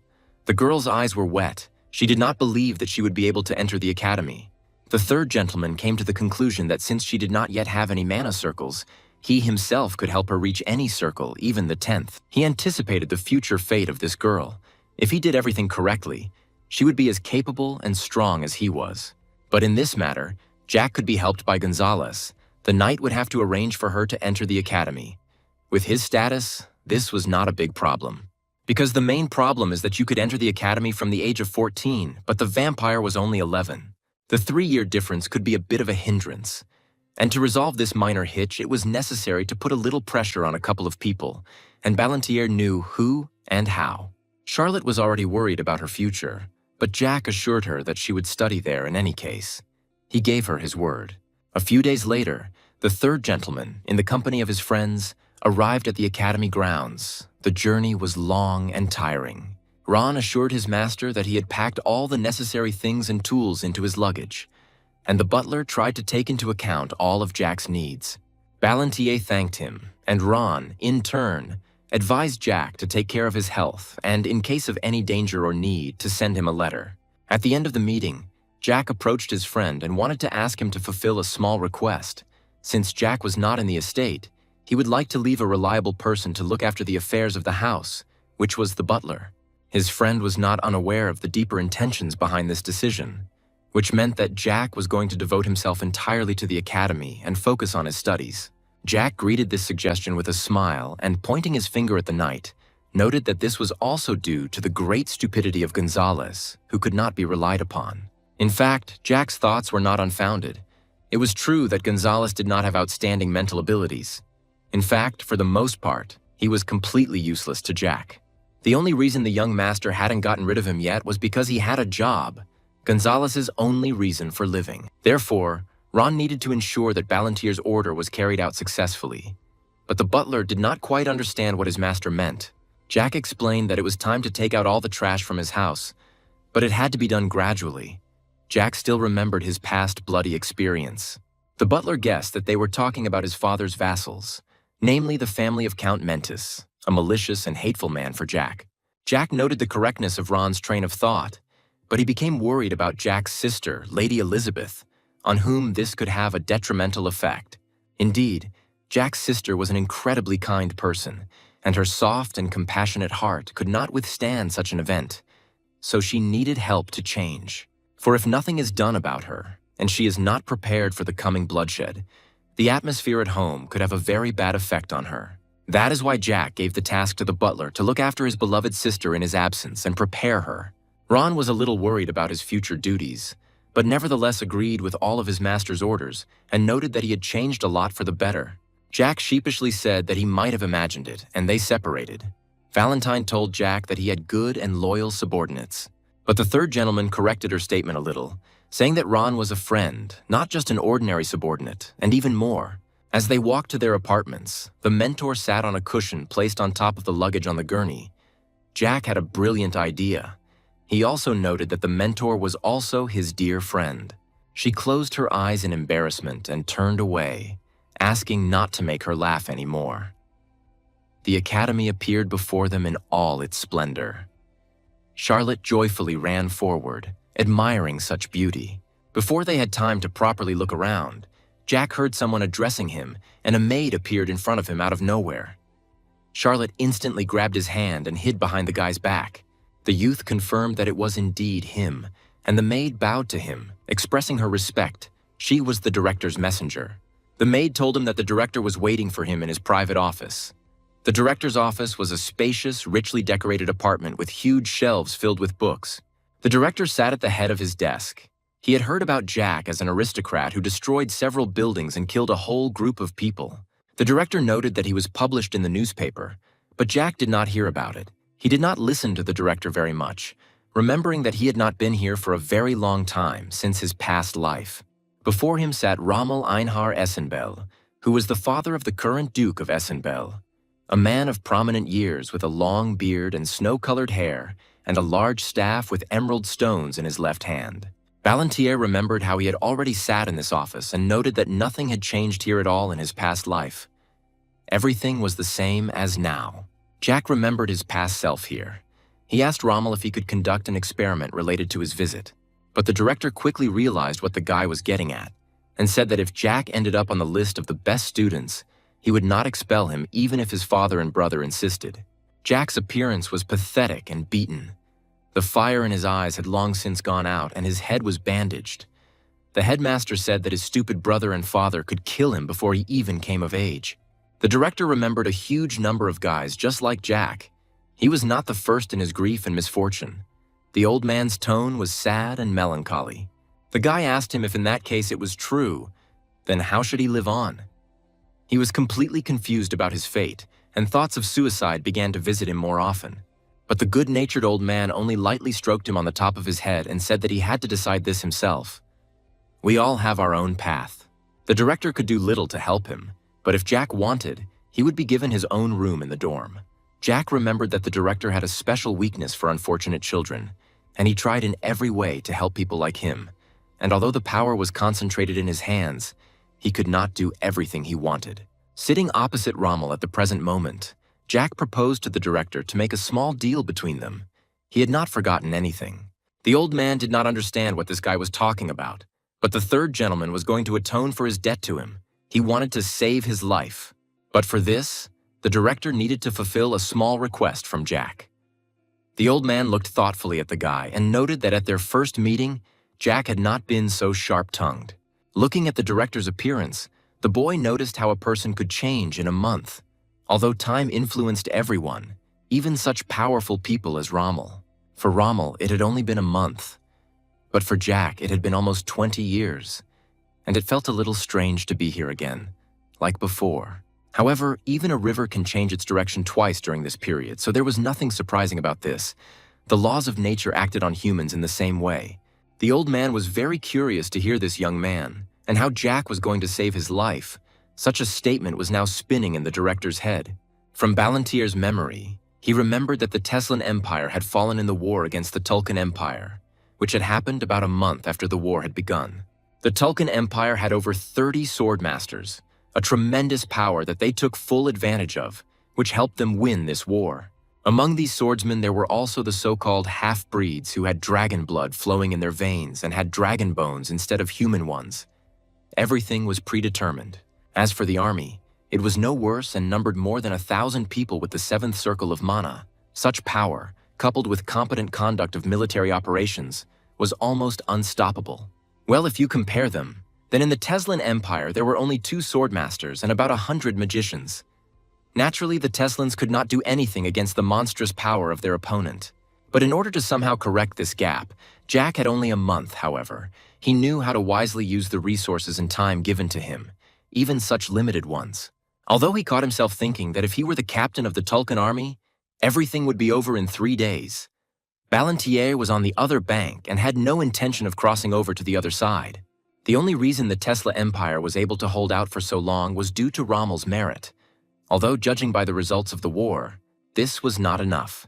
During all the battles and conflicts, the detachment of battle mages under the command of General Rommel had a large contingent of mages. More than 700 people defended the civilians and tried to stop the advancing forces of the Toucan. Even in such small numbers, the enemy had difficulty advancing. But no one knew where General Rommel got such magicians from.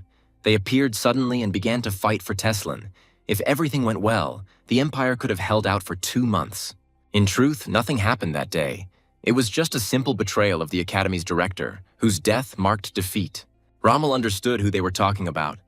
The name Bluetooth was disgusting to the old man. He even yelled at Jack for daring to pronounce that name in his presence. But the guy only calmly replied that it was he who was a spy in the ranks of the Tulkan Empire, thanks to whom the Teslan Empire lasted only a month. Bluetooth Mark was an assistant instructor at the fencing school, and was also a knight of the Sixth Circle and a vassal of the Duchy of Assemble. Rommel explained to Jack that Bluetooth was a loyal and trusted person of the Academy director himself. But the boy met his statement with pessimism.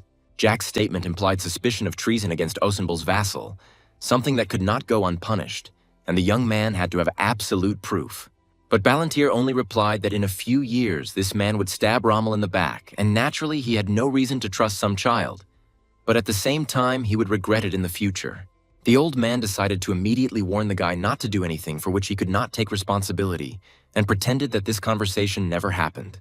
The old man did not want to see or hear this boy, so he ordered him to leave here. He had a lot to think about. Jack decided to save his life, but he waved it off. It was not to his liking.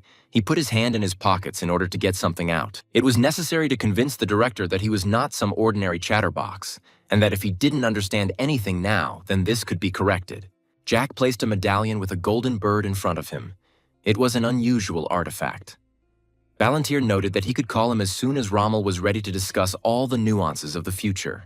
The director decided to call his trusted servant to the carpet, and Bluetooth appeared immediately, standing at attention and awaiting further instructions. Jack sat down frivolously in the chair and praised the swordsman. But now there was no need for him to send information to the Tulkan Empire. In an instant, Bluetooth's face turned pale and sweat began to break out. But he quickly decided to pull himself together and ask what the guy meant by this accusation. But Balantier, in his usual manner, decided to play a joke on him. If his head was not working, then what could have happened to his hearing during this time? Or did he really hope to deceive the third gentleman? Now everything was clear. In front of Mark sat the same Jack Ballantyre who had gained fame as a problem son. From what he heard, Jack not only had big problems with his body, but in his opinion, he also had big problems with his head. Bluetooth noted that the director sympathizes with Jack, but for some reason now treats the swordsman himself as some kind of spy. It was a terrible accusation, which would be immediately followed by punishment. And as the man said all this, anger gradually grew in the boy's body. This vile traitor stood right in front of him and insulted Jack, who could not stand it, and clenching his fist until it bled, struck Mark several times. There was as much dirt in his words as he had heard in his past life. Now he did not allow people to treat him like that. Bluetooth did not have time to dodge his series of blows. The swordsman probably hasn't yet realized his situation and the fact that he's been exposed. But he talks too much for someone who has been a spy for years. The guy was rapidly approaching Mark, who tried to ask the director for help and explain what was going on. But he just looked at the floor and waited. Suddenly, Jack kicked, extending his heel and preparing to break Bluetooth's nose, but he managed to dodge the blow. Mark was the director's confidant, not some kind of punching bag, and Jack Ballantyre was his future student and did not dare to behave like that in an educational institution.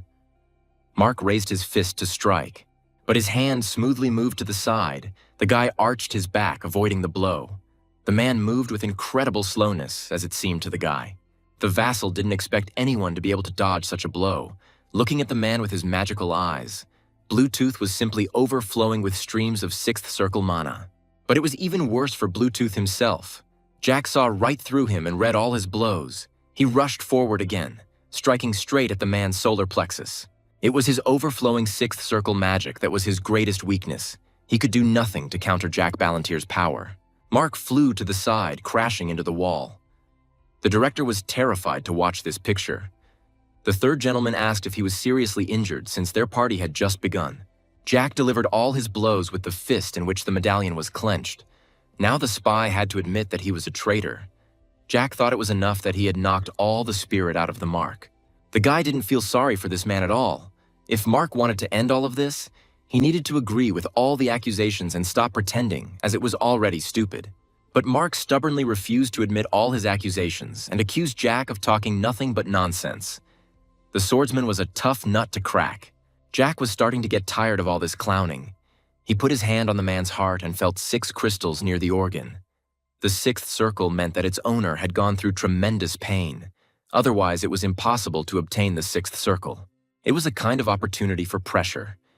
If you destroy something that a person has been striving for a very long time, it will remain in his memory forever. Jack was not one to pity his enemies or embarrass himself with the instruments of pain.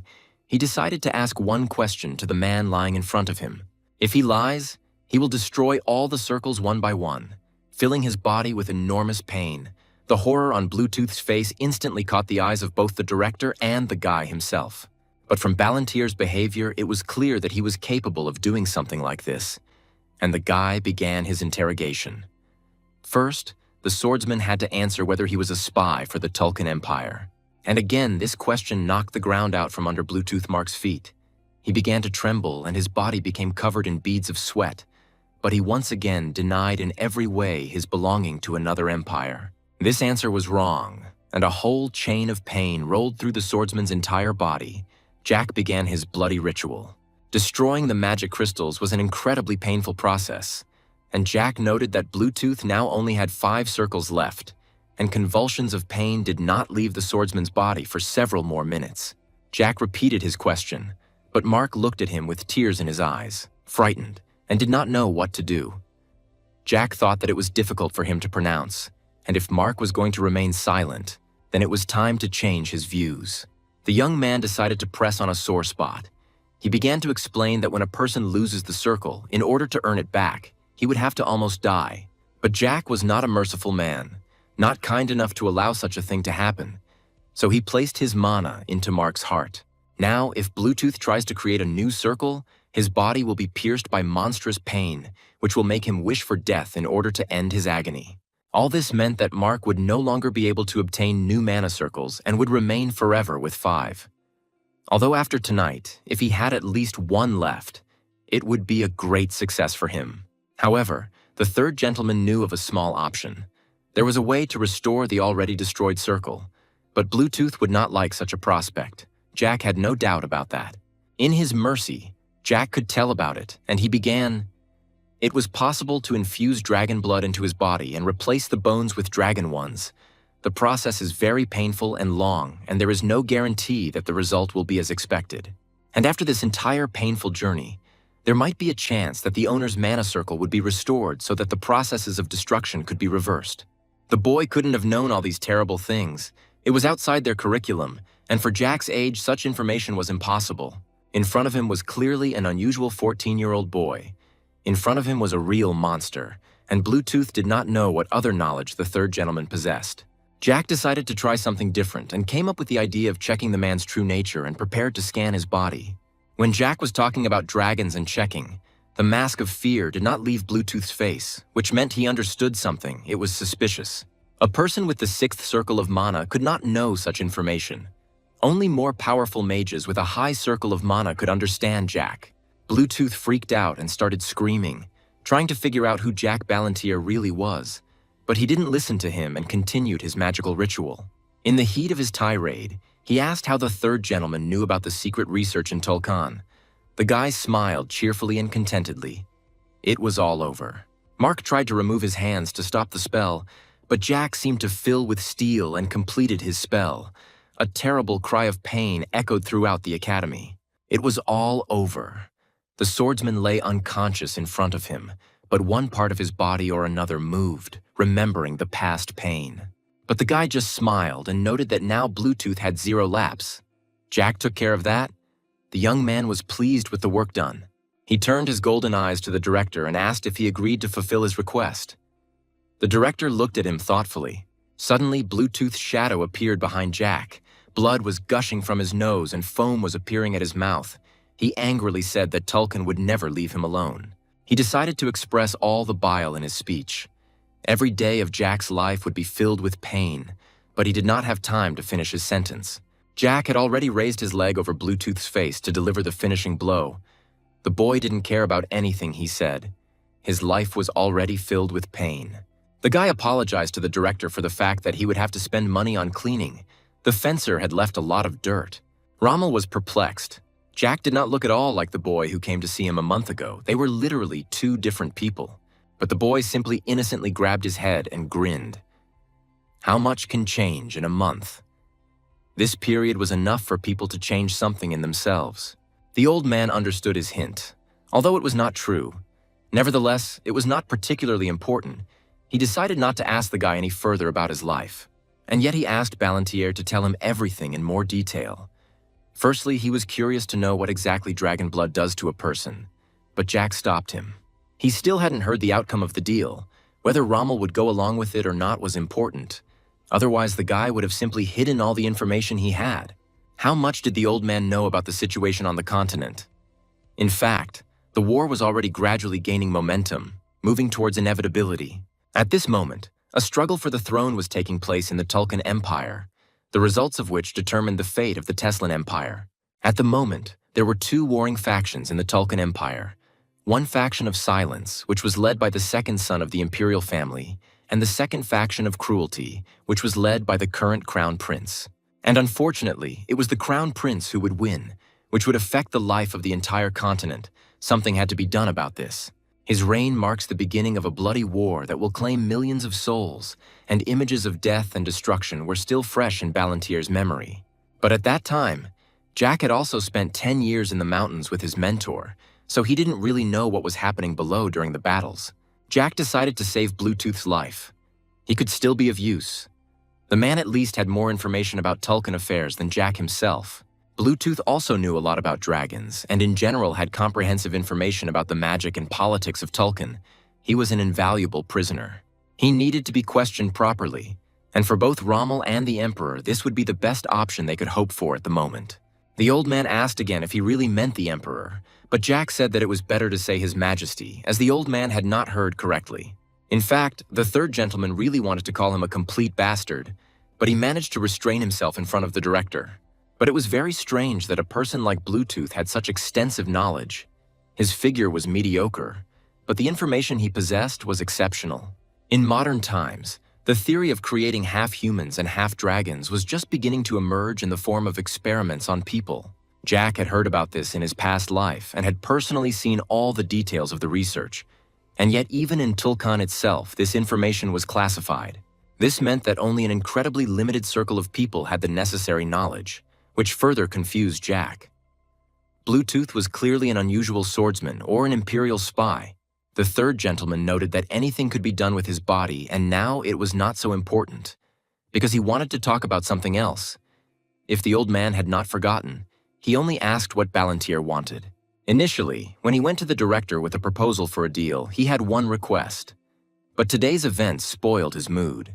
Because of this, Jack now had two requests. The guy approached the old man threateningly.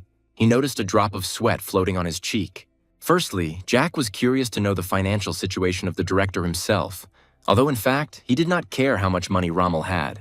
He wanted the director to buy him a house near the academy. It would be even better if he went with a garden. Jack loved gardens. They filled his heart with peace. The old man noted that Jack probably hadn't taken into account that all the students lived in a dorm, but Ballantyre wasn't satisfied with that answer. In light of recent events, this little rule could be ignored, given the assistance provided by the third gentleman. The old man decided not to answer, but Jack realized that this was also a kind of answer. Rommel asked what Jack's second request was, what else this guy wanted from him. The essence of the second request was that the academy should accept another student, a little unusual and different from the others, at least in age. The old man noted that it was already the second semester, and new students were only being accepted for the first, but Jack decided to play on the old man's pride and noted that he was the director and had absolute power here. The boy was most likely talking about the girl who was currently sitting by the door. The director had to check something. He asked Jack to answer what kind of relationship he had with the new student. Charlotte's admission to the academy depended on the answer to this question. However, Jack still didn't quite understand the essence of his question, and yet it wasn't difficult for him to answer it. At the moment, Jack was a kind of guardian for this girl who had recently become an orphan, and he had a great responsibility. The old man smiled mysteriously and decided to accept all of Jack Ballantyre's proposals, much to Jack's surprise.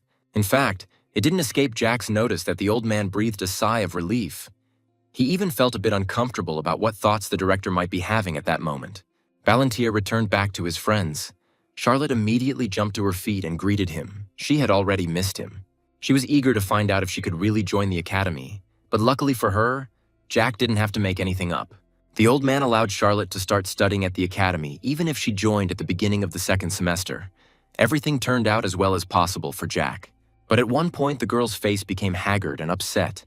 Jack knelt down on one knee and asked what had made the girl sad. Charlotte replied that she hadn't expected any of this, hadn't thought that she would ever go to the academy or find a new family. Her presence in the academy itself was unnatural, since this building was intended only for a select circle of people.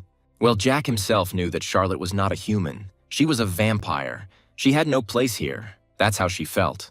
But the guy answered her that it doesn't matter. It doesn't matter what race you are. What matters is your will and desire to pursue your happiness. Jack asked her if she was ashamed of being a vampire and if she wanted to become a human, if she was really so embarrassed about her origin. The girl didn't know what to answer him.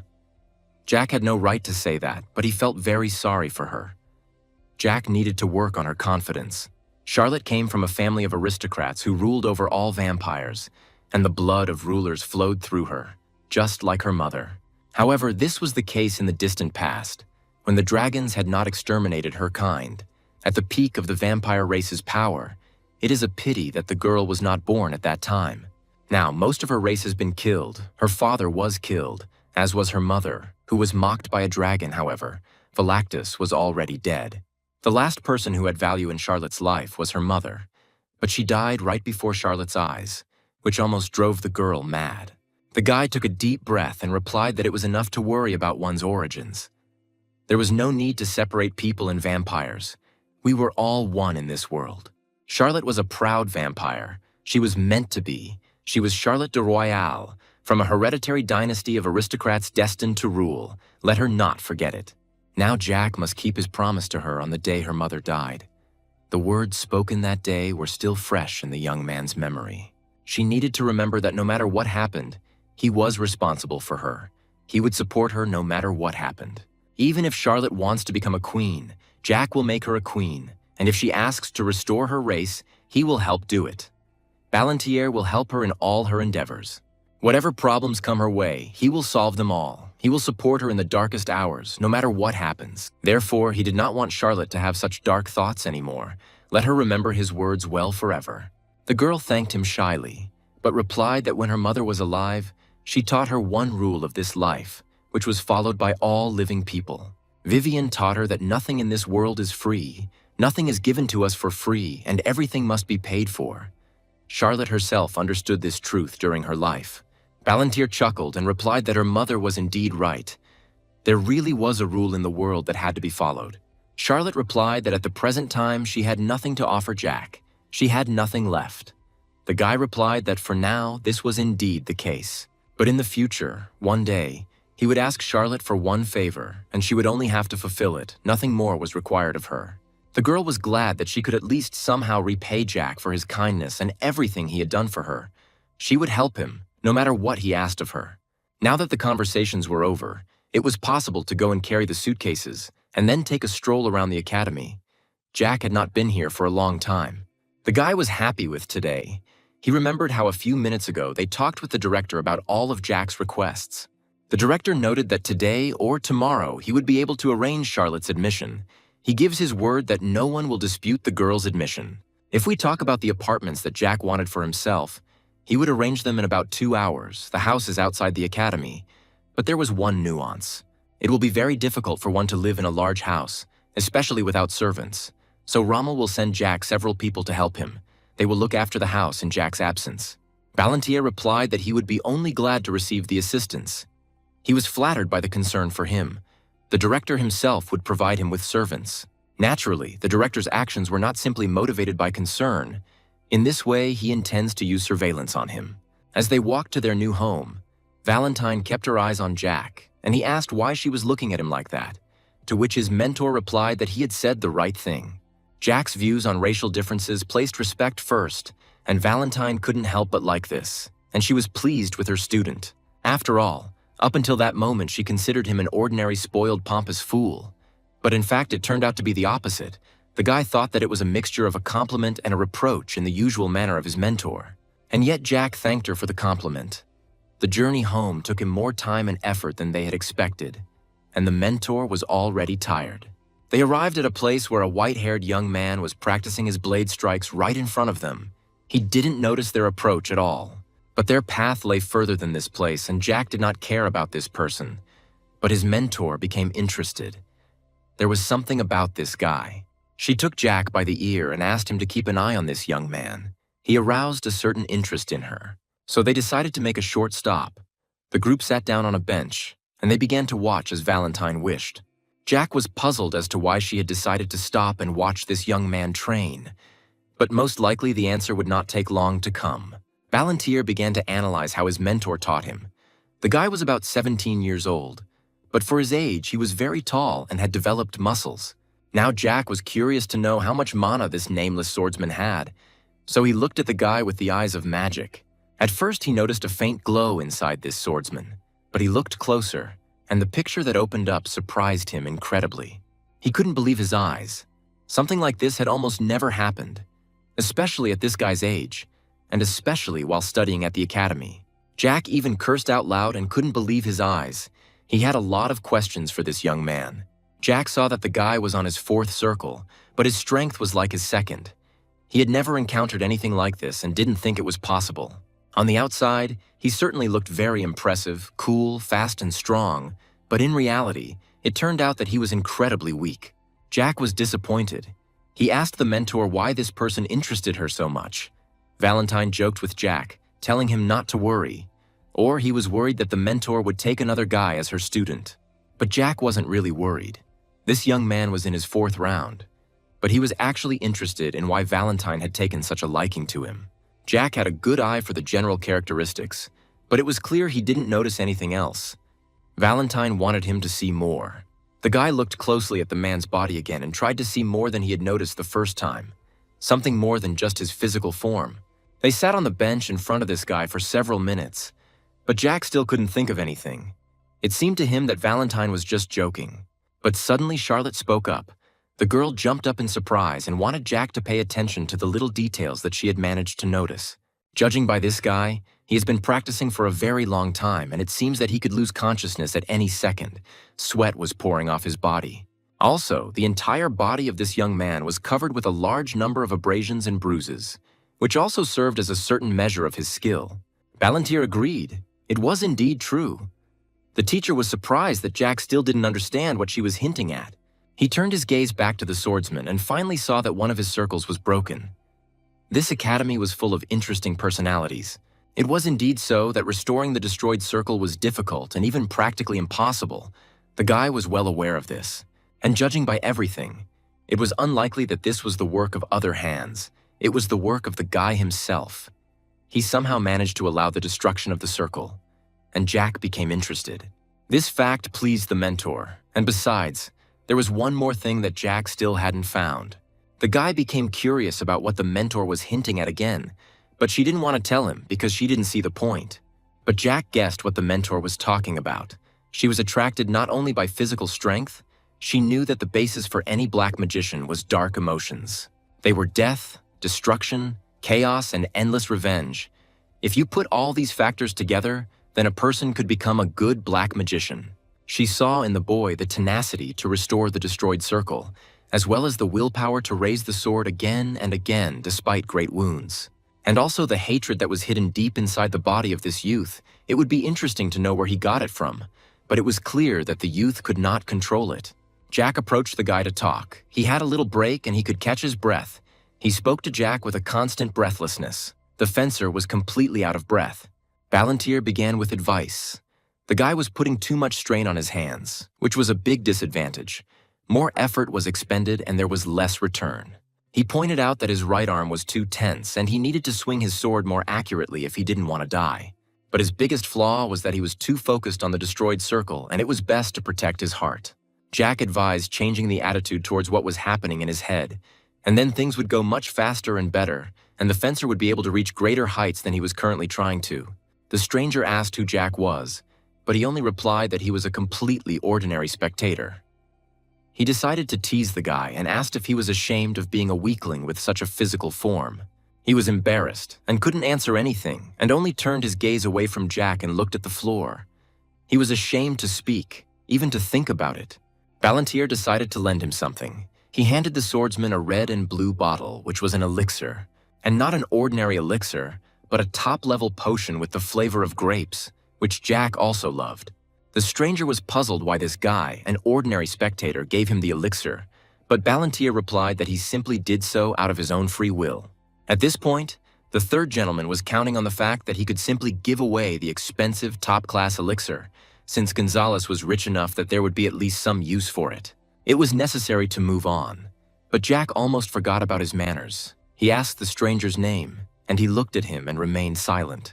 Jack asked his question again, and the stranger introduced himself as Thanos, his whole tone betraying his fussiness and uncertainty. Jack wished him good training and turned to leave. He still had urgent matters to attend to today. But it turned out that Thanos still wanted to ask Jack something. He hadn't heard the guy's name and wanted to know it. The swordsman was meeting such a person for the first time. The youth introduced himself and walked away. He liked the effect he had created. As he left, Ballantyre felt Thanos looking at him, unable to move. Valentine noted that only Jack could conduct conversations so poorly, and she was not very pleased with this trait of her student. Charlotte smiled and said that her boss was incredibly cool at that moment, but Charlotte herself understood little about adult conversations. The group continued on their way to their apartments. Jack sheepishly said that Charlotte was overestimating him, and the mentor complained discontentedly that Jack was not listening to her at all. They walked calmly forward and enjoyed a short, casual conversation. The sun was shining all around, and Jack's spirits were high. Studying at the academy promised a new stage in his life. Thanos still stood in the middle of the training field and looked at the retreating figures of the strangers. They left as abruptly as they appeared before him. He looked at the elixir again, and only now did it dawn on him that the elixir had been given to him by Jack Ballantyre himself, a controversial and famous figure in recent times. The swordsman had heard rumors about this boy. Everyone called him an imbecile, a stupid brat of the Marquise's son, who was only capable of eating and breathing, an absolute failure. But now, after meeting this boy, Thanos was not so sure of the veracity of these rumors that surrounded Jack like flies around rotten meat. Everyone knew this. From the moment he began his studies at the academy, he had no equal. No one could compare with him in terms of academic performance. In the first semester, he got Fs in all subjects, which was completely incomprehensible and confusing. Maybe it wasn't him at all, and the boy decided to play a joke on Thanos, because all the rumors and what he noticed today were contradictory. After some time, Jack finally reached the estate next to the academy. It was an estate built especially for the Duke's guests.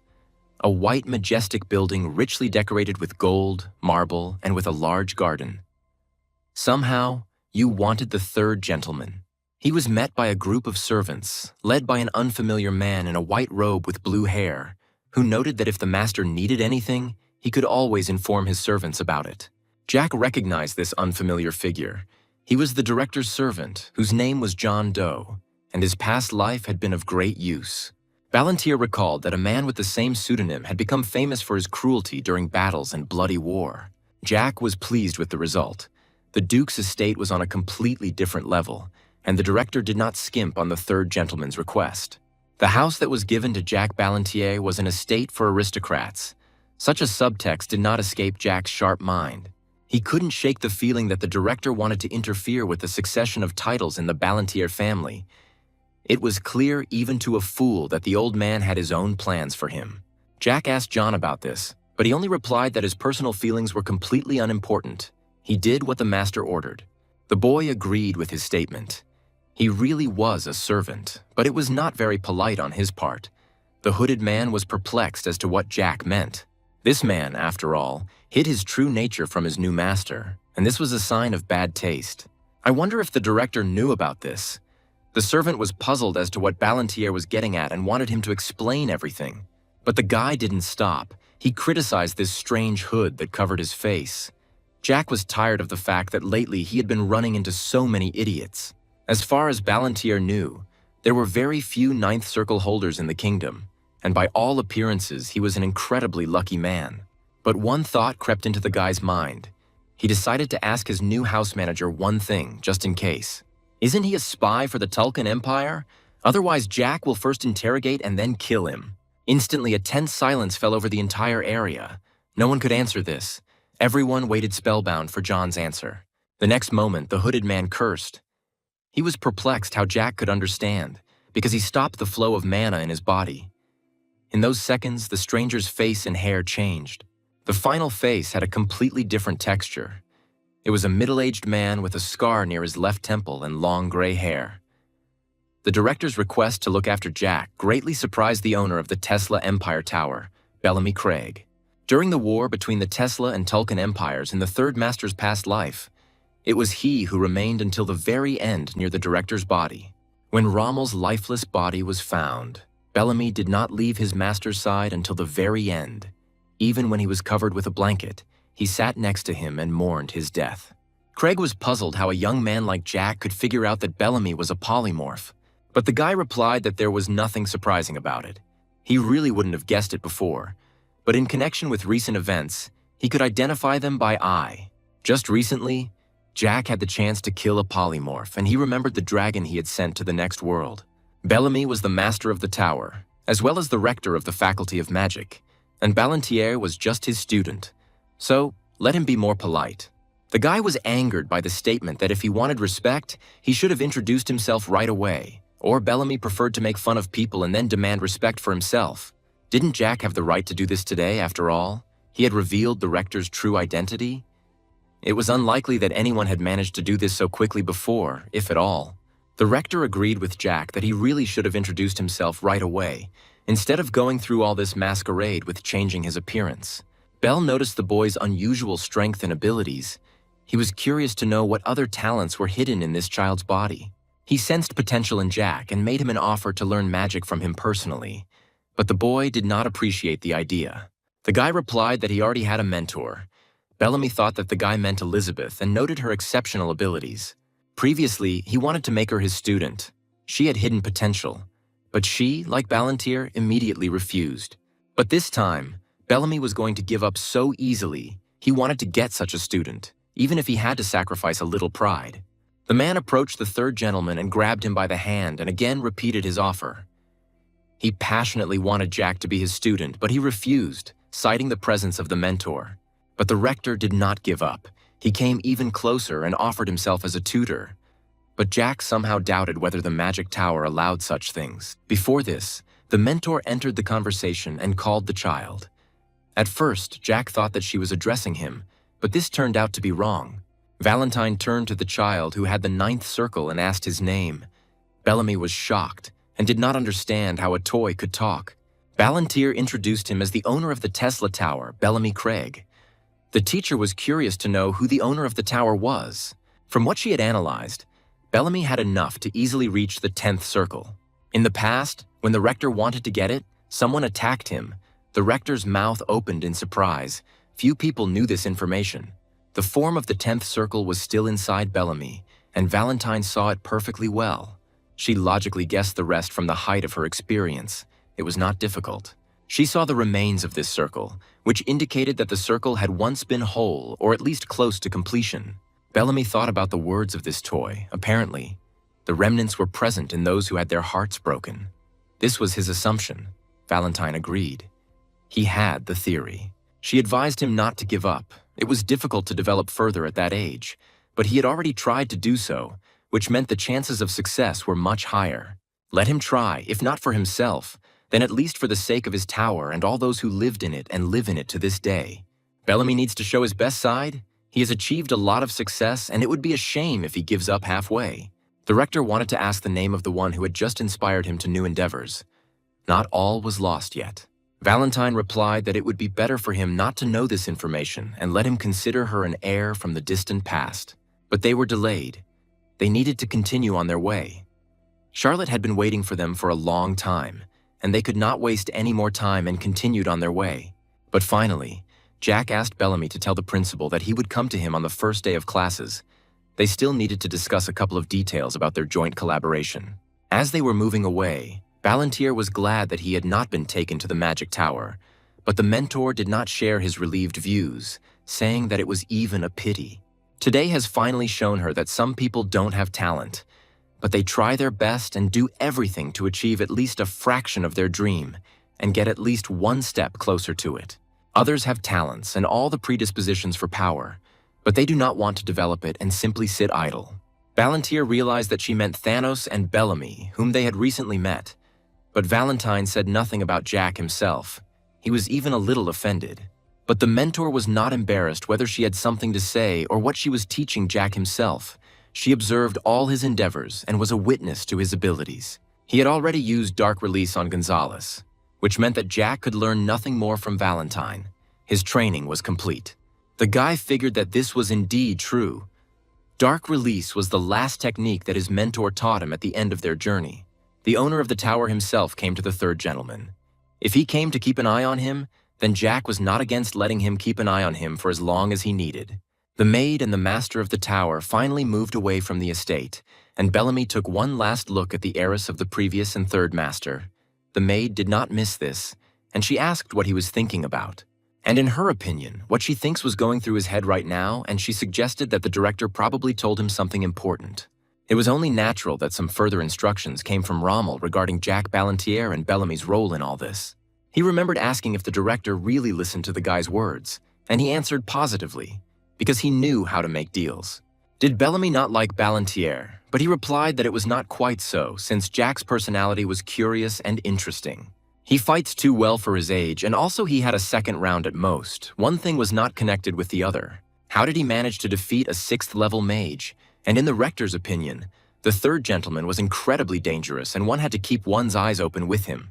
The director was a little disappointed with such a meager supply of data, and the director asked Bellamy's opinion about Jack and what he wanted to say.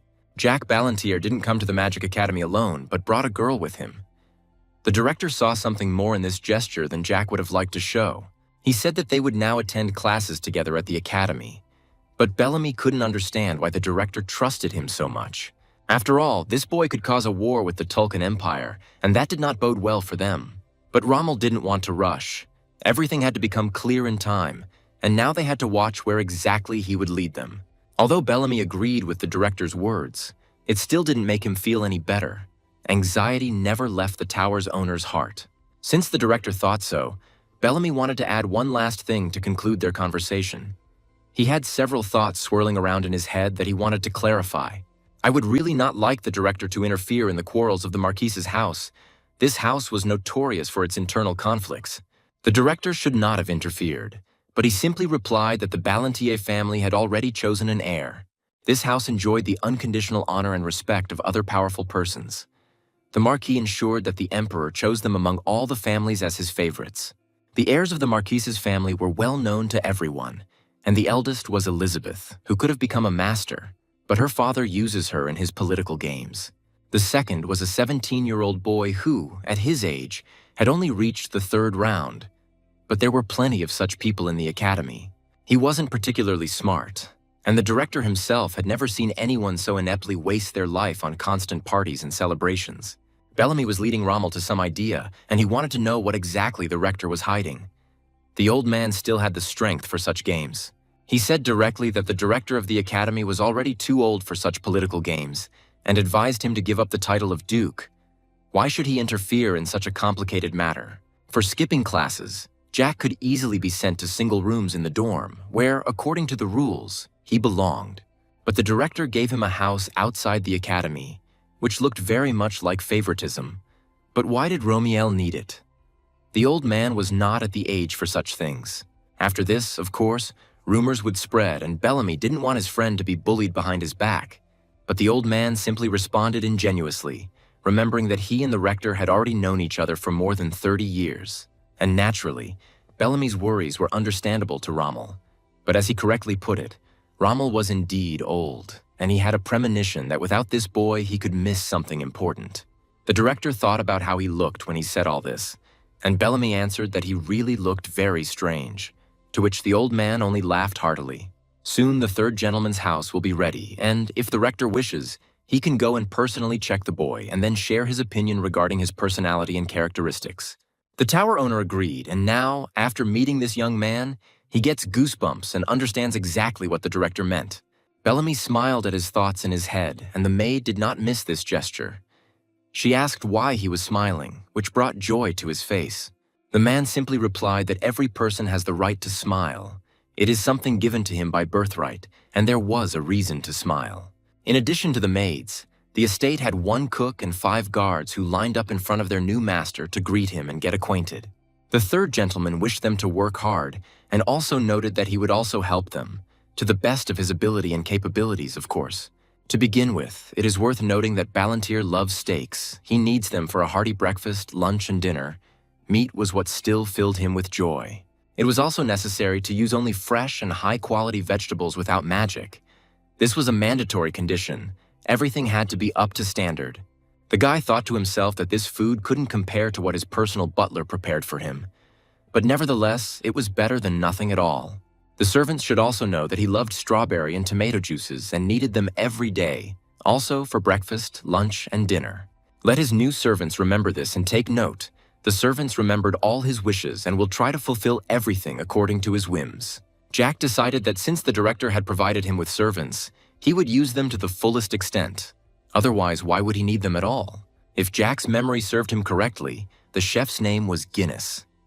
He glanced at the young man, who looked sleepy and absent-minded. Most likely, the cook was an idiot and wouldn't be of much use, so Jack would treat him accordingly. He probably won't remember all of their names, but he'll call them the 5 Musketeers, which will make it easier to remember. They were either murderers or informants raised by the old man. Having said this, all their faces were covered with a mask of fear. Apparently, they all had broken mana hearts, just like the guy he saw near the training field today. As the Academy reported, it was possible to make a new circle after its destruction, although it would not be perfect. But nevertheless, it was possible. Judging by the Musketeers' reaction, they heard about it for the first time. They asked if Jack would ask the director for something like that, and he replied that it was possible if they worked well for him. Suddenly, Charlotte ran out of the hall, her face covered with a big smile from ear to ear. The girl noted that this place was incredibly spacious. She had never lived in such a place. Well, now, after talking with their new servant, Jack and Charlotte needed to look at their new mansion. The director gave this mansion as a gift on the 9th of August, and studies at the academy began on the 16th, so he had little time to carry out some plans. Today was already the 14th, and all this time Jack had been gathering strength and resting, preparing for the school semester. The young man lay on the spacious bed in his robe, the burgundy fabric pleasantly clinging to his skin, and the light breeze outside the window created a pleasant coolness. During these days, she and Charlotte bought new clothes. She needed shopping, as the girl had no variety of dresses or other women's clothes. They also explored the city, ate local food and other delicacies, and had a very good time afterwards. There was a performance in this city to which Charlotte and Jack immediately headed. They had a lot of work ahead of them, and a good rest would not hurt anyone. He recalled all their adventures with a smile on his face. The pleasant pastime was fun, but time was running out. But there were also flies in the ointment in this barrel of honey, two things that tarnish the wonderful leisure time of people. The first is that it's time to go. Jack decided to run around his mansion despite being on vacation. It wasn't worth giving up physical training. Jack wasn't very good at wielding mana, and it wasn't easy to fix, but he could overcome his physical weakness because right now his body needed a lot of training. As he ran, he heard Charlotte call out to him, suggesting that they run together. He noted to himself that she was trying hard. This was a good sign. He decided to tease her and hurry her up. Jack said that if she didn't hurry up, he would run without her, and they continued on their way together. Having reached the first stop, they decided to take a break.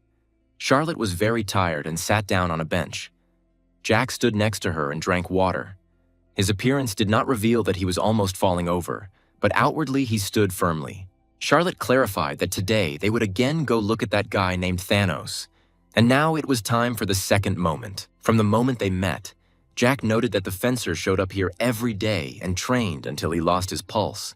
He had been watching him for 5 days straight and noticed that Thanos was trying very hard. All this time, his non-stop training continued from morning until night.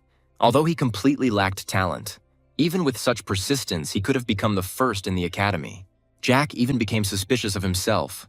Why this figure interested him so much, and it was not about appearance. Jack preferred women. His injuries were getting worse every day, and these were not the usual bruises from clumsiness. Having completed another exercise, Thanos turned to Jack and asked why he had come. Palantir noted that apparently he had not taken the elixir that the third master had given him last time. After asking, the swordsman's face fell. He lowered his eyes in shame. He was hiding something, and Jack intended to find out what exactly. Thanos began to explain that the elixir cost about 40 gold pieces, but the third gentleman did not understand what he was getting at. The youth had given the potion as a gift, not sold it. But later everything became clear to him. The guy began to talk about obligations regarding the return of his debt, although it was unclear what debt he was talking about. But even after this, Jack did not understand why the guy still had not drunk this elixir. Some part of this story was still being hidden, and Jack was going to find out the rest. This guy needed this elixir. He had very serious injuries and probably several broken bones, and the potion would have cured him. He also had damaged legs, and after some time he would not be able to move them. But even all these arguments did not convince Thanos to admit that if this was all, he would continue to train. He trained through extreme pain, day after day, for almost a week, something that would have been impossible for the average person. Jack even suggested that he spends all these days in exactly this way, from morning to night, practicing various strikes and earning himself new injuries. He sadly stated that he did not understand how people like him, who try so hard, get so little in this life. Valentine chuckled slightly. It was strange to hear such statements from Jack himself. He, more than anyone, should understand everything. He noted that Thanos was very cute. Valentine sarcastically noted that this was indeed true, although she expected more compassion from her student. But in fact, even if Jack seriously thought so, Valentine herself felt very sorry for this young man. She noted that as her student, Palantir himself should have learned how much hatred and greed Thanos was currently filled with. He agreed that he understood that at first glance it might seem that these traits are leading him forward. But in his case, on the contrary, if he does not know how to control them, they will inevitably lead him to complete collapse. Of course, during all his self-destructive training, he grows, but at the same time, regression occurs. Didn't Jack feel sorry for him? However, Palantir had already seen enough of this torment, and the time had come to make a decision whether to take Thanos with him or not. He and the mentor exchanged glances. Of course, the swordsman had absolutely no talent, but nevertheless he was an interesting person, and Jack was not going to leave him so easily. The third gentleman called out to the man and asked why he was raising his sword. At first, the swordsman did not understand the question. His answer was extremely banal. He replied that he really wanted to become the best swordsman on the entire continent. Was he really sincere in saying this? Valentine was surprised to hear such a statement from a 17-year-old boy. Jack asked him again, but before he could finish his speech, he burst into uncontrollable laughter, so loud that Jack's body doubled over. Thanos looked away and replied that the guy could laugh at his dream as much as he wanted. It wouldn't offend or hurt him in any way. But the young man had no intention of laughing at his dream, even if he didn't think so. He was amused by something else. But first the guy had to calm his hysteria. He was curious. He couldn't understand how great the greed was in the swordsman's heart. But now he understood everything. He turned to Thanos again, who irritably asked what else this impudent fellow wanted from him. Jack asked directly if he wanted to become the new chicken. Charlotte was humming some unknown tune as she ran towards Jack, carrying a jug of water with her. Most likely he was thirsty and she wanted to please him. Returning to the training field, the vampire noticed Jack approach Thanos and take him by the shoulders. They were excitedly talking about something. She became curious about what they were talking about, and she heard that Jack wanted Thanos to be his chicken. The fencer did not at all understand what the third gentleman meant by this proposal, but Palantir was not embarrassed by anything, and he thought that he needed to repeat his proposal. Perhaps he didn't hear Jack, but he actually said the word chicken, and the guy confirmed his guess. He heard everything correctly. Jack waited for an answer from this untalented guy whether he would be his chicken, but Thanos replied that he did not understand what was being discussed, but felt that it was unlikely to be something good. Jack noted his intelligence. If he didn't agree to be his chicken, then he could become Jack's dependent. This proposal was higher in status than the chicken. This was the first time Thanos had ever heard the word, and he wanted Jack to explain the meaning of the term to him. The swordsman guessed that it was most likely something like a vassal, and Jack confirmed his suspicions, which was generally true. But Thanos' own social status was low. He was a commoner by birth, and acquiring high status was unattainable for him. But it seemed that the boy was not at all embarrassed by this information.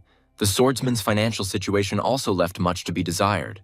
But this statement did not frighten Palantir at all. He had heard about the Palantir family and noted that Jack was not at all like the man from the rumors.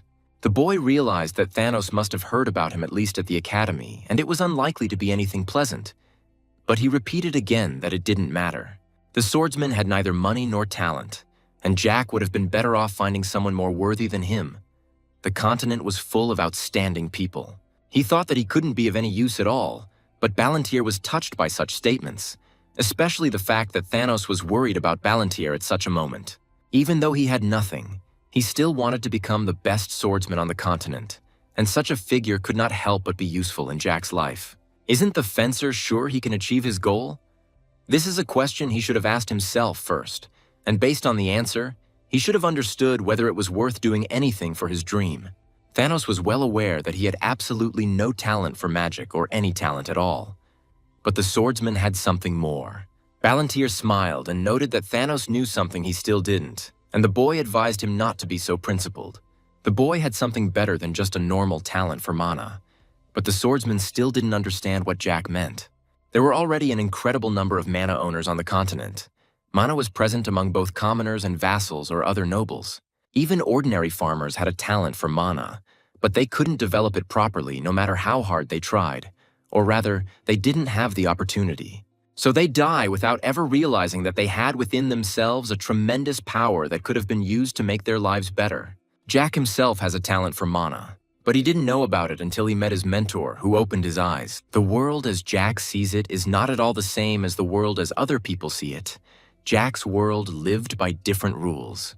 He saw with his own eyes how mana hovered around and surrounded his body, intertwining with his entire insides, creating a symbiosis. But as a child, Jack did not know what this meant and therefore could not properly develop this ability. There was no need to be frivolous in this matter. In such matters, everything was very complicated. Each person was an individual bearer of magic. The most important thing that Thanos had was a talent for suffering, and the people who were ready to go to the end for their goal could be counted on one hand. The swordsman should not have doubted himself out of everyone he met. Jack believed that the guy would succeed. Suddenly, someone interrupted their conversation, remarking that Jack had found himself a homeless friend. It was surprising how they had snuck up on him unnoticed. 3 academy students appeared before them, their appearance screaming that they were ordinary thugs. The semester had not yet started, and Jack did not expect to meet anyone else at the academy. In order for his stay at the academy to be peaceful, he needed to deal with them, and in a cruel and demonstrative manner. But the third gentleman's conclusions were interrupted by Thanos. He said that it was better for him to leave. The swordsman's face expressed despair and pain. The most important of the 3, the guy with red hair, continued to insult Thanos, noting that the poor idiot had gone completely deaf because he told him not to behave like that with the others. Red called Thanos a dirty commoner and accused him of ignoring his words. Most likely he got enough last time. Thanos turned away from Jack, asking him to leave. Because these 3 students came to him, he wanted to avoid unnecessary casualties and injuries. Now it became clear to the third gentleman that all these wounds were inflicted on him by 3 students who, apparently, mocked him every day. Jack's eyes filled with bloodlust. Most likely it was true. The red-haired man finally understood where such a pathetic commoner got the highest class elixir from. This guy gave it to him. Jack wondered how this red-haired idiot knew about the elixir. But the answer was not long in coming. Jack had never been an idiot. He asked Thanos if those 3 had taken it from him, and the swordsman replied that he would give everything he had to pay off the money for the potion. These 3 fools took the gift from Jack to Thanos. He couldn't believe his ears. Such impudence instantly filled Balantier's veins with fire. The swordsman made him nervous. Why Thanos allowed such pathetic scum of society to behave this way towards him, and Jack had to do everything himself. The red-haired man's eyes widened. It seemed to him or he had really just been called trash. But it was a statement of fact. Thanos was starting to get nervous. He asked Jack to hurry up and leave so that he wouldn't get hurt in the same way by these 3. They wouldn't spare him and wouldn't look at his young age. But the third gentleman answered firmly no. He apologized, but nevertheless had no intention of leaving here. Such a contingent needed to be taught manners. If these 3 took his elixir, then he will have to deal with them to repay the debt, and he will not feel sorry for them. He gave the 2 behind the red-haired man a chance to escape. They had exactly 5 seconds to do the whole thing. Otherwise, they would be in trouble too. But the red-haired man didn't want to listen to this.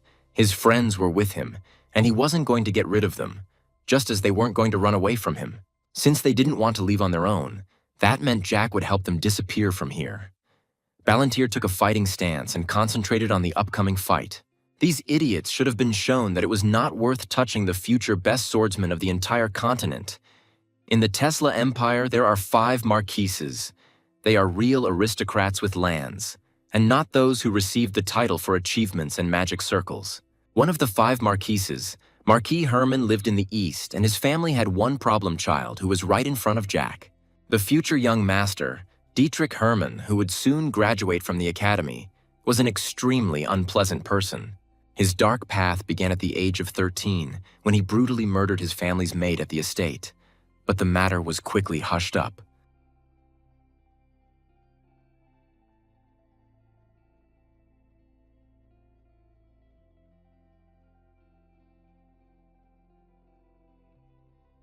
There were also rumors that he not only used questionable substances, but also sold them.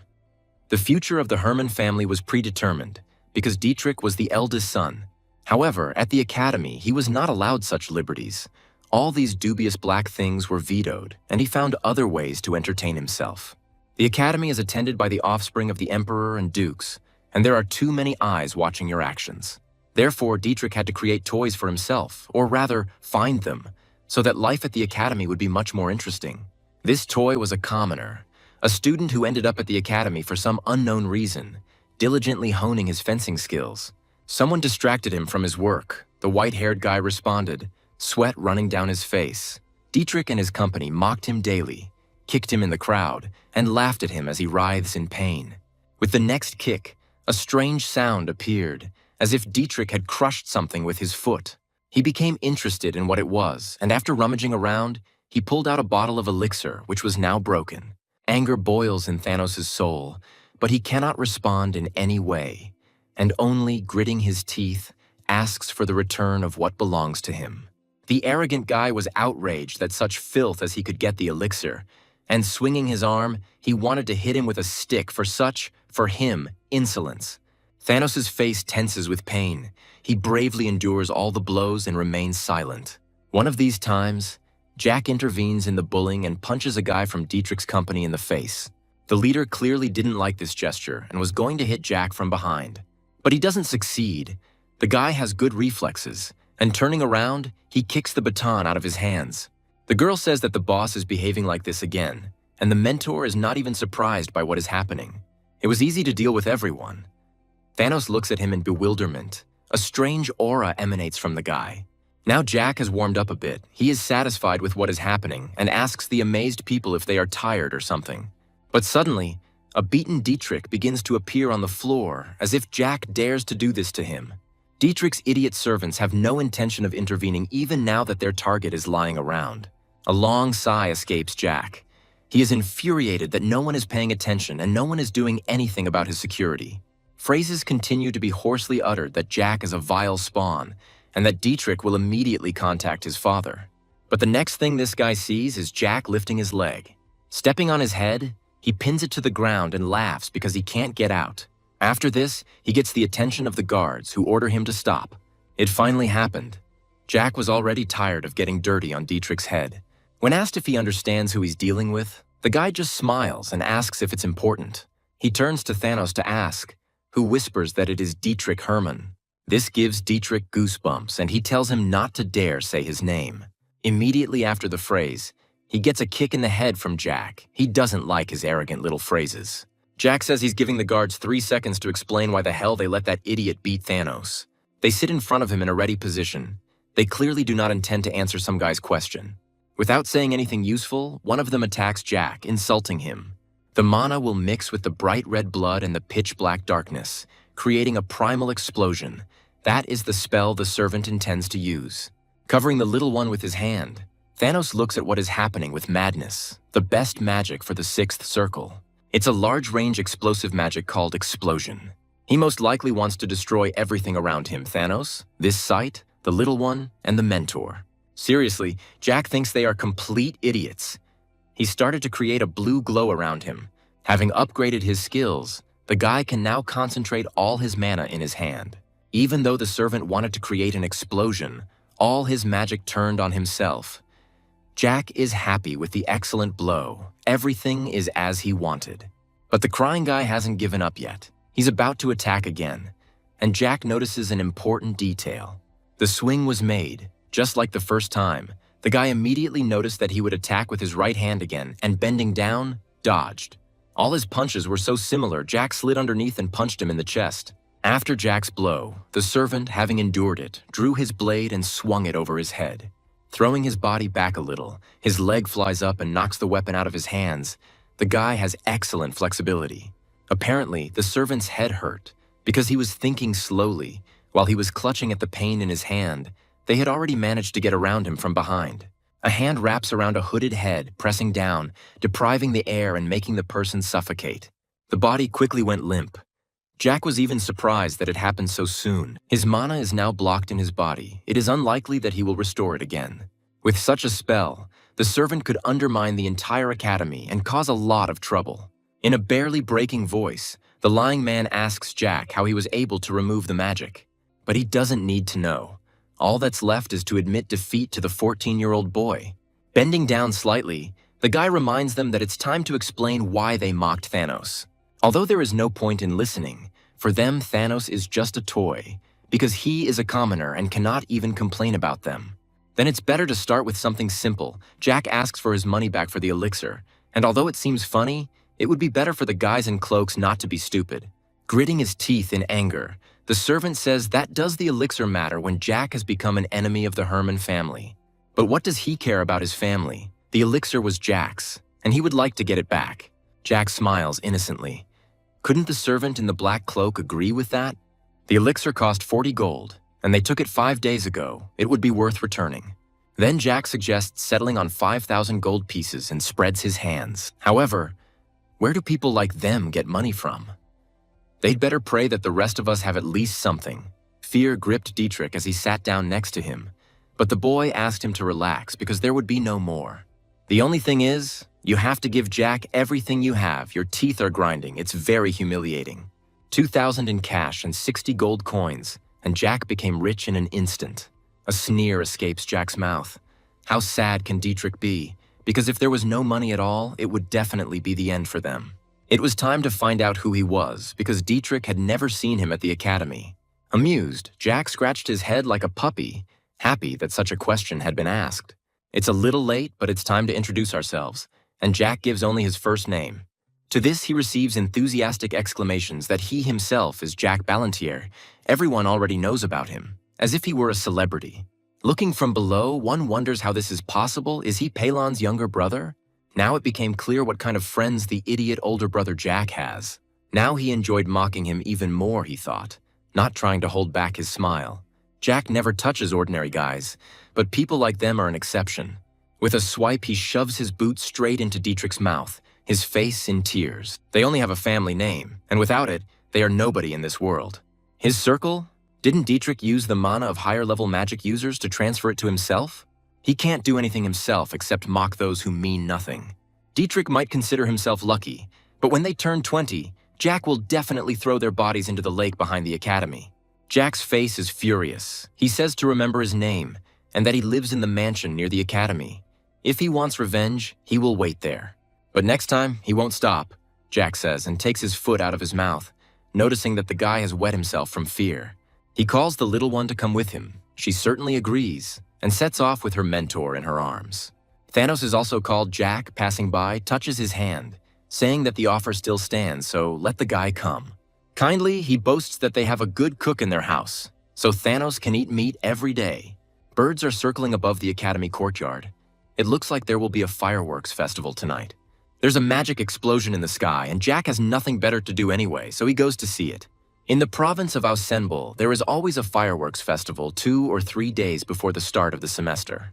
This is a wonderful opportunity to welcome new and transfer students. Jack may have seen some disgusting things today, but the academy isn't usually this bad. Most of the cream of the empire came from here, the emperor, 2 dukes, and also the emperor's wife, the princesses. All of them graduates of the academy where Jack studies. Usually, graduation from the academy guarantees successful employment. But if you create problems and inconveniences, then expulsion will not be long in coming. Jack, having intelligently cut off a piece of meat, put it in his mouth and is thinking 4 years or 5 years.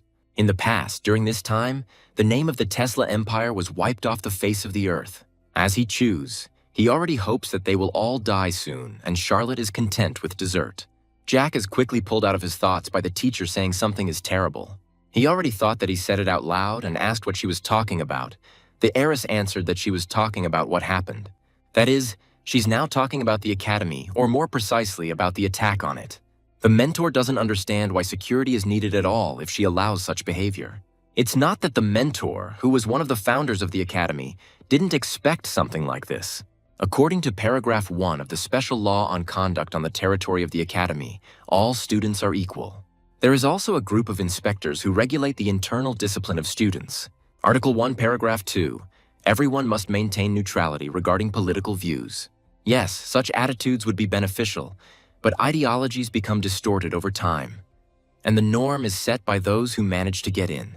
With a dissatisfied chuckle, the teacher admits that she hid something.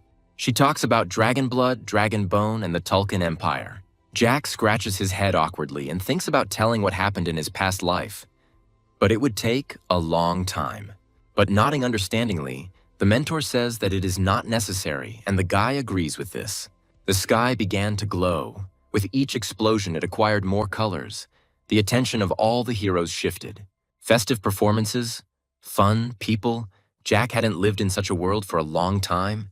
The glass almost touched Jack's lips, but he was distracted by Charlotte's question about how he fought so well. The only correct answer is that he has accumulated a lot of experience. After thinking for a bit, a logical chain formed in the girl's head, and the next thing she asked was whether he had killed many people and received a positive answer. Having decided to make sure, he asks again whether it is true that he came from the future, and again the answer is positive. To be more precise, Jack went back 20 years because he is little again. It seems Jack had already talked to Ron about this. He was the first one to know about it. Then he said that he died by accident, but in fact, there was no accident. Jack offers to tell the truth, which is that he saw Charlotte for the first time in this life. He had been to that city quite often, but he had never seen her before. More precisely, Jack met vampires only in the monster forest, to which the girl remains silent and hangs her head. When Vivian died, Philactus told Jack that he came for a purpose. That target was Charlotte. In his past life, he came to kill her. This means that Charlotte from her past life died when she was only 10 years old. Jack asks the girl why she is interested in this at all. Let her tell him what happened. Her face turns red. A hint of awkwardness is felt. She admits that she also wants to fight like a boss. I wonder if the girl reminds the guy of something. He's already familiar with this feeling. Namely, it is a painful past and a heart that longs to change something. Here, Jack abruptly announces that they will start training tomorrow, and this greatly excites the girl. Squeezing the baby's cheeks, he asks why she looks so surprised. Doesn't she want to learn? The plans are ringing loudly. Tomorrow, Jack is going to make her a mana heart and see how she can control it. Charlotte probably didn't expect such responsiveness, but she really likes it, and a smile appears on her face. Having agreed, she thanks the boss. The little girl's face shines in the light of the fireworks and looks happy. Jack smiles smugly again. Helping someone only makes him happy. She imagines how hard it will be for him in the future, but that's not something she should think about now. The cries of the poor maids ask their master to calm down. One of them clearly has a broken head, but in response he hears a rude "shut up." Chairs fly into the walls. The entire room is turned upside down, and in the center stands the culprit of the mess, named Dietrich. Enraged, he repeats Jack's name viciously, saying what a fucking bastard he is, his body trembling with uncontrollable anger. Even if it was only for a second, Jack's gaze was very frightening. It burned scarlet and thirsted for blood. Why was it that some 14-year-old boy was able to scare Dietrich to death? And peeing in front of him was damn disgusting and humiliating. The fist is clenched so hard that it shakes. The poor maids better not catch the fierce guy's eye. All that's visible across the room is the trail of his knife blade. They're flying at a decent speed, and so are Jack's incessant insults. There is trash lying on the floor. Most likely Dietrich shredded something. He promises himself to do the same to Jack. Out of breath from his own rage, he can barely hold the sword in his hands, but as if from a distance, he screams that he is finished. Charlotte is still following Jack. It's already the second day of the semester. Lots of out-of-town students have arrived. Jack wants to see Ron. His steaks are incredibly delicious. It was unclear to him why, but his body began to tremble, although the weather outside was pleasant. Jack felt a bit dizzy and grabbed his head with his hand. Although the reason is clear, that red sauce that Charlotte devours with her sandwich is his blood. His skin is pale and he looks uneasy, but he asks if the baby is enjoying it. She answers quite happily, says that it's very good and that she liked it. Suddenly their attention was drawn to a figure sitting sadly at the gate. It was Thanos. When asked what he is doing here, Thanos only sluggishly raises his head.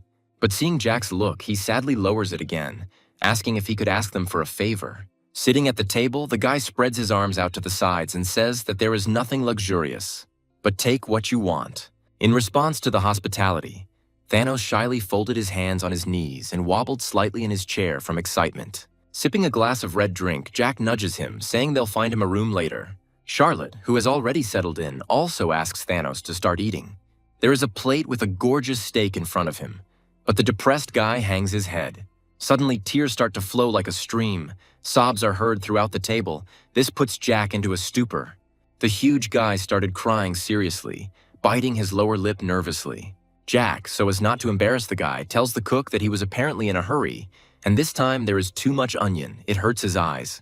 The man, understanding the gentleman's gesture, says that it seems so and accepts the remark to improve next time. The next morning, the guy greets Thanos and asks if he's feeling better.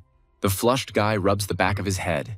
He apologizes for yesterday's behavior, but Jack replies that there is nothing wrong with it. It's surprising that he won't even ask about what happened. Although Jack is very interested, he may have his own secrets and he doesn't want to push them. The thought flashes through his mind that this way he can earn his loyalty.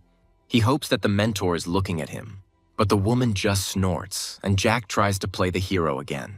Jack asks if Thanos knows he doesn't have to attend classes at the academy, to which he says yes. Then, sir, you allow the boy to just stay here, but he hesitates. He has his own room, and if he's hungry, he can turn to their cook, Guinness. Those 5, as you can call them, are looking after Jack, so it's best to befriend them. The roses sparkle in the sun, and when asked if this is the Marquise's estate, Jack replies with a categorical no. Originally, it was the guest house of Duke Sinbul, a nice old man. And now this house is a gift that Jack received from this duke. Thanos thanks Jack for telling him about this and begins to leave. The guy is going to train. If he misses even a day, he will become weaker. Thanos' wounds healed thanks to the elixir he took before eating. And Jack, watching him train, thinks how hard-working he is. Maybe yesterday he cried not because of the food, but because of the elixir. But Jack still didn't come to the end, because a loud call tore him out of his thoughts. This is Charlotte wishing good morning. She is not wearing a dress, but a sports suit with a headband, ready to start the lesson. A satisfied grin appears. Jack is also ready and is about to start by creating a mana circle. Still near the estate, by evening, Charlotte was exhausted and lying on the ground without strength.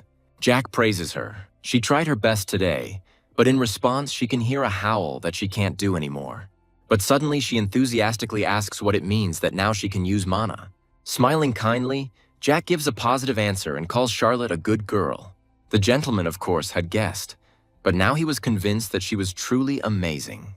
She makes excellent use of her mana, which is at a high level, as if she were already practicing with it. To be able to create the first mana circle in 10 hours is a very good result. Charlotte casually accepts the offer to finish for today and, tired, goes to the estate. But after taking a couple of steps, she staggers and falls onto the bench. And a second later, she's already asleep and she is truly tired. The teacher asks the boy if he's going to say something to Charlotte. It takes 10 hours to create a circle. Usually, it takes beginners 2 to 3 days. Well, in his place, Jack would have immediately asked to become Charlotte's apprentice. All the same, without his help, it would have taken her at least a day to do the same thing. There is a magic circle formed under her little foot, and it draws mana from the air. It can be used to collect mana and use it to create a barrier. And having collected the mana inside him, Jack simply returns it to Charlotte, thereby helping her a lot. It's easier this way, but this method won't suit everyone. The guy sighs. It wasn't easy for him either, so she's still a good girl for being able to create such a clean circle in such a short time. What's interesting to the mentor is that Jack doesn't want anything in return for his help. Looking at Thanos, he takes him by surprise by noticing that he is crying again. The guy immediately wiped the tears from his face. He didn't notice when they returned. Thanos' behavior was suspicious. The master looked at him, wondering what happened. It was easy to guess. Apparently, the guy felt that he had reached his limit. Thanos is devastated, unable to properly answer the question of whether he has given up. Envy rages in his heart. The little one was able to complete the first lap in just 10 hours. He hopes that she doesn't have a talent for fencing. Then she will be superior in everything. Jack asks if he thought it was easy to become the best knight on the continent. Unable to contain himself, he falls to his knees again in tears. He hates himself at such moments. Jack sighed heavily and looked down at the huge guy, wondering how he could be such a crybaby. Jack tries to cheer the guy up with his questions. Is the best knight on the continent about to give up because of a girl or something? Gently touching his head, he ruffled the white-haired man's hair and said that he could still fulfill his dream. But it won't be easy. He can't give up and needs to keep trying. This is the first time anyone has believed in Thanos, which makes him feel emotions he has never felt before. No one took his dream of becoming the best knight on the continent seriously. Everyone laughed at him for such stupidity.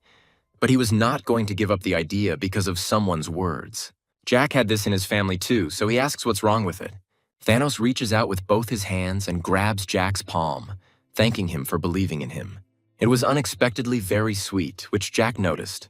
But without showing it outwardly, he advised me to keep trying. Jack's experience shows that only acquired skills will ever betray. Well, for now, he is the best knight on the continent. Thanos has an example. But how can you refuse this little child in the body of a big man? Jack was already thinking that he would try to help him too, when suddenly he heard the crunch of branches from behind, as if someone had stepped on him. The huge guy noticed that the gentleman was reacting to something, so who could it be at such a time? It's a familiar feeling, and Jack doesn't like it even more, as if he's on display in a vulnerable spot. As if the uninvited guest had come to them just in time, Playful anger flared up in Jack's chest. Confused, Thanos watches as Jack stares into the distance. His eyes lit up with the lust for battle. He asks Thanos to take the little one and come to him. The request was overwhelming, but the boy agreed and stood up abruptly to begin. Having long ago guessed who had come to them, Jack says that he is to be killed, but he did not think that he would really come. Quickly running his eyes around the area, he quickly found the observer. The 5 who were watching the gentleman were already lying on the floor. They were not moving, but breathing, apparently unconscious. Charlotte is still sleeping soundly in his arms, while the white-haired man reports that he brought her, and the mentor also came with them. Rubbing her eyes and yawning, the girl still didn't understand what situation she was in and asked her boss to go have dinner. Suddenly, Dietrich, some guy and many people in cloaks who settled down near them and on the branches of trees, appeared in front of them. An unhealthy grin adorns Dietrich's face as he greets Jack Ballantier, saying that it's been a while since they've seen each other. Calling out his name in turn, Jack had already raised the mana around himself, taking a stable position, and was warning him not to return. That one, Dietrich Hermann, the future Marquis of the Great Eastern Province. The world is ruled by power, and the power of family will soon be his, so why leave annoying Jack alive? Of course, there may be problems with Duke Osenbloh, but there is one thing. This point is that it was Jack who struck first, and there are witnesses to this. This will cause a second clash between the Hermann and Ballantier families. With him is a guy in a plague mask. This is the master of the Fentanyl Guild, Ventimon. No matter how strong that idiot Jack is, he can't defeat a master with the 9th circle. Dietrich explained the essence of the matter to his mercenary. Their target was Jack, and only him. The target is now in a vacant lot near a mansion with a girl named Charlotte, who was specially accepted into the academy yesterday, and Thanos, a student from the 4th house. Dietrich asks if there's anything else he needs to know, and the mercenary knows that Charlotte is making a mana heart. He sighs with relief, thinking it's great news that they've been there for 9 hours now and will likely be there for some time yet. No matter how talented she is, it will take at least 2 days to create a mana heart. Their staff consists of a cook and 5 servants. They checked their location. When the order is given, they will all be killed. But it's best to avoid confrontation with the Osenbloh family for as long as possible. There's no chance of mobilizing the Knights of Autumn. They are currently busy with other matters. There are people near the estate. Everyone is shouting, asking for water to be brought quickly. A fire has started. Before they arrived, a fire had started in the basement of the Duke's estate. Everyone was busy putting it out and couldn't spare a team to remove them.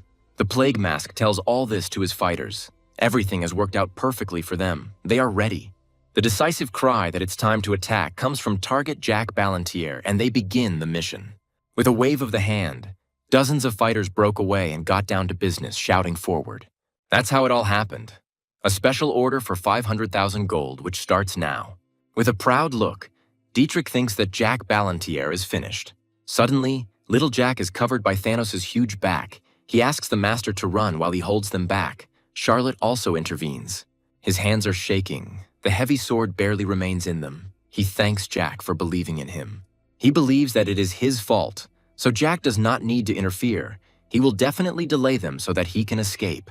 The fact that they volunteered to protect him was very unexpected for Jack. The guy starts to smile. He thought they were cute fools, but where else could he find such people? It's actually a nice feeling. In his past life, he was dying alone, but now there are so many people around. He shrugs his shoulders and steps forward, telling them not to worry and to stand behind him. He won't let the kids get hurt. With a confident gait, he approaches Dietrich because if he wants to die, then nothing can be done. Since this is how it turned out, the gentleman is going to blow everyone up and is already starting to accumulate mana in his hand. But he is interrupted by the teacher, who pinches his cheek and asks him to stop. She descends to the ground in front of Dietrich. Jack thought that the mentor herself wanted to remove them. Continuing to look arrogantly, Dietrich does not understand why the toy moves and talks. Her eyes began to glow like lanterns, and her hair began to fly, and all with an incredible noise. The glow and particles fly at Dietrich, causing him to close his eyes and complain that he can't see anything. Now a grown girl stands before him, her nakedness covered by smoke. Their gaze fell upon a great heroine who had done much in the past, the one who was able to raise this continent and all of humanity to the top level of the pyramid. But Dietrich still does not understand how a toy became a man. Finally, this woman has returned after a 400-year hiatus. Jack bowed his head, pleased that the mentor had returned and greeted her. Once again interrupting him mid-sentence, she punches him in the face and hears a scream erupt. Lying on the cold ground at her feet, he rubs his face, asking why she hit him. Now he must remember how he ignored her opinion and forcibly dragged her out of the cave after waking up. At that moment, Jack didn't care what she said or what she thought. And even when he is scolded, he sits with a contented face, admiring her, thinking about how much he missed her. The teacher explains her blow as punishment for Jack's bad behavior. Unquestionably agreeing with this, he points his finger at Dietrich and calls out to him. With great effort, he asks to give him his coat, although he is definitely not thrilled with such an action. This is what Dietrich's heroism did, but Jack continues to ask, not understanding at all what is happening. After another request that clearly humiliates the guy, he finally throws his coat into Jack's hands. While dressing his teacher, he thoughtfully says that it is cold outside now. He also adds that he does not regret having pulled his mentor out of the cave back then. Without showing surprise, the teacher asks again if he regrets it. He had to do things his own way, but everything turned out for the best. When his mentor asks if she wanted to die peacefully in that place, Jack replies that he knows that this is not the case because he is her student. Perhaps she was wrong, because after all people are just animals following their desires. And knowing this, the mentor thought that the world created by people would be different from all other worlds. But she was wrong. There is no difference between humans and other races. That day, Jack pulled her out of the cave because she subconsciously wanted it. He knows that his mentor has not made wrong choices in the past. Having trusted someone he shouldn't have, he was never able to fully see what she had been striving for so long. Ultimately, this cave became an eternal prison that she created for herself. Dietrich's men and he himself feel fear. It seems she is indebted to her student. Looking at her back, Jack at first didn't even understand that the mentor was talking about him. Everything seemed different. So he thought that she did not consider him her student, but just a naughty little child. In any case, Jack will not refuse such words. He's very pleased to hear them. The hand stretches forward. Black smoke begins to swirl around it. This is the mentor accumulating mana.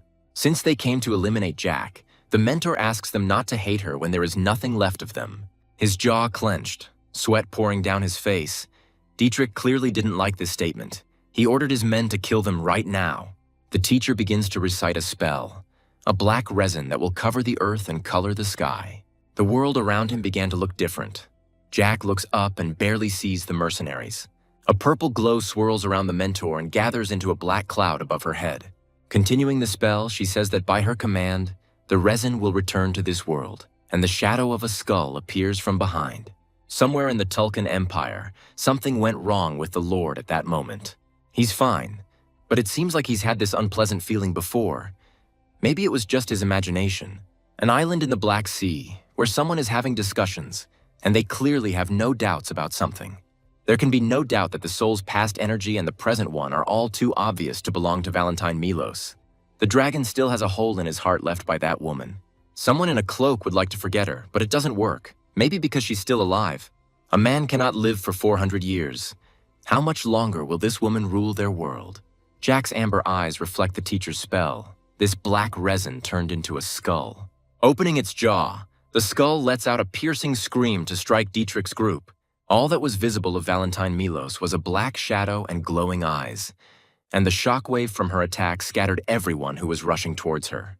Dietrich's mind is clouded. There is only fear in his eyes. He does not know what is in front of him now. A strange sensation in his legs makes itself known. He has never seen anything like it. Around him, the mercenaries lie in agony, each one's limbs beginning to disappear and turn to dust. They gasp for air, trying to catch them. When Dietrich's legs began to disappear, then he realized that this was death. His hands are shaking, but that doesn't stop them from crumbling into tiny pieces, which means that's how he'll die. A bony hand reaches out to him as he tries to crawl back to prevent it from touching him. In an attempt to save his life, he throws himself into the last thing he has to offer, money. But the mentor half-heartedly ignores the proposed increasing sum, not intending to spare Dietrich. Nothing helps him when the guy finally crumbles, his particles flying into a glowing portal in the sky. Charlotte covers her mouth with her hand in fear and tells Ms. Valentine that she is the final boss. The woman reaches out her hand, and the little girl is initially frightened. But it turns out she just wanted to touch them. one on Charlotte's head and the other on Thanos' shoulder. First, she turns to Charlotte de Royale, who inherited the noble blood of her ancestors. Then to Thanos, a warrior who moves forward without giving in to anger or his desires. She introduces herself, adding that she is the mentor of this foolish student from the past. The mentor adds that she hopes these guys will take care of Jack. Suddenly, Thanos decides to object, putting his hand on his heart, and says that the mentor said everything correctly except for one thing. Sir, or rather Jack, is definitely not stupid, and this phrase was unexpected for the guy.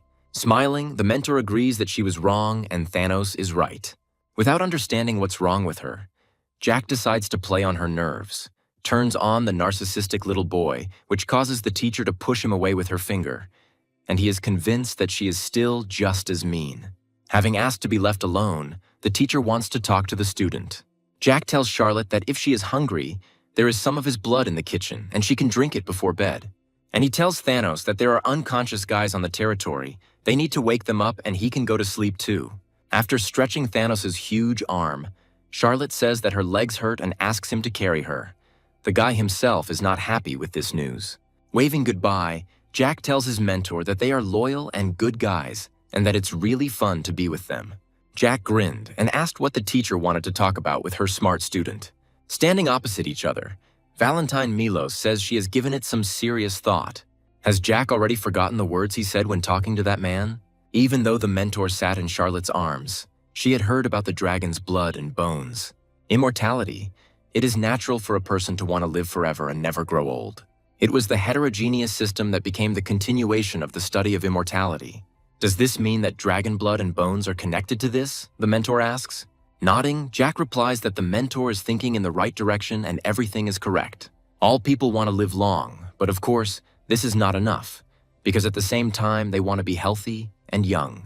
During a study of immortality that was conducted in the distant past, a key moment occurred. One of the scientists, who looked a bit old, expressed an interesting opinion. It's impossible to live forever, so why not just start living like dragons for thousands of years? Races that have lived for many centuries, such as vampires and dragons, differ from species whose blood, organs, and even bones do not last. The rate of aging of the body, the number and quality of cells, sensitivity to mana intake, everything has its own time limit. There were strange sheets of paper lying around, all covered in blood, after which the experiment being conducted became special. It became an experiment in interspecies communication, with bodies grown in flasks. Heterogeneous mating was only half successful. It was a complete failure on the path to eternal life. But people were able to learn to use the power of orcs and elves. However, there was one problem. After receiving their power, they only had 5 to 10 years to live. An experiment conducted over 400 years ago is now being carried out in the Tulkun Empire.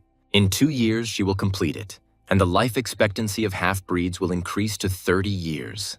With guilt in her soul, the mentor says that she thought she had killed everyone 400 years ago, but apparently, this was not so. Jack shakes his head. The mentor found out about the experiment too late.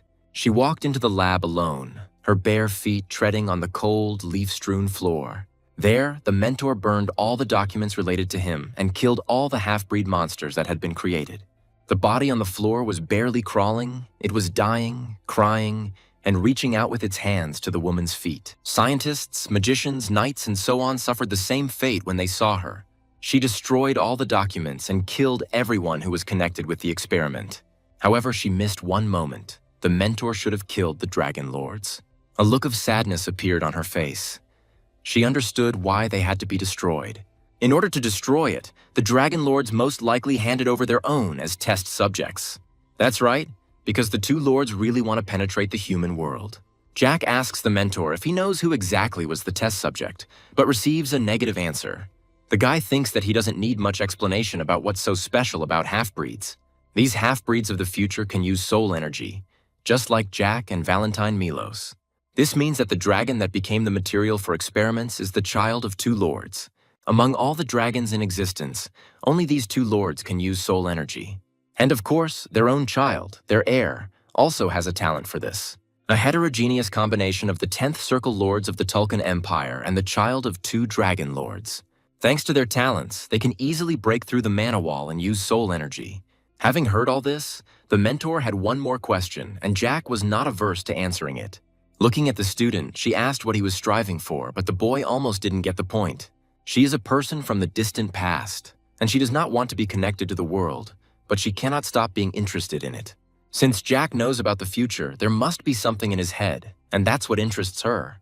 But he doesn't know. In any case, the experiment will be completed in 2 years. In a year, he will grow to the 5th or 6th circle and plans to go to the Tulkun Empire during the holidays. And of course, they will have to destroy everything in the laboratory and kill everyone connected to the expert. Poor Thanos had to load all the servants lying on the floor onto himself at once to carry them home. It was heavy. The teacher pulls up the sleeve of her cloak and asks again what they are planning to do during the holidays. "But is it really necessary to wait?" she asks, and surprises Jack with this question. He began to ask doubtfully about something that made Valentine convinced that he was her student. Knowing full well what she's thinking, Jack reminds her that she said she wouldn't interfere in world affairs. It's just a duty for her. She has to make sure that everything is finished. Therefore, he thinks it would be right if this time she intervenes in what is happening. So, she wants to send Tulkan to the Empire right now, and Jack can't even stop her because she's his mentor. And she's right, for the Tulkan Empire, the explosion of the laboratory would be a huge problem. More precisely, it is a problem for radicals who want to unite the continent. The reason is that radicals are conducting experiments on interracial relationships. Now she does not remember the grievance from the past, which remained forever only with him. Actually, if you think about it, they actually do irritate Jack now. Jack remembers and asks the mentor to open another space. She asks again in surprise. He held out his hand and said that he needed one sword, a very good one. Without any surprise, the mentor waved her hand. Jack even knows about this. Once again, making sure that he was her student, she made a sharp swing near herself and a purple glowing strip appeared in the air. From another space, a sword falls into his hands, with a thin, elegant blade and a scarlet sheath with gold trim. The famous sword, crafted by mermaids in the past and personally forged by the king of the dwarves. The sword is called a Solarian. Jack is happy to welcome it. Apparently, he often worked with it in the past. Touching an object with his finger, Valentine takes out something else from another space. She holds a mask in her hands, because Jack needs to hide his face and not get caught in the Tulkun Empire. Jack, taking a white mask with a pattern that seemed to match him, looked at it with interest. You can feel the magic that closes and opens the face, and also a strange flow of mana. When asked what kind of mask it was, the teacher said she didn't remember. She bought it at some market a long time ago. As he puts it on, Jack says that she has items that even he doesn't know about. His face turns sarcastic. Jack laughs, wondering if his mentor used it to spy on men in the public bathhouse. Valentine didn't like this joke. She blushed with anger, and her palm turned into a fist. After giving him a good knock on the head, the mentor asks for the coordinates for teleportation. Hearing the coordinates, her eyes widen, she instantly recognizes them, and her surprise knows no bounds. He asks if this is the capital of the Gunnar Empire and receives a positive answer. 400 years ago, people were at the very bottom of the racial pyramid, but even they had their own country. The Gunnar Empire is now in ruins. This city is the home of the mentor. The laboratory is located under a landmark, and they came up with a good idea. By putting your hand in front of you, slightly from the palm, a bright space for teleportation appears. Stepping into the portal with one hand, the mentor turns around and extends her hand to Jack, asking if he is ready. Jack laughs happily and extends his hand in response. He's always ready. The doctor is a genius who conceived the union of man and dragon, and it is an honor for him that Heinkies Begerman himself praised him. He asks permission to ask why Heinkies just did what he did. More precisely, the man suddenly stopped the glass. Perhaps the doctor did something wrong. He just had a feeling that something had appeared in their world that didn't belong there. But this is not possible. It is not even worth talking about. So he replies that it is nonsense and not worth paying attention to. Heinkies suggests getting back to the point and asks since when the doctor started experimenting on people. Experiments on livestock have shown excellent results, but he is most concerned about the decline in life expectancy of the subjects. If he experiments with cell activation, there might be a result. A hand gesture stops the doctor's speech. Heinkies has absolute command over him. His gaze is interested. The only worrying question is when the doctor will be able to begin. The doctor rubs his palms nervously. He likes the fact that Heinkies is as interested in the experiment as the crown prince. It's hard to find materials for experiments now, but if he had them, the doctor would definitely have started now. This means he needs test subjects, or better yet, those who have a talent for magic. Having beckoned with just a finger, the maid already approaches and understands the order, lowering her gaze downwards. Taking the fur coat, she throws it over his shoulders. At this time, Heinkies has another question. What will the doctor name the person who will be created from the union of a dragon and a human? Without even thinking, the doctor answers that they will be called half-breeds. Heinkies smiles. He likes this name. Before he could leave, he turned around and asked the doctor if he had arranged a meeting with someone here. Taking hold of my chin and rubbing it, the doctor said that nothing like that had happened. They stand opposite each other. Heinkies does not understand whose mana flow it is then.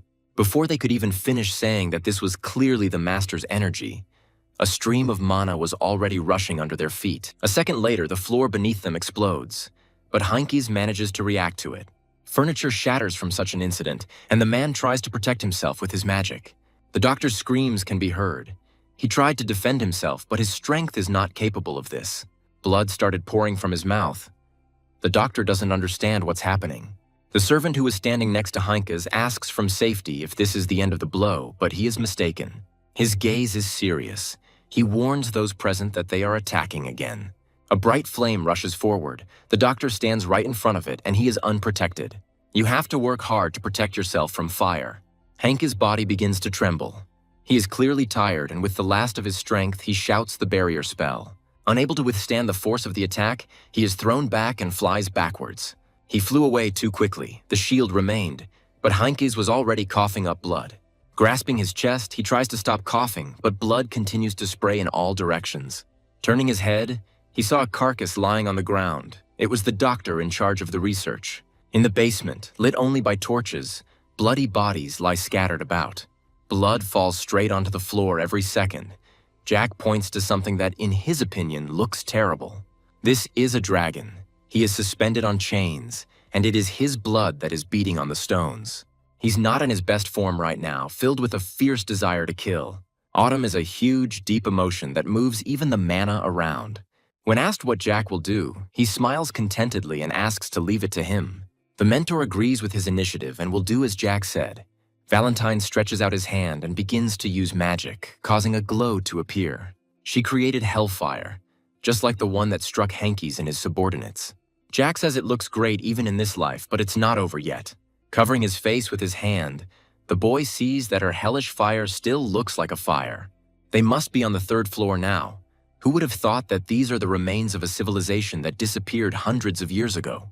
Shaking off her hands, the mentor asks if there is anything left that she did not destroy, but she did her job perfectly. Jack turned around and stood in front of the dragon, looking at the beam in his chest. The creature didn't like this and let out a displeased growl, which Jack, on the contrary, found cute. In a past life, there was not a couple of drops of blood on the floor, but a whole pool of blood. The dragon only asked to kill him. The animal was not hanging, but lying bloody on the floor, chains wrapped around him. He was only begging for death. Smiling, Jack grabbed the handle of his ball and began to take it out of its case. Of course, everything has changed this time, but something still needs to be done, right? The frightened dragon starts to roar to scare the guy, but he jumps and swings his weapon. Jack began to swing the ball countless times, the blade leaving a mark in the air. The movements were very sharp. The chain turned into a pile of shredded pieces, which fell from above and landed near Jack's feet. The carcass of the previously hanging dragon fell, and he continued to lie there, exhausted. For some reason, Jack thought this was for the best, and he reached out and stroked the creature's head. The guy continued to sit next to the dragon. 18 years had passed. What else should he say? Leaning on his neck and continuing to hug him slightly, Jack says that he looks very exhausted. Looking at the smiling dragon, Jack sees what the man who begged him for death was like. There is silence in the room. The only sound is Jack's question. Does the dragon want to live? Abandoned by his parents as experimental material, once in the wrong hands, he gave up his flesh and blood. His paw is injured. A stick was stuck into it too. Does the dragon know what his condition is called? He is no better than livestock. Such a name brings tears to the dragon's eyes. They made armor from his skin and used his blood and bones for interracial experiments. If nothing worked, they tried again and again, abusing the animal. And of course, no one cared about his opinion. He was simply locked up by force. Jack continues that eventually the dragon will go crazy. One day you will lose your will. Afterwards, he will forget all the grievances and will simply pray for a quick death. Jack asks if he wants this, if he wants to be used and die. The dragon was already hysterical from his words. But the dragon has a chance. He can live in another distant place, not like this one. The boy tells him, the little dragon without a name, that his will is more important than anything else. Jack asks him one last time if he wants to live somewhere else. You can hear some kind of muttering. Due to the lack of strength, it is difficult to speak. But if he wants something, Jack asks to scream with all his heart, so that even those who abandoned him can hear. Taking a deep breath, he began to scream as loud as he could that he wanted to live. In the past, it was Jack who killed him, and in this life, this is also a possible option. In truth, he didn't want to kill him then, he just had to do it. What could be better than sending someone who has lost their soul to eternal rest? But this dragon is not the dragon from his past, and Jack is happy to help him find a new life. Then he has to kill him, and now he begs for life. The guy really wants to save him.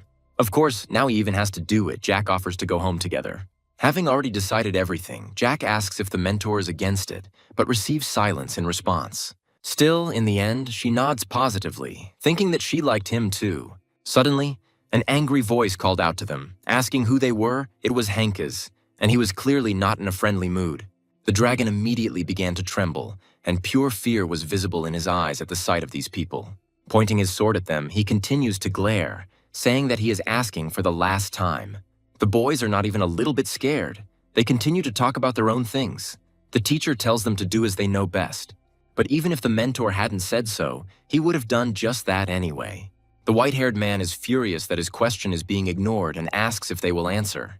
If they don't want to answer, then he will force them to do it. He swings and rushes towards Jack.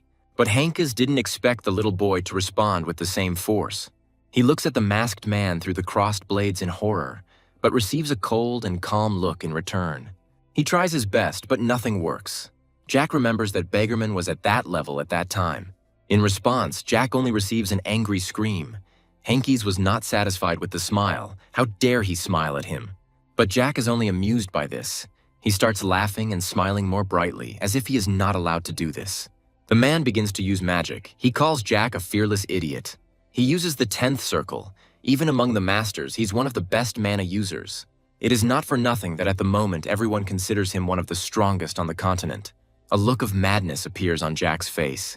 Even though everyone thinks Henkes is the best, he's still not strong enough. The man gets scared when the boy uses his power. He feels this energy. It was exactly the same pressure he had felt recently when Valentine had summoned the resin. Now Jack looks like a killing weapon and makes the grown man back away. He kicks the blade with his knee, breaking the sword, and then begins swinging it wildly as he continues to advance. After the next blow to the blade, the weapon cannot withstand it and cracks right in your hands. The mentor watches what is happening while the student worries about his master. Having flown into the wall, he leaves behind a huge dent and then rolls down to the floor exhausted. Could he really lose consciousness so easily? Jack comes up to him. He's clearly disappointed in the strongest continent. Leaning on his sword, Henkes tries to get up. He asks who is in front of him because he has never seen him. But Jack only laughs in response. Why should he know? And this laughter makes the man tremble. After Jack's silence on the fun, the guy invites him to listen to his prophecy. He says that there is one person he knows, referring to the cutie Thanos. For now, he is still very simple, inept, and strong only in his dreams. But the day he becomes the best knight on the continent will be the day Henkes Beggarman dies. The man did not like this prophecy, and he angrily attacked even with a broken sword. Jack doesn't do the same in response. He continues to stand in a calm pose, holding his sword forward. After looking at the dragon, he returns his gaze to his opponent, Jack's amber eyes reflecting his angry face. Henkes reaches forward with one hand, his other sword in hand, to make an attack on Jack. Pulling out his hand was a mistake, because with one movement, Jack cuts it off and it flies back. Blood splatters, and the man looks on in horror. Jack's eyes are terrifying. They seem to say that Henkes Beggarman is still such a weakling. It's surprising and a little sad. Using his stretching technique, little Jack actively kicks him in various places. Thus, Henkes turns into a punching bag, and eventually he falls to the stone floor of the basement at Jack's feet. The guy, pulling out a bloody sword, says that this is only his wish, but asks him to become a little stronger. Beggarman, now smitten, serves the Crown Prince of Tulkan. And the prince is the head of the faction of supporters of cruelty, the source of all that exists. In just a few years, all their heads will roll. If it all becomes too easy, Jack will simply lose interest. Jack looks back and sees the guy who is scared to death of this. He's also too weak now. Beggarman's student, I think his name is Marengos, and the guy is scared, wondering how Jack suddenly knows about this. Jack remembers that in his past life, when he killed Beggarman, something strange happened. The previous Jack, after killing a man, noticed that he was being attacked by a knight. Of course, he immediately cut off his head and did not remember any of the outlines clearly. But there is a but. The mentor and the student are literally one, but does Marengos know about it? You can't cut off his teacher's hand and leave it to him. It's not fair. The red-hot chains that once suspended the dragon now wrap around Marengos' arm. A smile appeared on Jack's face, as if he was amused by this, and asked if he was right. Beggarman's student asks him to stop. With one movement of Jack's hand, the chains tighten on his forearm. A moment later, his hand fell to the floor, and he himself fell to his knees in tears. Amidst cries of loss of arm, the mentor asks if Jack is finished, to which he replies that it is time to go. But there is one thing worth taking, says Valentine, referring to the dragon. With the help of teleportation, a second later they find themselves in the courtyard near the estate, and Jack looks like he is bored. As he takes off his mask, a quiet laugh is heard. It's Jack, and he doesn't stop smiling. But suddenly his face becomes completely indifferent. Apparently he's already gotten used to it. So it's time to get acquainted, and Jack asks the dragon what his name is. Lying on the floor, he looks up as Valentine and Jack wait for an answer. His name is Sel Bakhmut. The dragon's voice trembled and stuttered as he tried to pronounce the last name. Jack stroked him, saying what was the meaning of the last name of the parents who abandoned him. His name is Sel. Jack says that's the only name he's called now. Did he understand? Having captivated Sal with his caring gaze, the boy offers to heal his wounds. Having agreed with this, the dragon was placed in the room, and now he lay down on the pillow and sleeps, resting. Crossing his legs, Valentine Milos asks his apprentice what he plans to do with the dragon lords. In fact, he doesn't know who he needs to bow to. He comes up first and bows. It would be strange if the strong one finds the weak one himself. This is a very interesting look. The mentor feels like he cares about her in this way. Jack doesn't hide it. His mentor has long outlived the human voice. She's 400 years old. In the past, she did a lot of good and created the basis for the existence of the human world. For a world that now doesn't even remember and perhaps doesn't even know her name. For the sake of such people, she shouldn't have interfered at all. The guy knelt down in front of her and extended his hand. Holding her hand in his, he says that he will deal with the two lords when the time comes. Valentine no longer has to sacrifice himself and his life for the sake of people. After some silence, the teacher thought about everything that had been said and decided to do just that. They were all covered in a layer of dust and smoke. The teacher got up just to go wash herself. Apparently, Jack had forgotten about such mundane actions, but wished her to refresh herself. A dirty coat hangs on a hook in the bathroom, and the mentor's fresh hair hangs down her shoulders. As soon as she gets out of the shower, Jack showers her with compliments. But in response, she advises him to wash himself too, because the guy looks unkempt. Jack takes off his shirt, his childish chest covered in scars and abrasions. To heal his wounds, he takes the elixir again, thus developing an addiction to it. Waking up, the teacher asks where the guy is going because he is not wearing sleepwear. He places a chair in front of her bed, sits down, and answers nothing. Peering out from under the blanket, she notices a wound on her face and asks if it hurts much. Suddenly, Jack turns into a child and starts complaining that he thought he would die from the pain and that he still hurts now. Judging by his clothes, he was not going to sleep tonight. He had heard that the teacher had been watching over him for the 3 days he had been lying there. Ron told him about it. For the entire 3 days while he was unconscious, only one person remained. The teacher sat next to him and spied on him while he lay in bed. Ron thought she was a well-made doll, that's what he said. Now it was Jack's turn to look after her. She always loved to sleep. There was no response, only silence and quiet snoring, like a kitten that had already fallen asleep. It's pitch black outside. It's already past 3 o'clock, and Jack is still sitting in the chair. Sometimes he wonders what would have happened if he had met Valentine Milos earlier. If Jack had met his mentor 400 years ago, at the time she was born. Pulling the blanket up, he tucked his mentor more comfortably in and hung on the bed on all fours, continuing to look at her. How could this woman be called the most terrible necromancer who terrorizes the entire continent? The guy became embarrassed. His cheeks immediately turned red. For him, the mentor was very beautiful. How many hours ago from all these events in the underground prison of the Duchy of Osenbol? It's been 10 years already. Has he really been spying on the boss for that long? A handcuffed man asks the tower's owner if this is bad. The leader cared about him very much, so the tower leader replies that this is bad. The man stabbed him in the heart, even though the leader had accepted and raised him. This means that all his work and sincerity were just a game since it doesn't matter to him. The tower's owner says there is no testimony or evidence to prove how much longer the man can remain silent. Suddenly he bared his teeth. The owner clearly wasn't going to tolerate it and was asking for the last time. Not understanding, the man asks if the tower owner really doesn't know about this or is just pretending. Surprisingly, even in such a situation, in the basement and constrained, he feels too confident. As the owner of the tower heard, they even destroyed his circle, so where does such confidence come from? Bluetooth suggests thinking about everything that has happened over the past 10 years, but the tower's owner believes it was an accident. Then why did the previous owner of the tower decide to become a citizen of the Tulkun Empire? Why did so many 10th Circle holders leave this country without hesitation? And why were so many mages summoned under the pretext of clearing the forest of monsters? With a serious face, turning to the prisoner, the tower's owner says that he will speak when the torture begins. The response is a deafening laugh, similar to hysteria, but it is quite believable. Why haven't they tortured him yet? Why is Duke Osenbol still keeping him here, despite the fact that he is a traitor to his homeland? Perhaps because you are not sure that you can make him talk to prove his loyalty to the king. This man really doesn't look like someone who has been tortured. He's been in prison for 5 days now, but he hasn't lost any weight. The tower's owner needs to think twice. We need to think carefully about whether this kingdom really has a future. The tower's owner runs up the stairs, not understanding the reason for such self-confidence. There is only one explanation, and that is only if the kingdom is already completely rotten.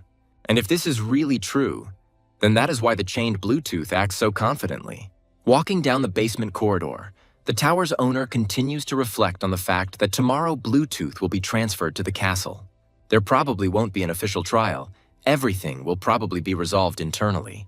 But Bluetooth, surprisingly, is not at all scared, but on the contrary is absolutely confident in himself. The owner of the tower had a thought. Did the man really brazenly believe that he could survive? 4 hours later, the very fire that had enabled Dietrich to calmly attack Jack started in the underground prison. The man who was the owner of the tower immediately rushed to where the grate was. Seeing something terrible, he lost the power of speech and fell exhausted to his knees. This is unlikely to be camouflage. Bluetooth definitely died, or rather burned in a fire. What is even happening? And then, this morning, no matter how much Jack thinks, this dragon stands out too much. Charlotte is not very happy to see such a creature, but when did the master get so many allies? Thanos nervously pokes his finger at the animal and asks if it really is a dragon. Jack replies that it is of course him, and a chill runs down Thanos' spine. Apparently he sees a dragon for the first time. The dragon that was supposed to die and disappear is now here, along with everyone else. For Jack, it's a surprising realization that not everything people know is true. The little girl reared up near Cell like a cat defending itself from attack. Jack touches Charlotte's hand to calm her down and asks her not to look at the dragon so angrily. He's not like the Galactus she remembers. He's not angry, and he's not going to kill her. The girl agrees and immediately apologizes. But now the boy notices what is happening to the dragon. Cell is worried. Jack takes his trembling little face and reassures him that no one will eat him here. In fact, an ordinary sword would never be able to harm a dragon. It is not for nothing that such terrifying creatures are called blessed animals. Most likely, it was Henkes Bagerman who used Sal's body for experiments. But Jack was able to give him a good beating for everything he had ever done. Naturally, Cell is now afraid of him after seeing what he did to his martyr. The dragon looks so strange, as if Jack looks different after sleeping, of course. He's a handsome guy. Removing his hands from his face, he immediately bows his head. One could say that this is how he expresses submission. In his past life, Cell almost lost himself, lay in blood, powerless, and didn't want anything. But now, Jack thought that he would be better off than 10 years ago. But this is not true at all. He feels so sorry for Sal that the guy can't move away from him and continues to stroke his face. As far as he knows, the dragon should be about 8 years old now. If you think about it, only unfortunate creatures in need of help gathered around Jack. Having created some kind of circle, the mentor uses magic and directs it at the dragon. The creature is surprised. In just a second, with the help of the mentor, his paws were in perfect condition. It's amazing that such an injury can be cured in just a minute, which impressed 3 guys at once. As if reading Jack's mind, Valentine also notices that, as expected, Cell stands out too much. Although the limbs and the entire dragon as a whole have already been healed, the mentor continues to do something. This causes the creature to start screaming in distress, not quite understanding what is happening. Suddenly, the dragon's limbs turn into human ones, and soon a cute girl stands in front of them. She has become a polymorph. The mentor is glad that she won't stand out so much now, and a frightened Charlotte clung to the same Thanos. Now the mentor looks like an ordinary person, the gentleman notes. She is simply shining, and you want to look at this light. Jack focuses his gaze on her. This, of course, is noticed by the mentor, and she reminds them that today is the beginning of the semester ceremony. Jack absolutely needs to go to it. Charlotte and Thanos too, and they don't mind. Looking at Cell, Jack warns her that they will be back soon and asks her to rest. At the last moment, he remembered an important question. What do dragons eat? Attempts begin to guess their preferences, for example, fish or meat. It is unlikely that they are vegetarians. At the mention of steak, the girl's eyes lit up, and although it was clear that she didn't understand anything, she clearly liked it. Jack would like to ask what they fed her in the dungeon, but it's better not to. Touching her shoulder, the gentleman says that he will ask the cook to cook something for her and let her try it. There's also a task for her. The view from the roof is cool, and if Cell gets bored, let her go up and think about what she'll do next. Many years ago, before all these events, a country called Tesla appeared. The academy was also founded at that time and managed to cultivate many talents. Addressing his students, the old man says that nothing in the world is eternal. Everything eventually declines and disappears. These words surprised Jack. They were different. This was not what he heard in his past life. His words were that they were the hope of the kingdom. He wanted to be confident in himself and focus on his studies. But now the old man continues that the same thing is happening with the current generation. It is not visible from the outside, but the kingdom casts a very dark shadow. The students of the academy sit in bewilderment. No one understands what the old man is talking about now. But his words are true, because yesterday the mentor blew up that terrible laboratory. 2/3 of the 10th circle holders in Tulkun are still supporters of the Hard Party. Of course, in the battle for the throne of Tulkun, it will be they, those whose hands are covered in blood, who will win. And in a few years, a war will definitely begin between people with different views. Judging by the old man's speech, he knows a lot. Perhaps he heard something similar from Bluetooth. The speech continues. Their kingdom was built on the blood and sweat of their noble ancestors who gave their lives for them. Their ancestors were very resilient, and so are they now. So let them remain so throughout their entire journey. All these guys listening to the instructive speech are dear students of this academy. Afterwards, all the students of the academy went out into the courtyard and began to do their own things. A tired Jack pulls himself up after sitting for a long time. There are no classes or events on the opening day. It looks like this is how it will all end. Maybe Jack should go visit the old man. He should thank him for the house. He really liked it. Suddenly, the guy comes to his senses and notices a familiar silhouette in the crowd. Without hesitation, Jack shouts joyfully, calling out to his brother, who shudders at his voice. Joyfully waving his hand, he asks when his beloved older brother arrived, but he quietly replies that it was yesterday. Jack's touch makes the older boy flinch and move away, ignoring his taunts that he looks fine because he can apparently drink water again. Patting him on the back, Jack asks him to at least say hello to his brother. Squeezing his hand, he justifies his actions by saying that the same blood flows in them. Jack looks at the elder with an angry look, threatening that if he doesn't answer, he will twist his limbs. To the stifled no, Jack warns that if he hadn't responded, he would have been finished off right there on the spot. Afterwards, in order to hide their dialogue, he says in front of everyone that it seems he has kept him too long, and pats him on the shoulder in a friendly way. Jack lets him go to his friends, but Palon instead runs away, causing Jack to sigh. Charlotte arrives and, looking after the running guy, asks the boss if these are his friends or something. The guy replies no, never, which makes the girl doubt because he just said that they are blood brothers. Yes, but not everyone you are related to by blood will be your family. Charlotte gives him a mysterious look in response, which makes you wonder what she's thinking about. Her question takes Jack by surprise. Who is she to him? In addition, she presses on pity with her cute face. This confuses the guy. What kind of nonsense is this? Has she already started puberty or something? But the answer is still that, of course, she is his family, which makes the little girl happy. And even if this sounds like consolation, these are not empty words, but 100% truth. When Jack considers someone his own, they are like family to him, someone he cares about and is responsible for. All these people are, of course, his friends, and now he stands before its members, the Mentor and Thanos. Yeah, he clearly shouldn't be with that idiot in the company of arrogant people. Jack should be with people who have a mentor next to them, those who have a big soul. Palon is told that the guy who was talking to him is strange and doesn't seem like he's his little brother. Jack gave his older brother's friends the impression that he looked like a moron. The strange thing is that if you look at them together, you could mistake Palon for a moron, which makes the veins on the elder's face bulge. The guy's behavior seems strange, and his friend notes that he would usually get furious at such words. Thoughts about his younger brother irritate him. Palon doesn't understand why he's afraid of him at all. He, this scoundrel, was still the elder's toy, but in one moment everything changed. These thoughts make Palon quicken his pace and break away from the group, causing even more misunderstanding. This behavior makes the guys suspect that the guy is bipolar. In general, they make up all sorts of things. It turns out that an enraged Palon ran to his brother to put everything in its place. Jack reacts confidently to the unpleasant call, causing the elder to become frightened and step back.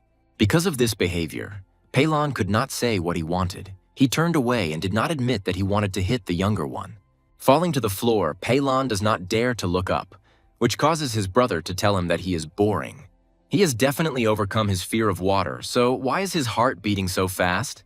The guy had never felt anything like this about anyone before. This was the reason why he didn't know that he now had an injury. Jack, picking up a frosted cookie, wonders what it means that Bluetooth is dead. This news doesn't surprise the guy at all. On the contrary, he asks what's so special about it. The old man didn't understand this, but Jack really didn't care whether the man was alive or not. Apparently, the guy was bored with this conversation. The old man hesitated because he had nothing more to say. Suddenly, Jack remembers that he wanted to express gratitude for the estate and immediately corrects this point. And the chef there cooks amazingly deliciously. Charlotte is simply crazy about his dishes. It's strange that the old man didn't react to Bluetooth's death after that fire. When Jack is about to leave, the old man asks him to wait and stay. As far as he knows, Jack has entered the first year of the fencing department. The cookies almost flew out of his mouth when he heard the offer to transfer to the Faculty of Magic. It seems that the owner of the tower asked the old man about this, and he doesn't hide it. In any case, Jack had no intention of attending classes. It was just that sooner or later the Academy's laws would be revised. The old man's students recently visited him and started an interesting conversation with him. It was the students from the student council who reported that there were students like Jack who were using the shortcut method and not attending classes. The words made Jack think, the Academy's laws will be revised in the second semester of next year. And conversations about this have already begun. The old man says that he will have to attend absolutely all classes. However, if the boy transfers to the Faculty of Magic, the old man will reduce the time he spends on classes. Of course, he needs a document about graduating from the Academy, but he really doesn't want to attend classes. Would it help the other students to have someone like Jack, a narcissist, studying with them? They will have to put up with his character, but Jack agrees on one condition. He will attend classes once a week, but the old man himself said that he would shorten the training time. After touching his beard and thinking, Jack was asked if it wasn't too little. Blinking an eye, the gesture supposedly agreed upon, the old man settles on 3 days a week. Jack has no plans to attend classes at all. He stands his ground. There's nothing to teach him, and he has the best mentor. Isn't it funny that he can't learn anything here? Then why did Jack enroll in their academy and even look for a house nearby? Having handed the cookie to the mentor, the guy admits that all he needs from the academy is a certificate. Surprised that the old man had heard correctly, he asked again about the certificate and the goal of entering the academy's treasury. This place in the Tesla Empire, a graduate of the academy is given not only a document of completion of training, but something else as well. Some other things are armor, cloak, staff, sword, and so on. Inside the treasury are magical weapons with a 400-year history. Each generation of graduates can take with them one of the types of weapons. Everything of value had already been taken from it. It was unlikely that the sword Jack needed was still there. In principle, there is none in the duchy. But the old man can make a sword worthy of a squad captain from an ordinary sword. They will be better in level than any weapon in the vault, but as Jack guesses, it won't be free. Bellamy Craig is a man who, as everyone knows, has been devoted to the director for over 30 years. He needs an apprentice. Initially, it was his personal desire, but now they both want to make Jack their subordinate. Having guessed this, Jack only thought that he was so cute, not at all for his age. Now he wants to skip a school year, and Jack asks to organize it all earlier. The old man suggests discussing this later and now returning to the original agreement. It would be better to compromise and choose between 3 and 1 day a week, which would result in 2 days. There's no point in refusing this, it's the best option, so Jack agrees. Then from today, his first year at the Faculty of Magic begins. In exchange for his agreement, Jack will not become the Tower Master's apprentice for now. When asked why, he replies that he has a keen eye and first he needs to see his mana. He will see how talented the tower's owner is and how much he has grown. Jack's skills in magic are far beyond what they would imagine for a 14-year-old boy. Interestingly, the old man notices that he has a talent for distinguishing between good and bad. If this is true, then he will take responsibility and make Jack a marquise. The guy clutches his stomach and bends over to his knees with laughter upon hearing this news. Having calmed down, Jack apologized for such behavior. He simply could not contain himself. He doesn't need to be a marquis, so he wants to leave, but the old man calls him again. Apparently, he knows something because he asks if something happened at the villa yesterday. Recalling his servants lying unconscious on the floor, he says that nothing happened. The old man's questions sound like an interrogation, but Jack says he went to check on the boys because they hadn't prepared any food. Everyone was unconscious, and Thanos took them all and brought them into the house so that they wouldn't be lying on the street. He didn't ask what happened, but it seemed like they all just got into a fight among themselves. It seems stupid for an old man to do this, but the justification is that he himself knows that children grow up when they fight. Saying that this is indeed the case, Jack bows and wants to leave because it is really time for him to go. Coming out of the office, an interesting picture spread out before him which immediately attracted his attention. It shows a girl striking a man with horns. If you look closely, you can see a mentor depicted there. Valentine remained in the office. The old man, listening to her, was thinking hard about something. He has been in the political arena for decades, and his instincts are hard to fool. During his life, the old man saw hundreds of aristocrats, knights, and even kings. But I have never felt anything like the aura from Valentine Milos. Touching the flowers near the window, the teacher says that the old man's speech was impressive. Every little movement she makes is unusual, even the way she approaches the window, and he is sure that Valentine is a unique woman like no other you will find. In her opinion, the old man would be better suited to the title of general than director of the academy. Perhaps the title of general is appropriate. He fought on the battlefield before, albeit briefly. Like the child named Bellamy mentioned recently, there is a lot of talent in the Teslan Empire. Will he be able to protect all the talents of the Empire as the director of the academy? The majestic gaze seems to conquer the director. She asks if he thinks about it at all. Lost in his answer, he is interrupted by the sound of the door opening with all its might. Jack has returned for his mentor. The teacher asks him not to act like a hindrance because she was already getting ready to leave. The guy was just worried that she was gone for so long. When the mentor walks down the street, everyone around her shifts. She really attracts attention. The shop assistants ask their lovely sister to try the bread from the shop, but she refuses because from today she is allergic to flour. When the lady asks for some tea, the teacher quickly leaves, saying that she has already had some today. All the applicants are upset by her refusals, but she is apparently used to such looks. Perhaps the director wanted to make her his student too. It was written all over the teacher's face. The mentor asks a strange question. Does Jack trust Director Rommel? The answer is clear as ever. Jack doesn't trust anyone except his people, the so-called family. She shouldn't worry. She and the old man have a different relationship. They need each other. Valentine understands perfectly well that he would definitely not allow himself to be used. They arrived. Jack took her where he wanted, but she still doesn't understand why they are here. They came to the Arabes Guild. This question is strange because their goal is Jack's money, of course. This is the Arabes Guild for mercenaries, hunters, and the like. In this place, you can hire anyone for various tasks for personal purposes. Jack knows for sure that if they need a Ninth Circle mage, it will require a lot more money than it might seem. Most likely, the Ninth Circle mage is the one Dietrich hired to kill him. However, what will happen if both the one who paid and the one who took it die? That's what they came for. They were met by a nice girl. She turned to the mentor, but Jack showed that he was the initiator, asking the manager, of course, that all the money should go to him. Please convey just a few words to the leader last night, the ninth circle, and the murder. After these words, the girl's face became very frightened, and a squeal accidentally spread around. The hand of the guy standing next to her immediately covers her mouth after Jack's name accidentally escapes her lips. Jack's reaction is immediate. He grins at the fact that she knows him. But why was she surprised then? His gaze looked frightening. He bared his teeth, leaned on her table, and approached. Suddenly, the girl says Dietrich's name. The guy tries to calm her down, because he'll get it later. Jack guessed that this idiot placed the order here. Dietrich did not meet them one-on-one, but tried to kill him with the hands of the guild. Now everything has changed, but the guys from the guild are nervous and can't say anything useful. Jack gives the guys just 5 minutes to bring the leader here. Having set the hourglass, time began to flow, and when it expired, Jack would not care that they were the Arabes Guild and would wipe them off the face of this continent. This situation was incomprehensible to the mentor. He was seriously planning to destroy this guild. Jack sighs. He didn't think he'd have to explain this to his mentor. Many of the groups that call themselves guilds in our empire, and the guilds that use the word adventurers, are not that important. However, they are intermediaries and not independent institutions. They can be considered simply informants. The mentor is surprised at how the world has changed. In fact, Jack came to find out who exactly Dietrich paid.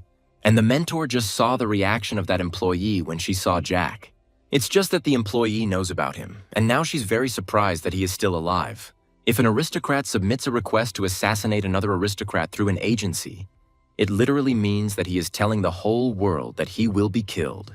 That's why Jack initially thought that Dietrich and the killer had met in person.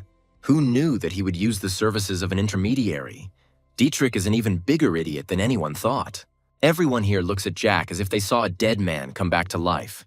Those who tried to kill him, those who wanted to make some money, showed this place to Dietrich. But Jack doesn't care about all these people. They are all the same to him. From this situation, the mentor begins to understand a little about what his life was like. The employee opens the door and approaches the manager with fear.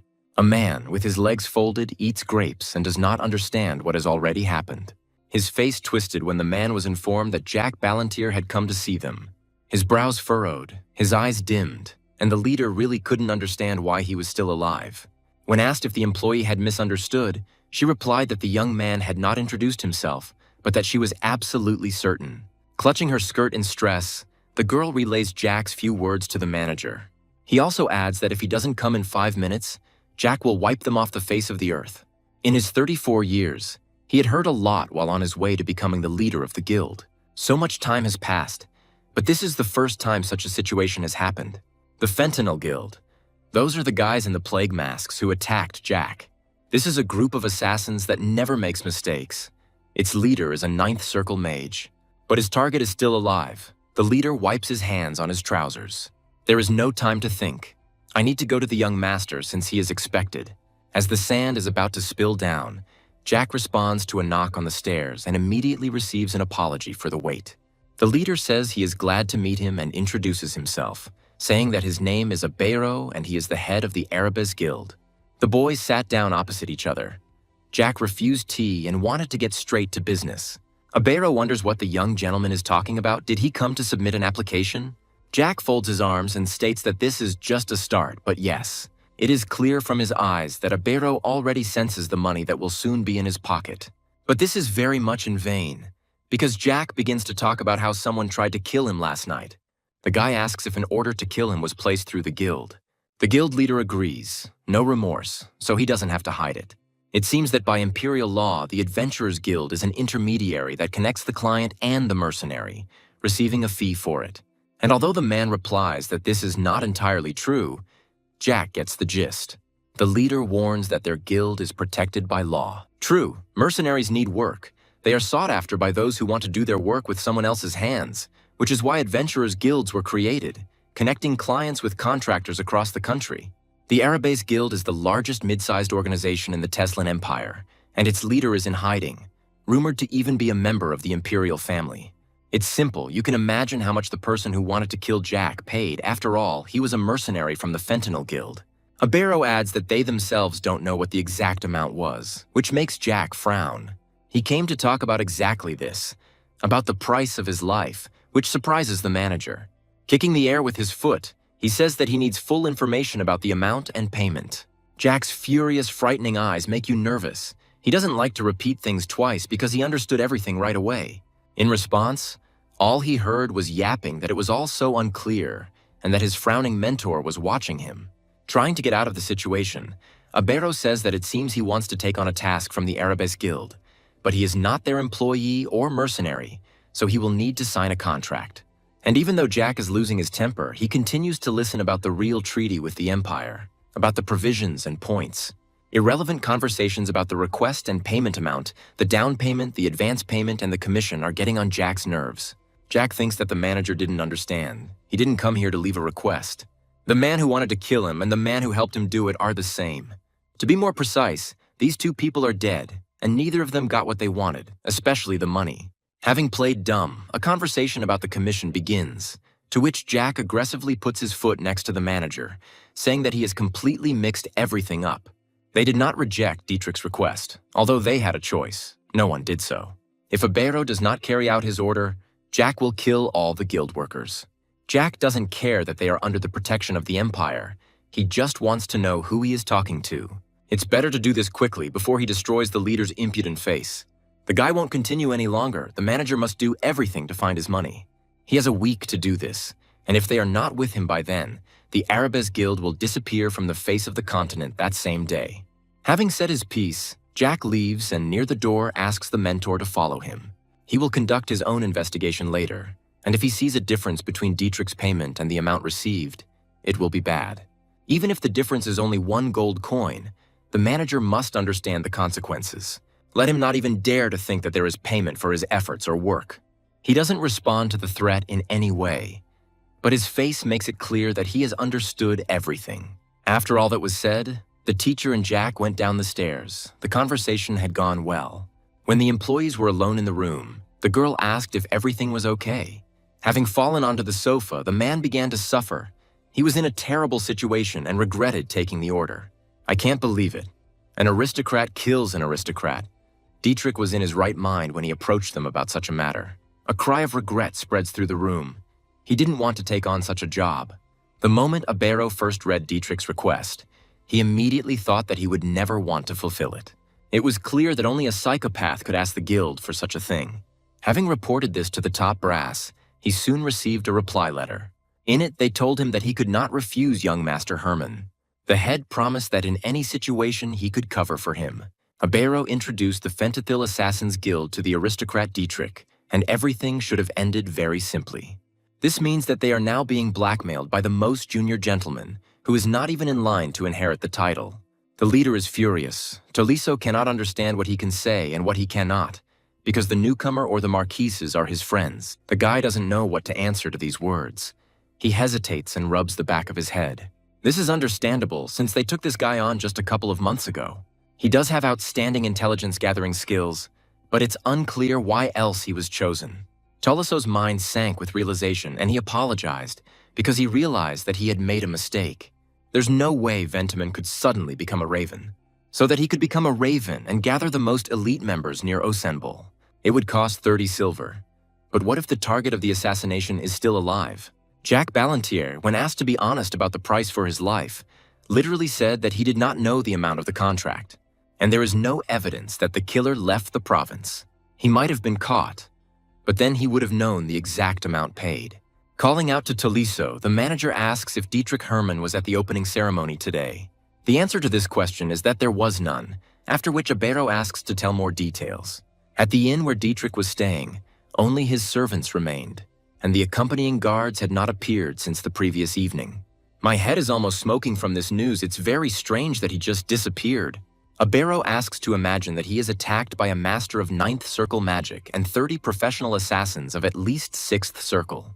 This image gives Tolisso goosebumps and he turns pale. It's terrifying. These guys are the most professional of professionals. It is impossible to escape from them. But the missing Dietrich Herman died, and the entire Fentanyl Guild was destroyed.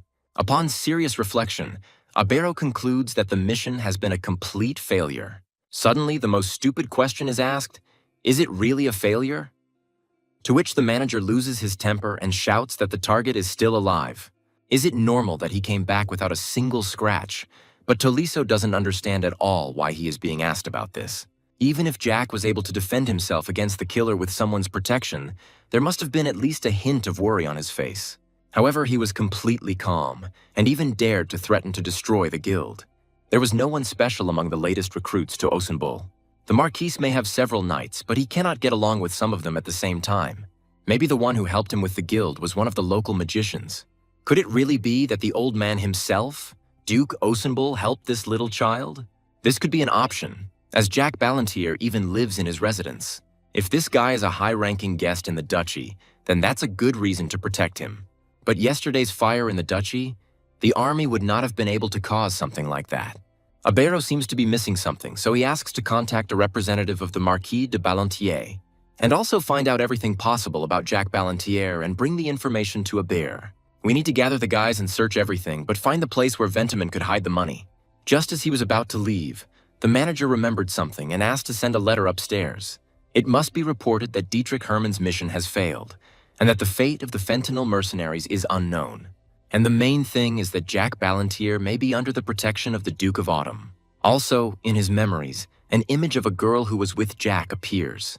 But suddenly Abero changes his mind about talking about it, and rubbing the bridge of his nose asks the guy to step up. It's strange who the woman next to me was, who immediately attracted my attention. Recently, they briefly locked eyes when the mentor was waiting near the exit. At that moment, he was overcome by an instinctive fear, as if a tiger were commanding its prey. His decision was not to look for her or mention her. He went to the employee to see if she was good at writing an apology letter. Fortunately, he liked to rely on his intuition. While devouring the delicacy, Jack is surprised that they only just got home, and here is such a sight. The boys are training. They are having a real battle, only with wooden swords. Jack let out a sigh as he realized they were unlikely to be fighting for real, but rather just training. It looks like they both got the first mana circle and looked like two chickens being let out. Even though Jack had said it wasn't a battle, the boys were now fighting seriously. Or rather, Charlotte was getting into the swing of things. Something is strange for the mentor, and the guy asks what exactly it is. She asks if Thanos really thought he could defeat that kid last night. After this, Jack remembers what happened last night and what she is talking about. She means Henke's beggarman. Did Thanos really tell about this? Does he really think so? The mentor believes that even from her appearance, Jack should have understood that Charlotte had never held a sword in her hands. That's right. Now she's being insecure with him and doesn't know how to keep her distance. But even so, with her incompetence, she can displace Thanos from his position. The guy notices that this huge guy is now giving in to the little girl.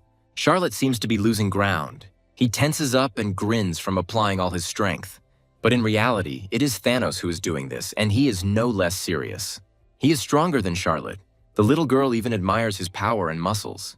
Even with this understanding, it is impossible to say with certainty who will ultimately win. As Thanos swings, Charlotte manages to attack and hits her sword with his own. It's clumsy, but she manages to attack. She never studied fencing. How did this happen? A smirk appears on Jack's face, and he wants to argue with his mentor. The bet is that within 9 years, he will make it so that Thanos can defeat Beggarman. It seems that he chose little time for such a matter. Wouldn't Beggarman himself become stronger? Contentment is pouring out from Jack. The mentor thinks it will be interesting, so she agrees. They bet on a wish. The loser will fulfill the will of the winner. The argument itself isn't as interesting as something else that makes Valentine curious. This is exactly how Jack will make this child so strong. It seems the guy himself doesn't know this. There are many ways, one of which will suit him. Under the pretext that the boys should rest, Jack separates them. The girl blushed and told her boss that they weren't really arguing. It seemed as if she was about to burst into tears, but Jack hadn't come to scold them for their quarrel. Charlotte's eyes light up when Jack compliments her on her talent for fencing. And even though the guy didn't see the whole fight, she managed to do it 3 times, which she herself doesn't really understand. Charlotte hit Thanos' sword 3 times, or 2 out of 3 to be exact. What should you do if your opponent is much stronger than you when he is huge and you are weak?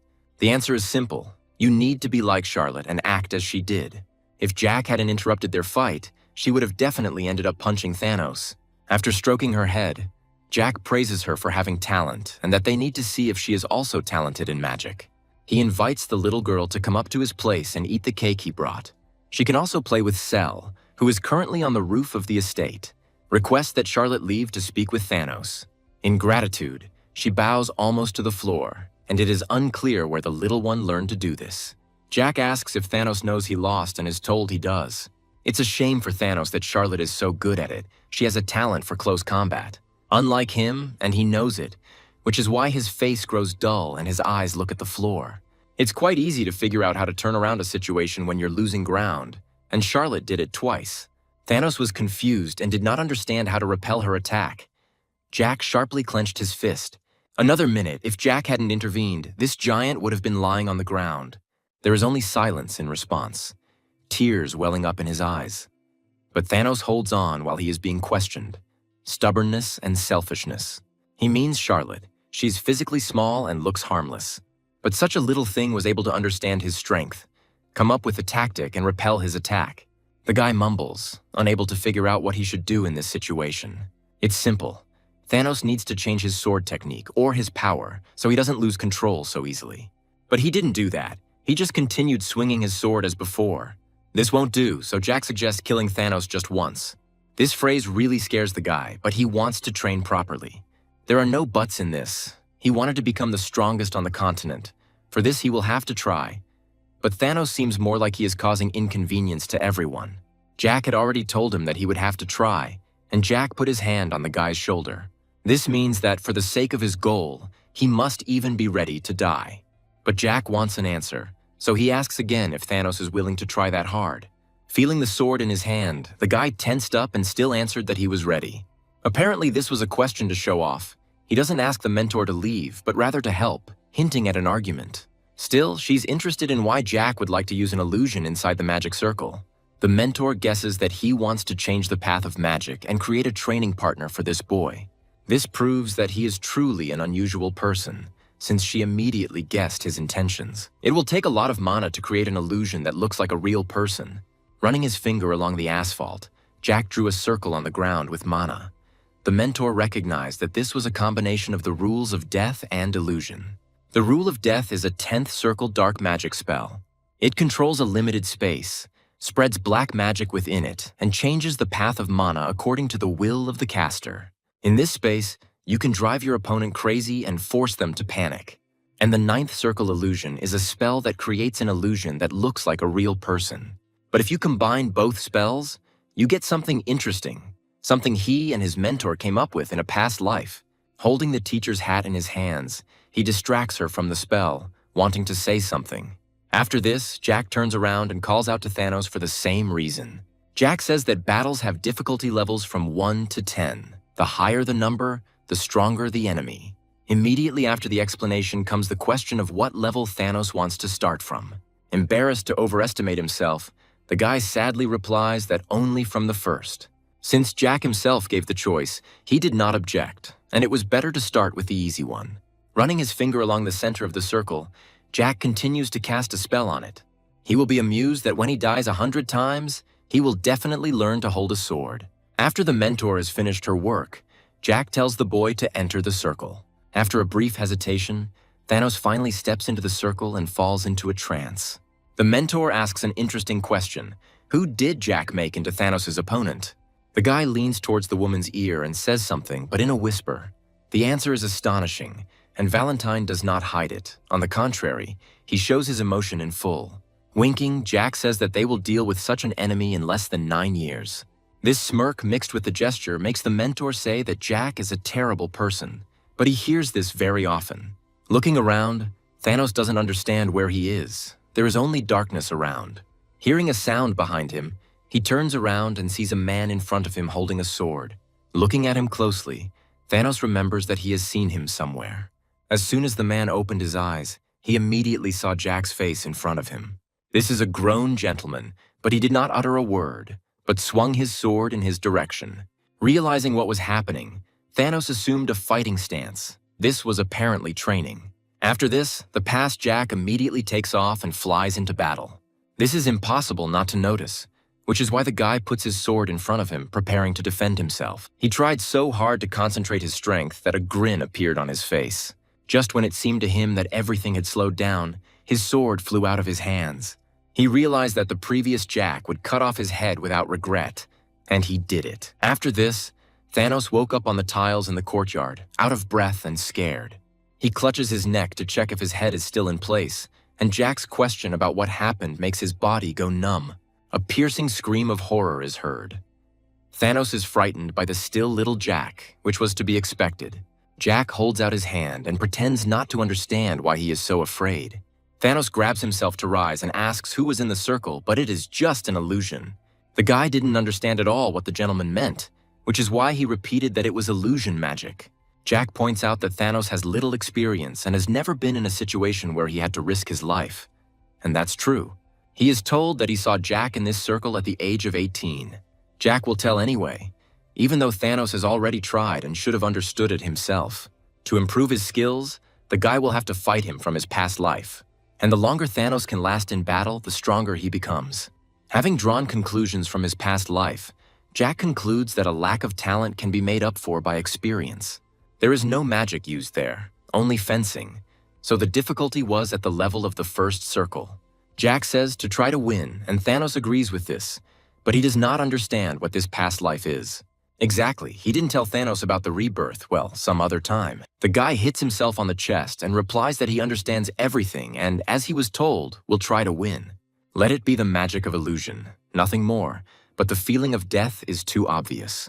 If you die there several times, you can go crazy, just like you defeat your opponents. But Thanos is different, and it's not just sympathy, he can handle it. Jack really believes in him. It's not for nothing that he bothers with his training. Even with broken bones and pulled muscles, he practiced with the sword day after day. When Jack asked last time, Thanos replied that he trains in his spare time between sleep and food. The problem was that this enormous mental power was spent in the wrong direction, so he is left to simply die during the fight in this circle. This way, by learning from his mistakes, he will definitely be able to surpass Beggarman. In any case, Jack will help the guy with this, so he himself is confident in it. Jack also asks the guy how much longer he will call him Marquise. Initially, Jack thought of just playing with his chicken, but over time, his plans changed. He will make his own man out of the chicken, so the Marquise is too formal. It's better to call him boss. Still, this form makes Thanos uncomfortable. He wants to object, and he does it politely. Asks if he can call him young master, which makes you think. Jack didn't object, patted him on the back, and agreed to do whatever was most convenient for him. Thanos' face turns red from this gesture, and then he smiles and says that he relies on his master. Jack doesn't turn around at this, but continues walking, only calling Thanos to him so that he would hurry up. Walking up the steps, the girl thinks and does not understand what she did wrong. Charlotte waited for her boss after the ceremony, but he never came. And then she saw Thanos nearby. She wanted to ask him to teach her how to fence. But when the boss came, you could feel something in him. Even though Charlotte received a compliment, there was something wrong with it. He seemed a little angry, even though there was a comforting smile on his face. Maybe because they had a duel without his permission, she thinks she will need to apologize to him.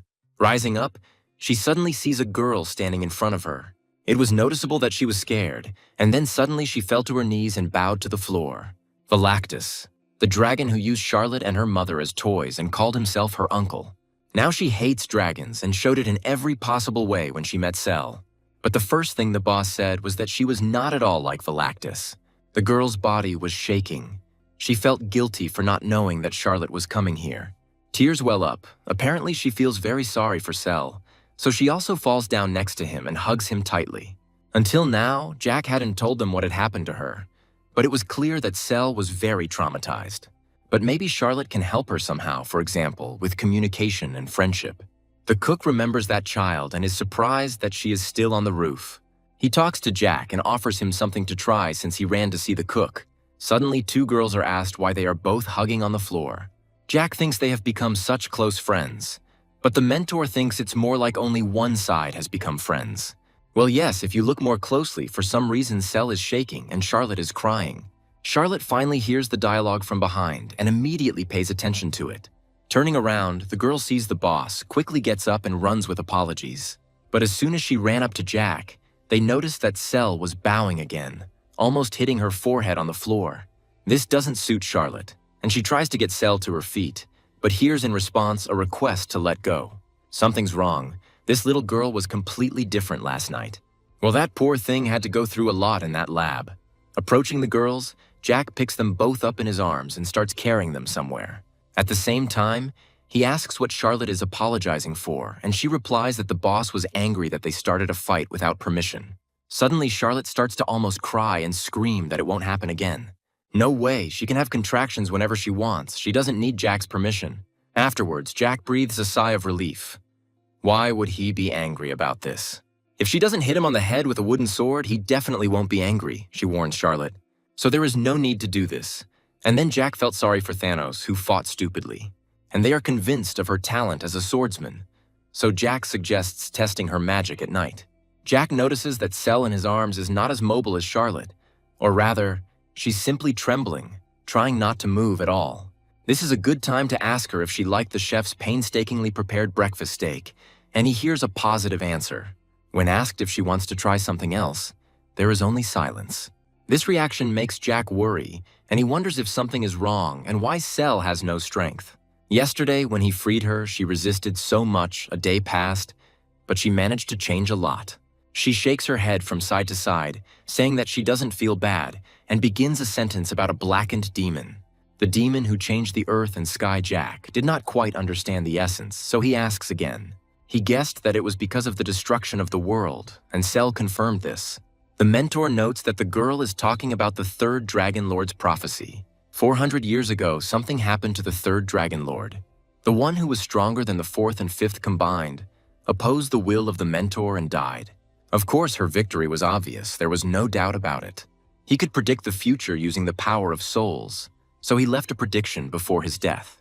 In the near future, a blackened demon will appear who will change heaven and earth and destroy the entire world. So she's afraid that Jack is a blackened demon who will destroy the world.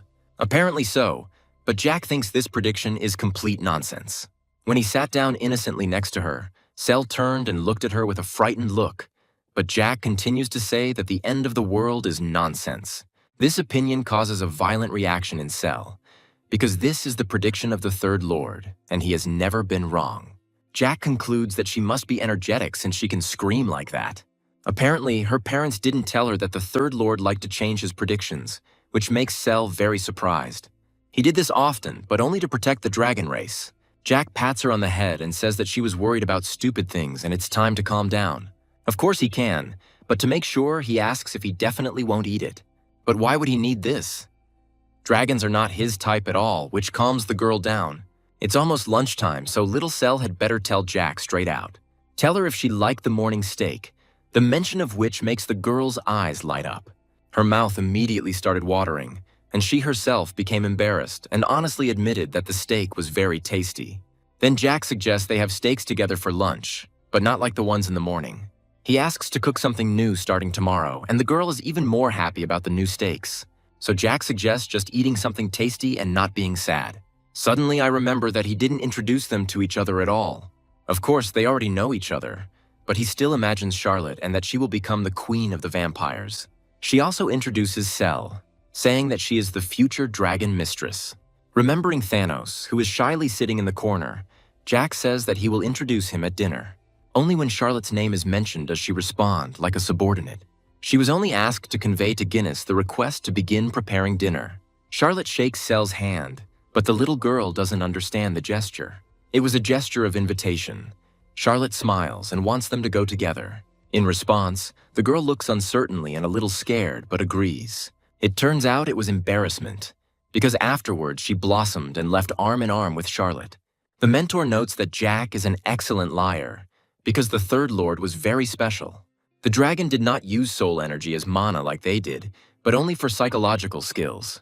And all his predictions were short, but Jack remains silent about such a story. Like, it will rain tomorrow, the day after tomorrow the battle will begin, and so on. All his prophecies turned out to be true. Only one thing did not come true, namely the one he said before his death. Jack asks his mentor if she thinks he can destroy the entire world, but as far as she can see, only he can talk about such a thing. But he doesn't know anything. In his opinion, it's not true and shouldn't be believed. If the prediction had been true, he would have destroyed the world in his past life. The mentor notes that this means he failed to do it. But this is not true. There is just one thing. Jack managed to destroy one country in the past. He destroyed it, but afterwards he died a lonely death without loved ones. This prompted the mentor to ask again. Jack explains that he has no reason left to live. He didn't want to live anyway, so this is definitely a false prediction. That's why he thinks that the blackened demon is definitely someone else. But afterward, Jack tells his mentor that the future and destiny are not determined. For him, predictions that tomorrow there will be rain and then somewhere a battle will begin are stupid. If you close the sky and stop any conflicts, you can prevent the prediction from coming true. So the future is uncertain because Charlotte is not dead and Thanos is not being bullied like in his past life. I don't want to accept that this is fate, in which the mentor has 13 years left to live. If this really happens, Jack will be very angry. But for now, he is enjoying his time with her. The girls look into the kitchen and watch with delight as the cook fries over the fire. They all gathered together at the table, and the kids finally got to know each other. Thanos, he's 17 years old. If you don't know about Jack's past life, then he is the eldest. Charlotte, who hums joyfully during dinner, is 11 years old. Cell, who is still sitting at the table with embarrassment, is 10 years old. And Jack, who looks 14, they're like a gang of little kids. Guinness cooks better than Jack expected. His dishes are mouth-watering. He said that he worked as an imperial chef for 4 years, and he was clearly proud of it. Who knew that such talent was so close? Jack would have met him earlier. Jack warns Cell that the steak is rare today, and Charlotte immediately understands. Apparently, Cell is afraid of blood. Charlotte whispered this in his ear and asked him to keep quiet. Children grow and learn quickly, super active. Charlotte spins around and notices everything. She will become the queen of the vampires, and Cell the mistress of the dragons. But for now, Charlotte is simply offering her a piece of food to try. The soul shines, and Jack is on fire on the outside. He's very happy with such company. That's what it means to raise children. His contentment was interrupted by his mentor's question about why he wasn't training. There is nothing to come up with in response, so there is silence between them. Jack popped a piece of salmon into his mouth, closing his eyes with pleasure, and said that they didn't have to worry. The mentor was surprised and, after a pause, asked if she shouldn't worry about Bluetooth or the mercenary guild. Charlotte also looked up from her plate, asking Jack if he thought she didn't know anything and what he would say about Bluetooth. She also asked Jack if it was true that he trusted only himself and not them, and Jack looked down. And then he replied to Charlotte that, of course, she has a small body, and she needs time to get a third or even a fourth circle. The girl frowned and said that if she tried, she could get the fifth one, and Jack should have no doubt about it. The mentor took a sip of red wine from her glass and remarked that the physical component was very important. Jack replied that he hated to admit it, but biologically, he was just a little boy. His body is not the same as before, and there is a difference in the size and length of the veins, and even the size of his heart is different. Jack glanced at Thanos and said that at his age, he could easily get beat up every day. But now Jack needs more time, because he is not the same as he was before. And besides, he should not forget about vigilance. And we must remember that if a person is injured while creating a circle, the circle will be destroyed and the person will experience shock. At the same time, he will experience such pain as if his heart was torn into small pieces, and it will be difficult for him to cope with it. The teacher looked at the piece of meat that Cell had skewered on her fork and asked Jack what he was probably worried about. After all, he could get into danger when he created the circle, and Jack answered her that it was difficult to deceive her. He remembers the white flashes that accompanied him as he was reborn into the body of his 14-year-old self. Then Jack was able to make his first circle right in the Marquise's dungeon, and there were serious reasons for this. Because no one could get to him in prison, not even his beloved sister Elizabeth. Then it was time to create the second circle of power, and Jack remembered every moment of that important process. Ron was next to him at the time, very worried about Jack, and his whole forehead was covered in sweat from excitement. And then Jack was sitting on the bed, and Ron was opposite him, and they were looking into each other's eyes, and Jack was sure that next to him was a person he could trust completely. The young man thought that he needed to protect his mentor while she was a doll, which meant he didn't have time to create a circle. They brought him dessert, and he continued to think about how she returned to her normal form once a month, and it happened today. Jack looked at the piece of cake and thought that he shouldn't waste time because of the circle, because the source of his power is not in the circles, but in the energy. Valentine remarked that it was foolish to receive protection from a student when she was his mentor. And so, even if it's only once a month, she will be able to fulfill her duty as a mentor, and Jack shouldn't be surprised or resist this. Valentine pointed her index finger at him and said firmly that she would protect him when he created the circle. Jack just gasped and imagined his mentor feeding him with a spoon like a little boy. He glanced sideways at Valentine and said that he already had some plans for that evening. There was to be a performance at the Ensemble Theater today with a famous troupe of actors, and he had already bought tickets. Jack said he really wanted to go and see the show and looked down guiltily. The mentor slammed her hand on the table and shouted that she only returned to her true form once a month and could protect him. She couldn't understand why Jack was trying to refuse it, and he turned away from her in embarrassment and muttered that he couldn't win her over. But since he realized that nothing could be done, he raised himself up, leaning on the tabletop, and said that it was now 1 o'clock in the afternoon. So everything had to be done in 5 hours, and everyone continued to eat dessert in surprise and thoughtfulness. No one understood what Jack had in mind, but he continued that they would go to the theater together that evening. There was no limit to their joy. They found out what Jack's goal was, and no one imagined that he was going to lead them there. At this time, in the Arabes Guild, they read a letter that stated what the fee for killing Jack was supposed to be, and it turned out to be 500,000 gold. Abero, the head of the guild, was surprised and asked Tolisso again whether they really had to pay so much for the murder of one person, and he replied that the client had personally made this order. Abero's eyes widened. He tensed up and said that young Master Herman really was a complete psycho. Dietrich was willing to pay 500,000 gold pieces for the murder of Jack Ballantier, and this was an incredible, unthinkable sum. It should be taken into account that the Marquis's annual budget is about 3,000 gold coins. That is, tens of times less. Therefore, it was incomprehensible to him how the young Marquis Herman was able to find such a huge amount of money and pay it off in one go. But Tolisso replied that in order to kill one person, Mr. Dietrich had borrowed 200,000 in the name of the House of Herman. He received the remaining 300 immediately, which is how he got these 500,000 gold coins. But the head of the guild still had questions. After all, he had to get those 300,000 gold coins from somewhere, and where from was completely unclear. He asked Tolisso if Mr. Dietrich was selling illegal drugs, but he replied that there were rumors that Dietrich had started his own business, but he had found no confirmation of this. Guildmaster Abero lay thoughtfully on his bed and looked at Tolisso, and then asked if he really hadn't been able to find anything at all. It is not unusual for aristocrats to lead an idle lifestyle and use drugs, but it is unlikely that aristocrats will open a business related to this, since it discredits a person from high society. Usually this might just be a hobby for the young gentleman, but not a serious business, although in Herman's case, this is not at all the case. Abero said that as far as he knows, Dietrich Herman does not run the business alone, and it seems that all the Hermans do. He looked again at the piece of paper from the letter that stated the amount of money due for murder and, chuckling, said that it was interesting. Abero suggested that perhaps Dietrich was simply acting on behalf of the Germans and was doing nothing himself. They have distribution routes all over the country, and the guild leader wondered how far they had gone. Tolisso wondered out loud that Abero had understood so much just by looking at the document once, and scratched his head. The guild leader yawned and confirmed that he knew everything, after which he asked Tolisso how far they had gone. Tolisso replied that he had not yet found out everything, and after a pause, asked whether further investigation was needed. Abero continued to lie on his bed, thoughtfully examining the nails on his hand, and did not answer. The business of selling prohibited elixirs is impossible without the support of a ducal or royal family, and this meant that Abero rose sharply on the bed. The sheets of paper fell to the floor, and Tolisso mechanically looked at them.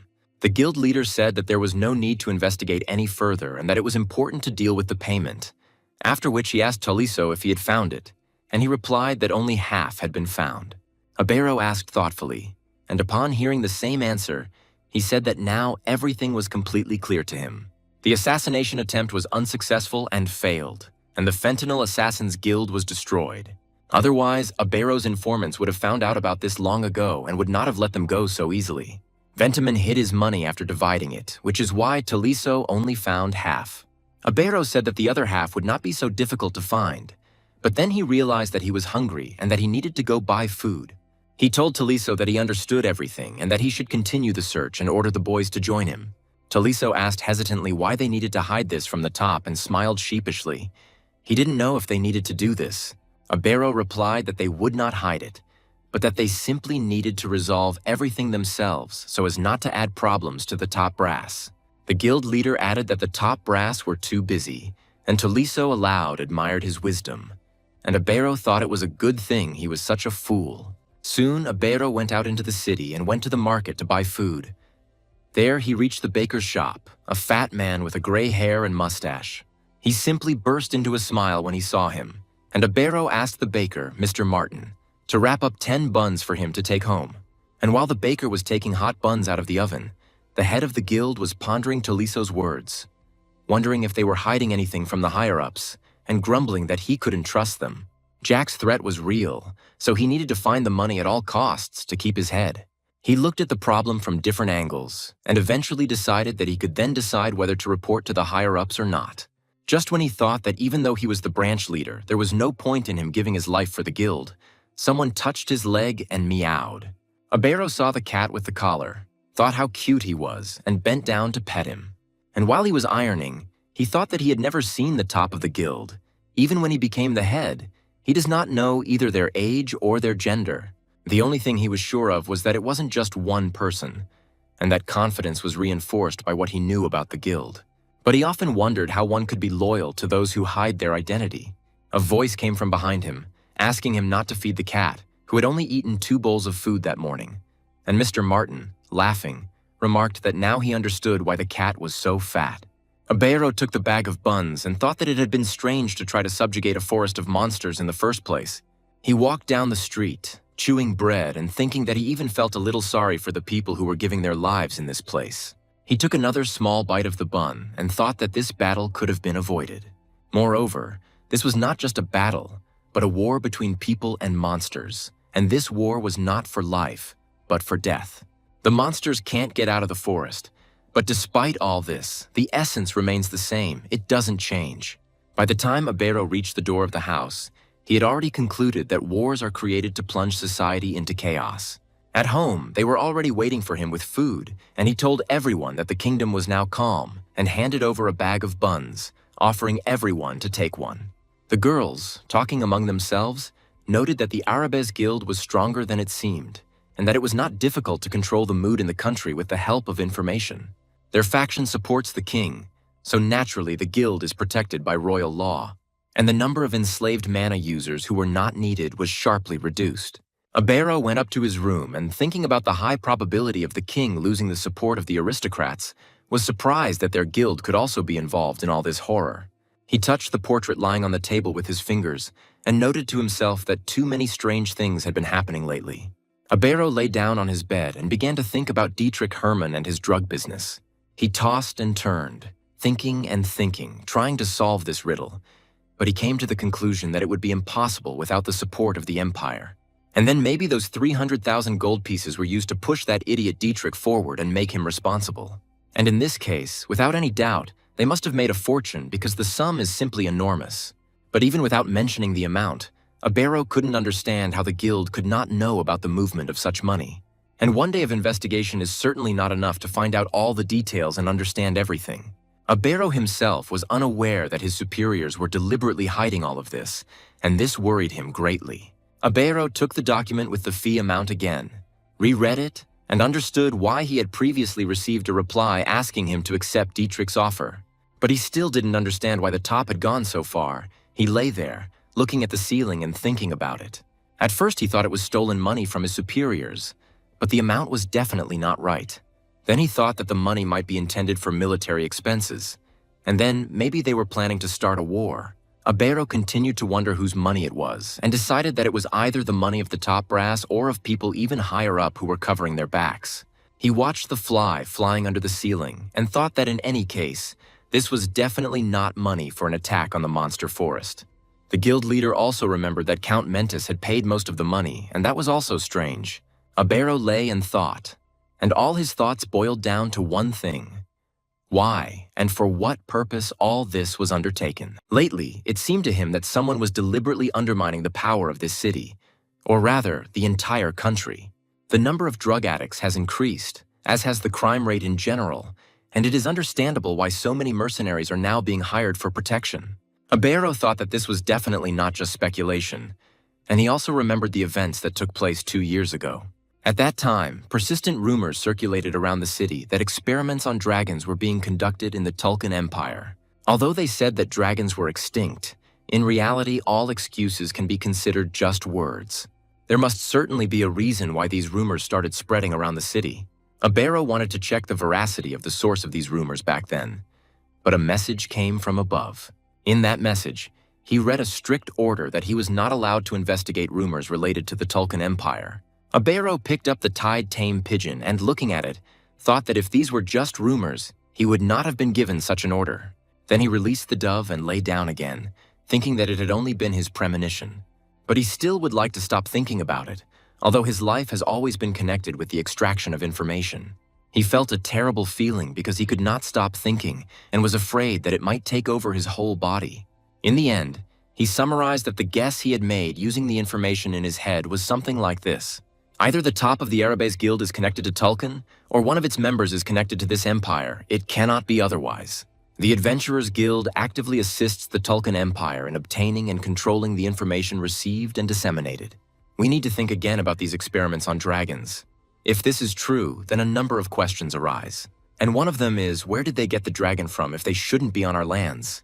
Of course, it may turn out that dragons still live in the monster forest, and this is a very real version. And if in fact a hunt is conducted to find their tracks, it will be very likely. The Tulkun Empire has absolutely no value for soldiers and is willing to use them as expendable material. If there is a result, great. If not, they will simply be glad that they have reduced the country's military power. It is the man from the Tulkun Empire who must have the greatest power and control over what is happening. Abero thought that if his assumptions were correct, the Teslan Empire would not last long, and there was no doubt about it. Anyway, it barely holds its borders and can become a colony of Tulkun without any resistance. A cold sweat broke out on Abero's face as he realized that Tulkun had become exactly what they were truly striving for. This means that war awaits all residents of the Tesla Empire, and the Empire itself is absolutely helpless. Abero pressed his hands to his temples, his head aching. He groaned and continued to think about the situation. There are probably people at the top of the Arabes Guild and in the government of the Empire who came from Tulkun or are connected to it. This means they want to unite the continent, and there is not much time left, maybe 20 years. It is quite possible that it will be 30 years, but this is most likely the very last deadline. The sands of time are pouring inexorably.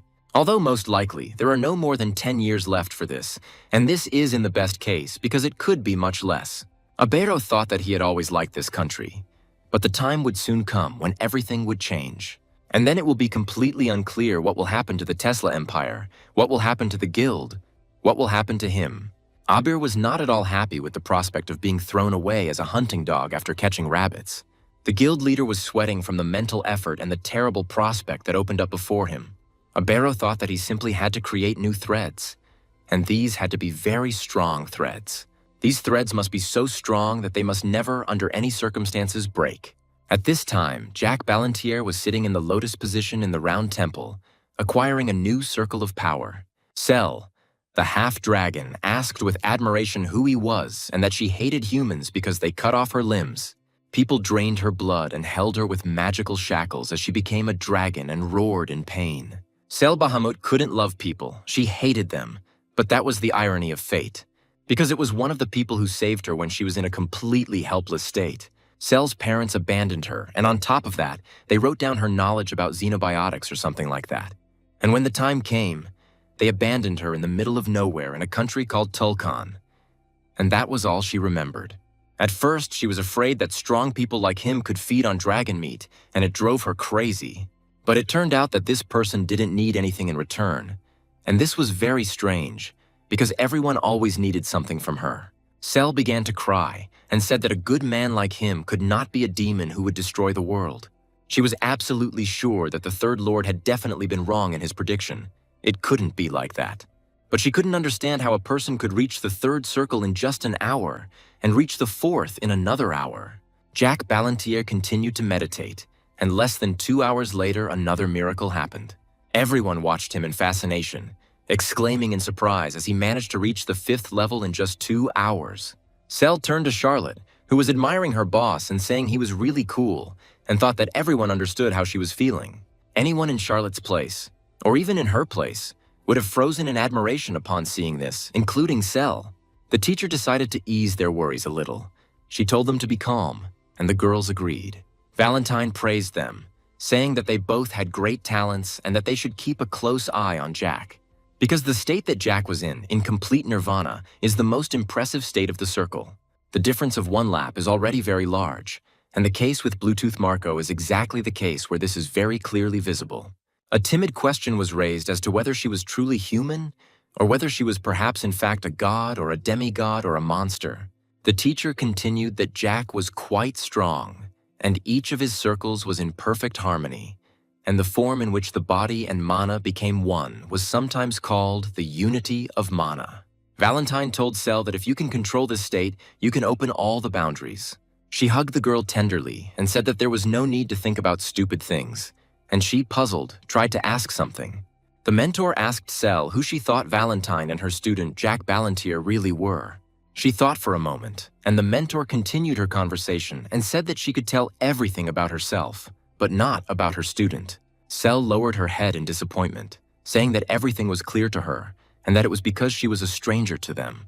But the teacher laughed and replied that, to be honest, she herself didn't know that much about him either. She hugged Cell tenderly and said that she understood perfectly well what happened to the girl in that lab. She brought her lips close to Cell's ear and whispered to her to trust her student, as it was so important for both the girl and him. They looked back at Jack, who was sitting in nirvana, and Valentine said that as long as he was around, no one in the whole world would touch Cell. Valentine and Cell hugged tightly. The girl cooed as a sign that she understood everything and laughed joyfully. A fifth lap at 14 sounds like a proud moment, and it is truly unprecedented. Jack looked at his arms, legs, turned around, trying to look at his back, and asked himself if his body had always been like this. He thought that maybe he was able to create the circles so quickly only because he was near Ron and in prison, but his energy was so pure not because of his young age. And Jack wondered if perhaps it was because of the energy of the soul. After all, the soul is higher in level than mana, and since he is good at managing the energy of the soul, he can handle mana no worse. Therefore, it is quite possible that he will be able to become even stronger than he was before when he was in his past life. After all, it was there, in his past life, that he discovered his inner energy and was able to successfully manage it. Jack smiled and wondered if there was a possibility that he would become stronger than himself. He sat in the theater with his friends and thought that perhaps he really did have the power to destroy this world. Jack looked at Cell, who was sitting next to him in the box, laughing merrily, clapping her hands, and not at all resembling her former self. This surprised him, and he wondered when she had changed so much, and when she had managed to become such friends with her mentor. The little dragon smiled cheerfully, and so did the teacher, although it seemed to Jack that she had long forgotten how to do it. If Jack had known that they would like it so much, he would have gladly brought Thanos here too, who wanted to train and didn't go to the theater. Jack left him at home because he himself did not want to come. And now he suddenly thought that it was difficult to become the best swordsman on the continent. But he told Sewell out loud that he thought she didn't like the performance and gave her a frowning look. She clapped her hands and replied that she found it very interesting. She smiled and looked very happy. Jack agreed that the production was impressive and the twists were very interesting. The teacher didn't understand the twists and asked if he meant the part where Christine turned out to be the theater ghost. Jack confirmed and said that it was just incredible, and who would have known that the ghost was the main character. These words shocked everyone. From the teacher to Charlotte, everyone opened their mouths and looked at Jack in amazement. They objected to him that the ghost was not Christine, but a man named Eric. They remembered that for sure. Jack was embarrassed, groaned, and, trying to make up for his mistake, suggested that his girls go get something to eat. The young man reminded them that the performance was already over and people were starting to leave, and the girls said that he was confused and trying to change the subject. They entered a cozy, dimly lit restaurant, something like a tavern, with tables for guests and barrels filled with wine. They were greeted and asked how many there would be, and Jack said 4, and they would take 1 dish with them to go. Jack and the girls sat down at the table.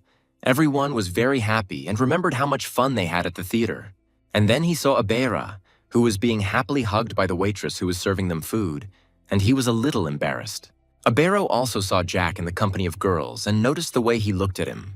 The guild leader approached Jack and sheepishly said that he didn't expect to see them here, and Jack asked if Abero was following him. Abero laughed and said that it was not so. He just came to eat, and that an information gatherer would not give himself away so much. Jack countered that Abero seemed to have a lot of time since he was going to restaurants when he should be busy looking for his money. But Abero said that he had already found half, and Jack, chuckling, replied that he was quite fast and that he had just casually sat down next to him. Abero smiled knowingly and said that it was his job, and Jack asked if he thought the guild leader wanted something from him.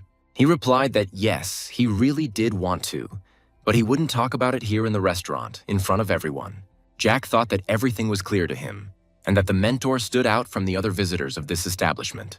Then a handsome man came up to their table and told Valentine that she was beautiful, and that he wanted to do him the honor of sitting next to her.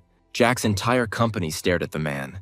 They couldn't believe their eyes that next to them was the actor who played the role of the ghost in the play. Valentine looked at the actor with a warm, laughing gaze, apologized, and said that she was very busy today. The actor said regretfully that since she already had things to do, he would wait for the next opportunity to meet her. He asked Valentine if she could perhaps tell him where she lived, and then Abero called out to him indignantly. And then he began to whisper something passionately into the teacher's ear, and she listened to him with great interest. And suddenly the actor, apologizing, jumped up and ran away, and the head of the guild looked after him with disdain. Jack laughed and asked Abera if he thought he would pay him for his help, to which the guild leader replied that he didn't expect that. Abero said that he didn't want to see something like that, scratched the back of his head and said that he was leaving and that he would find all their money very soon. And then Jack called out to him and invited him to have lunch with them, and he looked at the mentor and thought that she was waiting for his approval. But when Abero was already sitting down at their table, Jack asked, just in case, if he had any money. The guild leader was surprised, and he explained his words that the food was not free, and he did not buy food for people who were bigger than him. It was already dark, the moon had risen in the sky, and Abero blushed and slowly said that he had money. And then the waitress brought them one dish after another, and the head of the guild suggested that the girls eat more, and if they needed anything else, he would order it. Jack looked at him thoughtfully and mentally noted that Abero treated the kids better than he expected. As the guild leader began to eat, Jack asked him directly why he had decided to accept Dietrich's request. Abero clutched the fork in his hand and said that he did so because it was an order from his superiors that could not be disobeyed. Jack chuckled and, with a crooked smile, asked if his words meant that the head of the guild was a puppet for them, and he, leaning over the table, slowly said that for them he was more like just a tool that was convenient to use. Jack noticed that Abero had also suffered and asked if he had really found half the amount that was promised in the contract. And I heard from him a sum that made me choke and could not breathe for a long time. And this sum was 500,000 gold coins. He coughed and asked if he was sure that such a sum should be paid for him alone, and that perhaps it was 50,000. But Abero confirmed his words. Jack asked where Dietrich got such a talent for making money, and why he decided to spend a whole 500,000 gold pieces. Abero, still fiddling with his fork on his plate, replied that he thought Dietrich had several businesses. Jack asked if Abero was testing him now because his answer was too vague and it could mean that he was watching his reaction. Abero replied that there was apparently something to these businesses that Dietrich was involved in, but he couldn't talk about them for free. Jack squeezed Abero's shoulder tightly and told him that he hadn't asked for it, then suggested that he eat quickly and that he would pay half. Jack explained once again to the guild leader that he had already said that he did not buy food for those who were bigger than him. Abero was surprised and asked if he shouldn't pay for one person out of 5, that is, for himself, and Jack replied that he didn't, because Jack was originally going to eat alone, but since Abero intervened, he will have to pay half. Abero laughed. What nonsense! But Jack squeezed his shoulder even tighter and asked if he would pay. Then he laughed and said he was joking, to which Abero replied that he had enough jokes and that he would pay for everything. He smiled slyly and said that Jack should consider it a gift from the underworld where they lived. Jack replied that if Abero finished his task correctly, then the gift from the underworld might not be needed. They both laughed. The guild leader gave a wry smile and said that it was interesting, and Jack replied that it really was a joke. But then the time ran out, and the mentor's silhouette, flashing with a blinding light, began to fade, and then she disappeared, causing Abero's surprise. But she didn't disappear completely, but turned back into a small doll that seemed completely helpless. Abero couldn't believe his eyes. He jumped up from his seat and, looking with wide eyes at the doll, asked what it was. Jack took the doll in his arms and replied that he, of course, didn't care if Abero told about it, but it would be better if he kept quiet if possible. The guild leader turned away and muttered that, of course, everything he saw would remain a secret. Jack said that no one would take his and his mentor's secret at face value, although he didn't care if everyone in the world knew about it. When they said goodbye to the guild leader on the street, Jack thought that Abero himself thought that she simply used a transformation. The head of the guild himself scratched his head in confusion and then said that he had to go, and the whole company wished him to be more careful. Abero turned around and walked away. Jack waved his hand at him, and the mentor in his arms said what she thought. Even in her past life, she had not spoken about this. Jack asked what she hadn't told him, and the mentor, pressing herself tightly against him, replied that it could be considered her intuition. Or maybe it's because she spent her entire life facing death and has seen it in the face more than once. But she can smell the death of people who are about to die, and she can't stand this ability. Jack asked her in amazement if she really thought Abero was going to die soon, and she confirmed that that was indeed the case.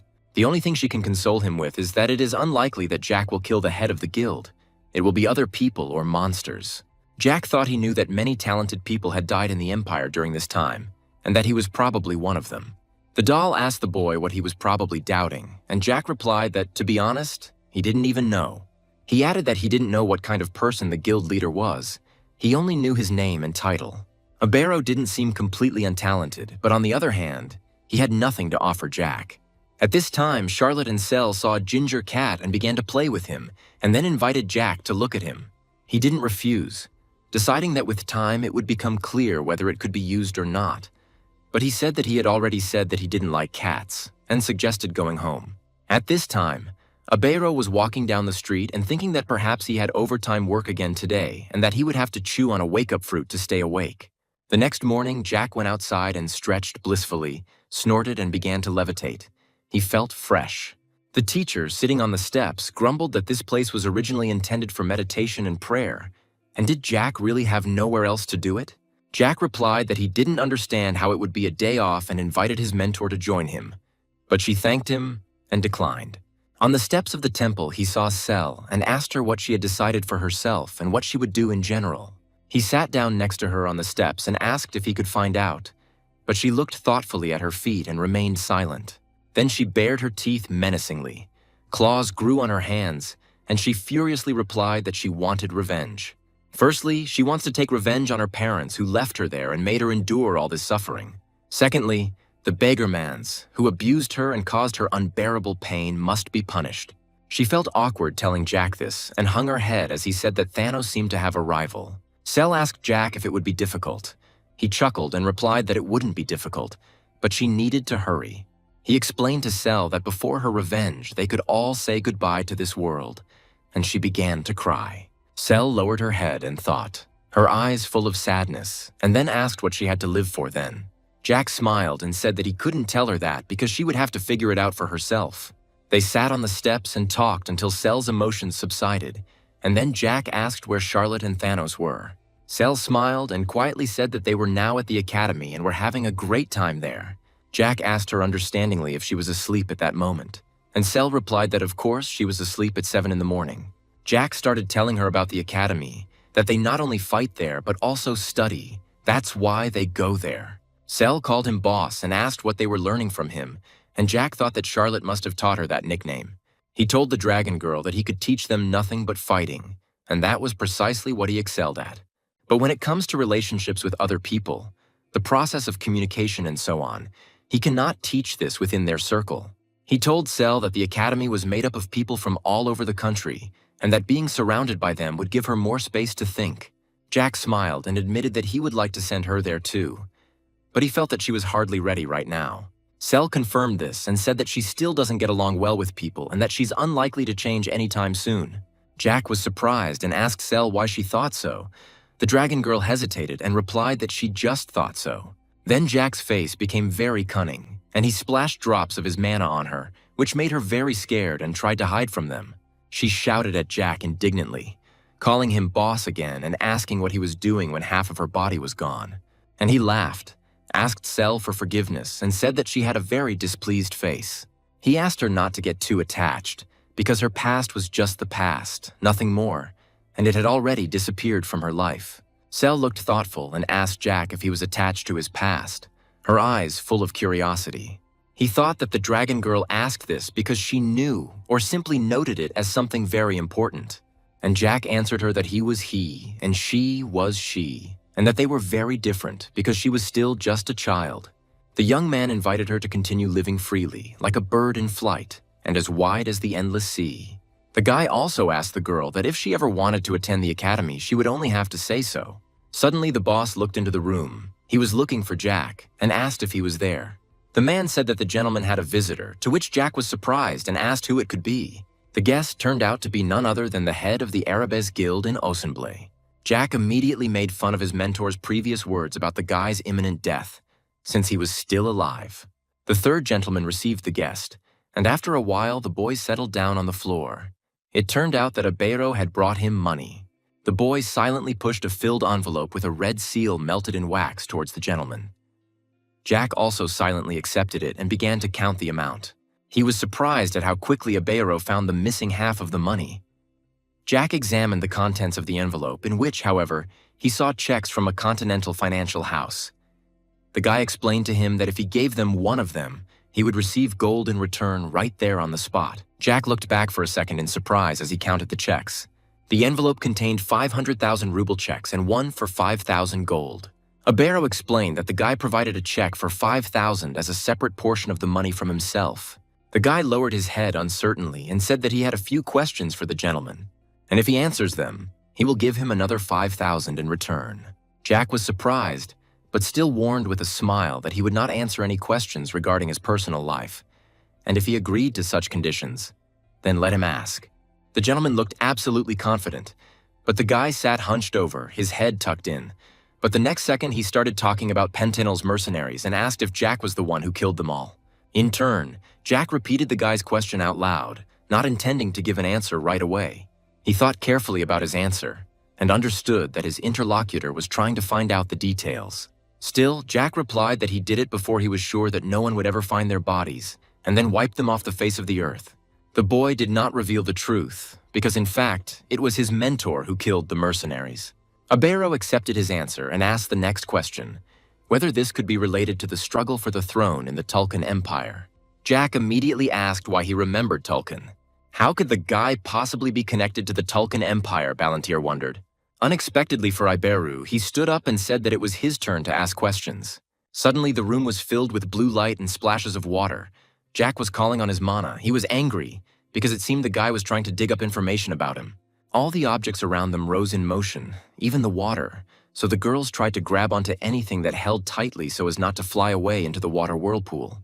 Jack slowly approached the guest and said that, of course, he was glad that he obeyed the order to return the money, but the Tulkan Empire, 5,000 gold, plus another 5,000 as a bonus, is a considerable sum, and perhaps this is all the money he was able to collect. All this time, Abero desperately crawled back from the boy, feeling for the floor, when suddenly a step of the ladder came into his hand. The boy could not run any further. Jack looked at him without any emotion in his eyes, when suddenly he smiled and said that he was probably looking for someone to follow. That was the whole point. He immediately pressed the guy's shoulder with his foot, putting him on the steps. Jack had the feeling that Abero was counting on those who stood behind him to become those Abero would follow. Jack told him that he was sure he knew how to survive in this world, but he was still wrong about some things. And the truth is that there is no one behind him. Jack informed him of his mentor's premonition without revealing her identity, after which the boy convinced Abero that he was not the one who would kill him, and he has no intention of killing him, because the guy did everything he asked him to do. There's just one problem. Abero found out something he shouldn't have known, and this means that those people will soon find out about it too. Suddenly, to Abir's surprise, Jack lit up with the sweetest smile, talking about how amazing it was that Tulkan mercenaries weren't that simple, but the guy still found out about them. He patted the boy on the cheek and said that he liked his talents. He will become the person that Iber will follow, thus Jack will save his life. The boy again turned to him with the words that if the guy needed help, then he should just ask, and he would help him. Even if he dies, he will turn him into a death knight and give him a chance to take revenge. Iberu's mouth opened in surprise, and he was just about to ask about the death knight when Jack stopped him in anticipation, saying that he would find out all the details later. And what's more important, will the guy be of any use to him? Jack remembered his mentor's words that he was not destined to live a normal life, however. He already knew that. He remembered all his close comrades from the academy, after which Jack promised himself that he would make them an integral part of the future. He also wondered whether Abero would become just as integral a part. Suddenly, the boy asked the gentleman who he was, to which the gentleman replied that he was a little embarrassed to say this, so he would see everything himself soon. Jack immediately asked Abero if he liked fishing, and the guy only repeated his question in a stunned tone. Jack explained that he didn't mean the boring kind of fishing where you fish with the current, but the real kind. The kind that's fun. Meanwhile, a man arrived at the Arabesque Guild premises. A girl met him and told him that he had arrived just in time. She warned him that the head of the guild was looking for him, and that he should find him to continue the conversation. The guest recalled facts about the head, how he worked all night with a serious face. The guildmaster is indeed a very competent person. Not only did he become the leader at such a young age, but he also possesses an extraordinary mind and impressive instincts. The visitor assumed that he couldn't recycle since he hadn't done so for many years. Nevertheless, he knocked on the headman's office and asked to come in. He found Abera thoughtful and serious, and Jack, Sel, and the mentor were also present in the office. Jack sat there upset, his hands tied tightly behind his back, tears welling up in his eyes, wondering what he had done, and he feebly asked Abera to forget the words he had spoken to him earlier. The man who entered looked shocked and did not understand what was happening. Aberu explained to Jack that they were an unusual adventurers guild supported by the Tulkan Empire, and people like the Dukes and the Imperial family mean absolutely nothing to them. Next, Aberu asked the gentleman to tell him everything he knew and also to tell who was behind him, how he destroyed the Pentanil Guild and why he chose to pursue profits from illegal drugs. Jack admitted that the order was given to him by the Dukes of Osenblay and Malona. The boy also added that he was simply doing what they ordered him to do. After listening to him, Abero ordered Tolizo to send a letter to his superiors and indicate in it that the Dukes were plotting something. Tolizo was surprised by the leader's behavior and asked him how their guild could be connected with the Dukes. His answer was a furious slam on the table. Abero was angry. He shouted at the guy that now was not the time for questions, and how he had not yet realized that their lives were in danger. He also told the boy that he had been given an order to carry out Dietrich's demand and that it had failed. He then asked if he had any ideas to fulfill this requirement. Tolizo hesitated, as a newcomer like him couldn't possibly know about such things. But Abero sighed and asked him not to pretend to be innocent. The Tulkan Empire had no intention of killing Dietrich since he was just a puppet. They could simply leave him alone and use him. But the Duke's entire family is caught up in the thick of things, and as a result, Dietrich is dead. The Duke's family and possibly the entire kingdom are about to rise up against the Tulkan Empire, which is happening right now. Placing his palm on Tolizo's, Abero apologized for the whole performance he had previously put on in front of him. He reported receiving another order to get rid of the boy if he dared to betray the Tulkan Empire, and perhaps Tolizo received the same one. Get rid of him if he gets in the way of the Tulkan Empire. After his words, Abero's face darkened, and he asked if the boy understood why he was saying all this. Tolizo hesitated for a second. Then his expression changed, and he said with a grin that he knew about everything from the start. He was just pretending. Suddenly, Jack began to spin around and asked hesitantly if he could be free. After which, the frightening sounds of boots were heard on the floor, followed by a rough kick. Tolizo forced the boy to shut up. He threatened him that if he did not sit still, he would sell him as a slave. Tears welled up in Jack's eyes, and he apologized and fell silent. Tolizo began to verbally mock him for his pathetic apologies and vulnerability. For a second, Abero interrupted the guy in his statement, still calling him a newbie. He confidently walked towards him, assuring him that Abero was only following him, but did not know who he was. After which, the guy confessed that he was actually a servant of the secret organization of the Malon family, and Abero was horrified by his words. When mana users become mages or swordsmen, people who specialize in assassination, such as Bentamon of the Pentanil Guild, people like them usually use something like a dagger. The world turns to people like assassins or cleaners. Noble families have both normal swordsmen and mages among their soldiers, as well as a separate team of cleaners, and the Duke's family is no exception. Gloomy as a cloud, Abero asked the boy if Duke Milan was one of the culprits. With wild eyes, Tolizo hissed that a few minutes ago he had spoken about everything as if he knew what was happening. But was he still so sure of his words now? Abero replied that he had previously had suspicions that were confirmed. At that moment, the rope tying Jack's hands fell off and he stood up, saying that something interesting was about to happen. Maybe he should become an actor, since he has been putting up with this whole performance for so long and creating drama on his face. A young actor who can cry real tears, what do they think about it? An hour earlier, Abero had asked the third gentleman whether there really was a possibility of an assassination attempt on him, given that he oversaw the largest branch of the guild. Jack replied that this shouldn't happen, and in response, the guy asked about the veracity of the mentor's information about his death. Jack corrected him by saying that it wasn't called information, but intuition. Jack also added that his mentor's intuition is correct 99% of the time. Therefore, the prediction that the guy will die is true without a doubt. The young gentleman asked him if he had been told, but he found out that the guild was a puppet of the Tulkun Empire. And now he's looking for a new rope to grab onto. Even if Jack found out, it wouldn't mean anything. Afterwards, Jack asked the guy if he had seen the head guildmaster, and he answered negatively. So, it wasn't for nothing that Abero called himself a tool, Jack thought to himself, and then said with a smile how it happened that, being the head of the guild branch, the guy hadn't met with the main guildmaster. It's obvious he recognizes Abero's power, but by using it, he has no intention of revealing his own. Isn't the guy happy that his powers were recognized by the Tulkun Empire? Abero was deep in thought, wondering why no one had tried to convince him otherwise. Why didn't they even say anything, and what was he thinking that led to such a result? He came to the conclusion that the guild did not trust him. There is a high probability that the higher-ups are planning to fill the guild with their own people, and they are most likely already considering another candidate for his place, one capable of leading it. At the present time, he operates secretly, but there is someone in the guild who is watching him. Jack interrupted his thoughts and asked, what if the guy was killed? How would they fill the empty manager's position?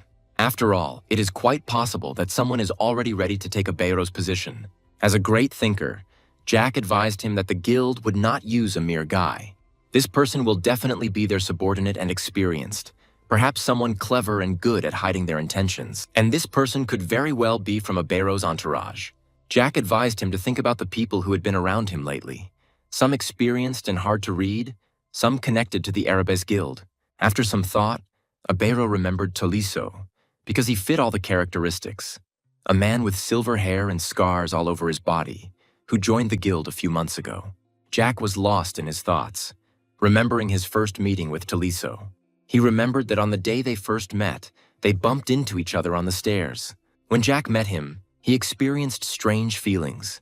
The guy had affected facial expressions, and his steps were very quick and quiet. He's at least a seventh circle man, but he's a bit suspicious. In turn, Abero told Jack that Toliso's ability to gather information was amazing. Sometimes he does idiotic things and has a stupid expression on his face, and he seems clumsy in some way. And he thought that Toliso was a spy sent by another guild or nobility. Jack smiled and said that it was time to get down to business. It would be interesting to find out everything personally from him. At the present time, Sel and the mentor sat quietly, not interfering, but the girl was very worried about what was happening. Jack made his way to Toliso with quiet steps. He was already bored, so now it should be fun. Looking into Toliso's eyes, he said that it was nevertheless a pity that he had given up so quickly. After all, as one might have guessed, one of those people was still Duke Malone, and Jack still needed to get rid of so many people. Toliso clenched his fists in anger. He was not happy with such words directed at the Duke. He prepared to take revenge on the youngest son of the Marquis of Mir, bursting into Mana. In an aggressive tone, he asked why Jack was still standing there. Jack smiled and asked if he really wanted him to attack. At that very second, Toliso rushed at him, and Jack only stood in place and beckoned him with his finger. Toliso quickly pulled out his blade and swung it in front of Jack's face, but he dodged it sharply, laughing at the guy. His next attack was a circular motion, while Jack moved gracefully downwards. Finding himself in front of his opponent, Jack looked him straight in the eyes. He said provocatively that this is what he expected from the assassin. Let him give it his all and he will see. Toliso hesitated, not expecting such a turn of events, and he angrily asked who the boy was. Jack stood up and slowly approached him, delaying him with empty words. The assassin lost his patience and angrily rushed to attack Jack. With one movement of his hand, the younger gentleman grabbed his wrist, thereby knocking the weapon out of his hand. Afterwards, Jack pulled him towards himself and laughed at him ironically, wondering if Toliso was really worried that he might die. Toliso immediately threw him away with a blow. Using his abilities, Jack slowed down the flight time and provoked the guy into another attack. However, taking advantage of his confusion, he rushed at him with an outstretched hand, on which he concentrated all his strength. Toliso stood in place. He had nowhere else to go. Before he could do anything, Jack's hand landed on his chin, causing blood to gush from his mouth and his body to convulse. At that moment, the mentor covered Cell's eyes with her hands so that the girl would not see all these bloody moments, because she was still too young for such sights. Abero looked at everything with wide eyes. He exclaimed, "Why kill him?" Since they still had not received the necessary information. Jack wondered if he was really asking for information at a time like this. Afterwards, he headed towards the girls, carefully took the mentor in his arms and told Abero that a person does not have to stay alive to get any information from him. When his mentor asked him if he wanted to create a death knight, Jack answered yes. After listening to Jack, the mentor was convinced that he had done everything correctly. Suddenly, Jack remembered the punishing knight. Punishing knight, a magic that resurrects a corpse and is also one of the signature spells of dark mages. When introduced to dark magic, magicians also start with this spell. But this does not mean that it is easy to create it in order to resurrect the owner of the seventh circle and make him a death knight. The caster must also have at least the seventh circle. However, this does not apply to Jack since he controls high-ranking souls, not mana. Jack approached Abir and informed him that he needed a neck brace. Abero was, of course, surprised, but quickly turned away to the cupboards in search of bandages, since looking at Taliso's swaying head was disgusting to him. In the real world, death knights do not die but live forever as corpses. But corpses still decompose over time, so we need to preserve what we can before it rots. Jack put the dead man on his feet and ordered him to tell everything he knew. Taliso's mind was clouded, and he revealed that the Duchy of Malin was a long-standing ally of the guild. Duke Malin himself is a member of the Adventurers Guild's high-ranking committee, and his rank is currently around 4th. He learned about this when he was guarding the Duke, and he alone knows about it. Jack, controlling his body and mind, listened attentively to all the information, noting that he did not even ask the dead man to tell him anything extra, but he was confident in his words. He knew it was very difficult to restrain himself and talk at the same time, but he asked the dead man again if he knew anything else about the committee members. In a clouded voice and completely exhausted, Taliso answered in the negative, something only the Duke knew about. Duke Malin promised him the post of leader of the Ensemble Squad, and he, being the deputy commander of the Dark Knights, accepted this offer. Jack immediately asked Taliso what exactly the Duke had ordered him to do. Before the dead man could answer, Abero found a bandage and furiously told everyone present in the room about it. A few minutes later, Jack returned to his questioning, waiting for Taliso's answer. The dead man replied that first, he had to find and eliminate anyone who could harm Tolkien and Duke Milan. Secondly, keep an eye on the current branch manager, Abero, and if he starts to waver, kill him. Thirdly, disseminate information about the Tolkien Empire and report any genuine information to the Duke. Jack carefully monitored the situation and held the dead man's mind, content with the information he received. For a second, he let go of his will, but the dead man was exhausted and looked incapacitated. Jack turned to him again to continue. Taliso continued to tell completely unnecessary information. Quite superfluous, he told about the Duke's wife's extramural affair with the Marquis of Darrett, as well as about the adventures of the young gentleman. It's good that they managed to send their man there, as they expected this outcome. It may seem strange for a dead person to tell you unnecessary information, but it is actually a common occurrence. At its core, black magic allows one to take control of the mind and soul of another person. Black magic has the ability to break and enslave the human soul. That's why Taliso is different from the man who tried to kill Jack 5 minutes ago. His soul belongs to the third master, and he acknowledges him as his master. Having received the information, Jack summed up the results. They managed to find out that the Adventurers Guild was controlled by the Organization Committee, which in turn maintains ties with the Tolkien Empire, and no one knows the committee members except themselves.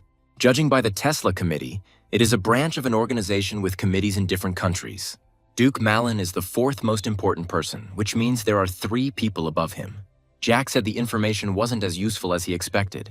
Abero stood silently next to the gentleman, still stunned by everything that had happened. Jack repeated to Abir that he wanted the boy to see with his own eyes what kind of person he was, and then make a decision. The guy didn't respond to his words, so Jack asked his opinion on the matter. Abero clenched his fists resolutely and knelt down on one knee in front of the master, pursing his lip, after which he asked to serve him, and let Jack simply give him an order which he will carry out without hesitation. Jack sat in front of him contentedly, happy with the guy's decision. He immediately asked when exactly the guy found out that the guild was using him and was going to get rid of him soon, which shocked Abero. The guy replied that he had started looking for a new patron. However, Jack warned him that his actions were not much different from those of the guild, and in those moments when the guy asked about him, he simply avoided answering. And to be honest, all of this irritated him.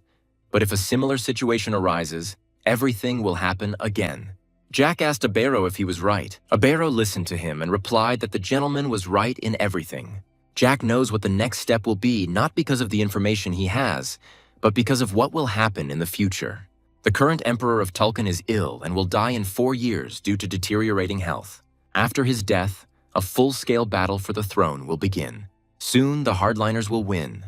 The current crown prince will become emperor, and a continental war will begin. But he doesn't know what was happening in Tesla during this period of time.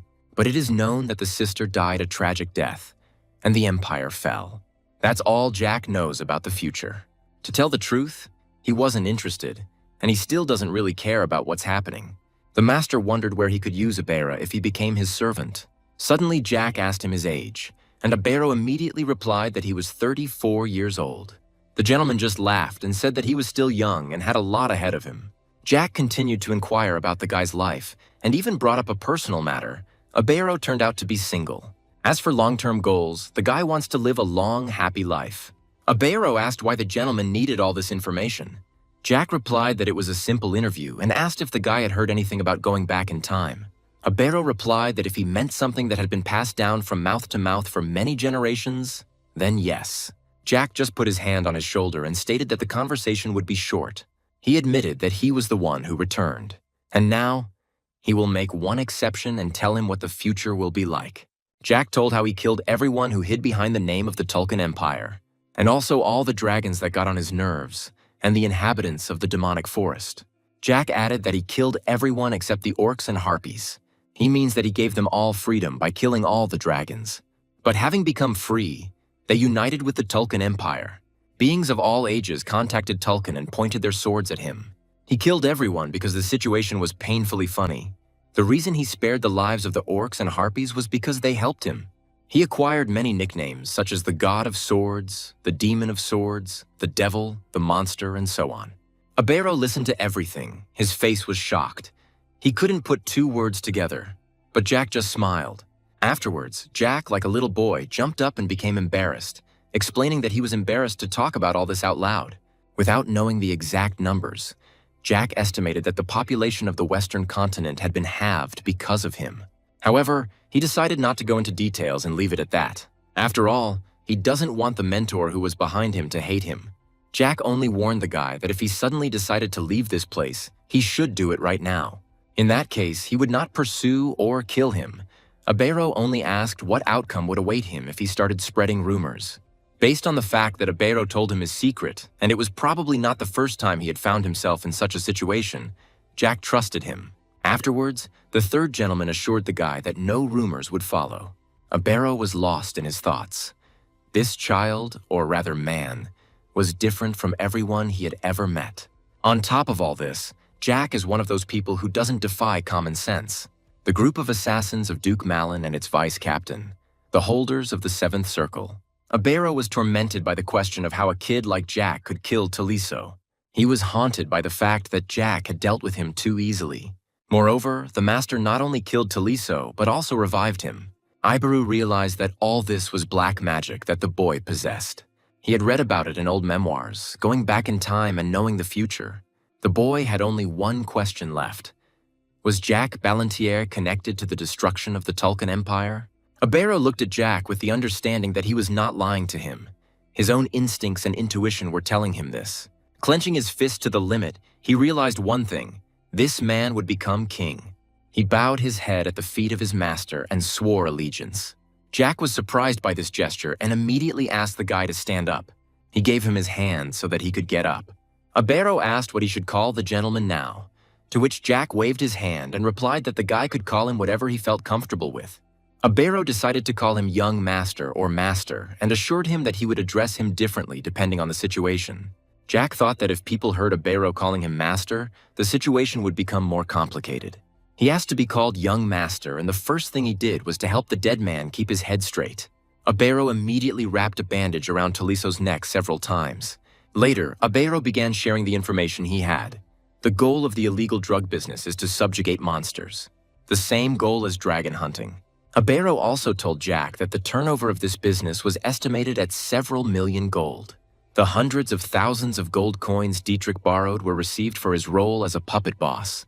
Jack carefully studied the materials and the information in them, after which he shared his opinion with Abero. 2 years ago, there was a rumor that the Tulkan Empire was experimenting on dragons. Jack continued to study the materials and was in a good mood when suddenly Abero asked him. He asked Jack if he knew how the future he knew about had been formed, or if he had seen it in the form of events that had already happened. The one who returned in time definitely knows the future, but the master spent 10 years with the mentor in the cave. When they finally emerged from the cave, the Tulkan Empire had already united the continent. Jack told the guy that this could be looked at from different points of view, and the only thing he knows about is the details of the processes that took place after the fall of the empire. Abero decided to get down to business, starting with an analysis of the situation. He handed the gentleman a stack of sheets of information. The guy said that first he would talk about the conclusions he had come to. On the map sheet, he indicated a new route for internal logistics, after which he clearly indicated the territories of the Marquis of Derrit, the Marquis of Herman, and the Duke of Malin. Jack in turn said that they were all definitely connected, and he explained this by the fact that recently potions have started to be bought up at a rapid pace. The nobles don't really fight for territory, but their purchases have clearly increased. And it is obvious that all this proves that all 3 rulers are aware of the distribution of prohibited drugs. There are currently 2 types of drugs in circulation. These medicines are called cannabis and munkar. Cannabis is a type of tobacco that, although banned due to its hallucinogenic properties, is non-toxic and non-addictive. In the villages, even ordinary workers know about it, but the problem lies in the munkar. This easy-to-make drug gives users tremendous pleasure, but at the same time, it has a serious drawback. It melts the skin. The cure for this side effect is a potion. The higher the level of the potion, the more effective it is at dealing with the side effect. Jack explained to Abir that this is how they make money on medicines, stock up on potions, and also make money on their resale. He explained that this country was facing collapse in any case,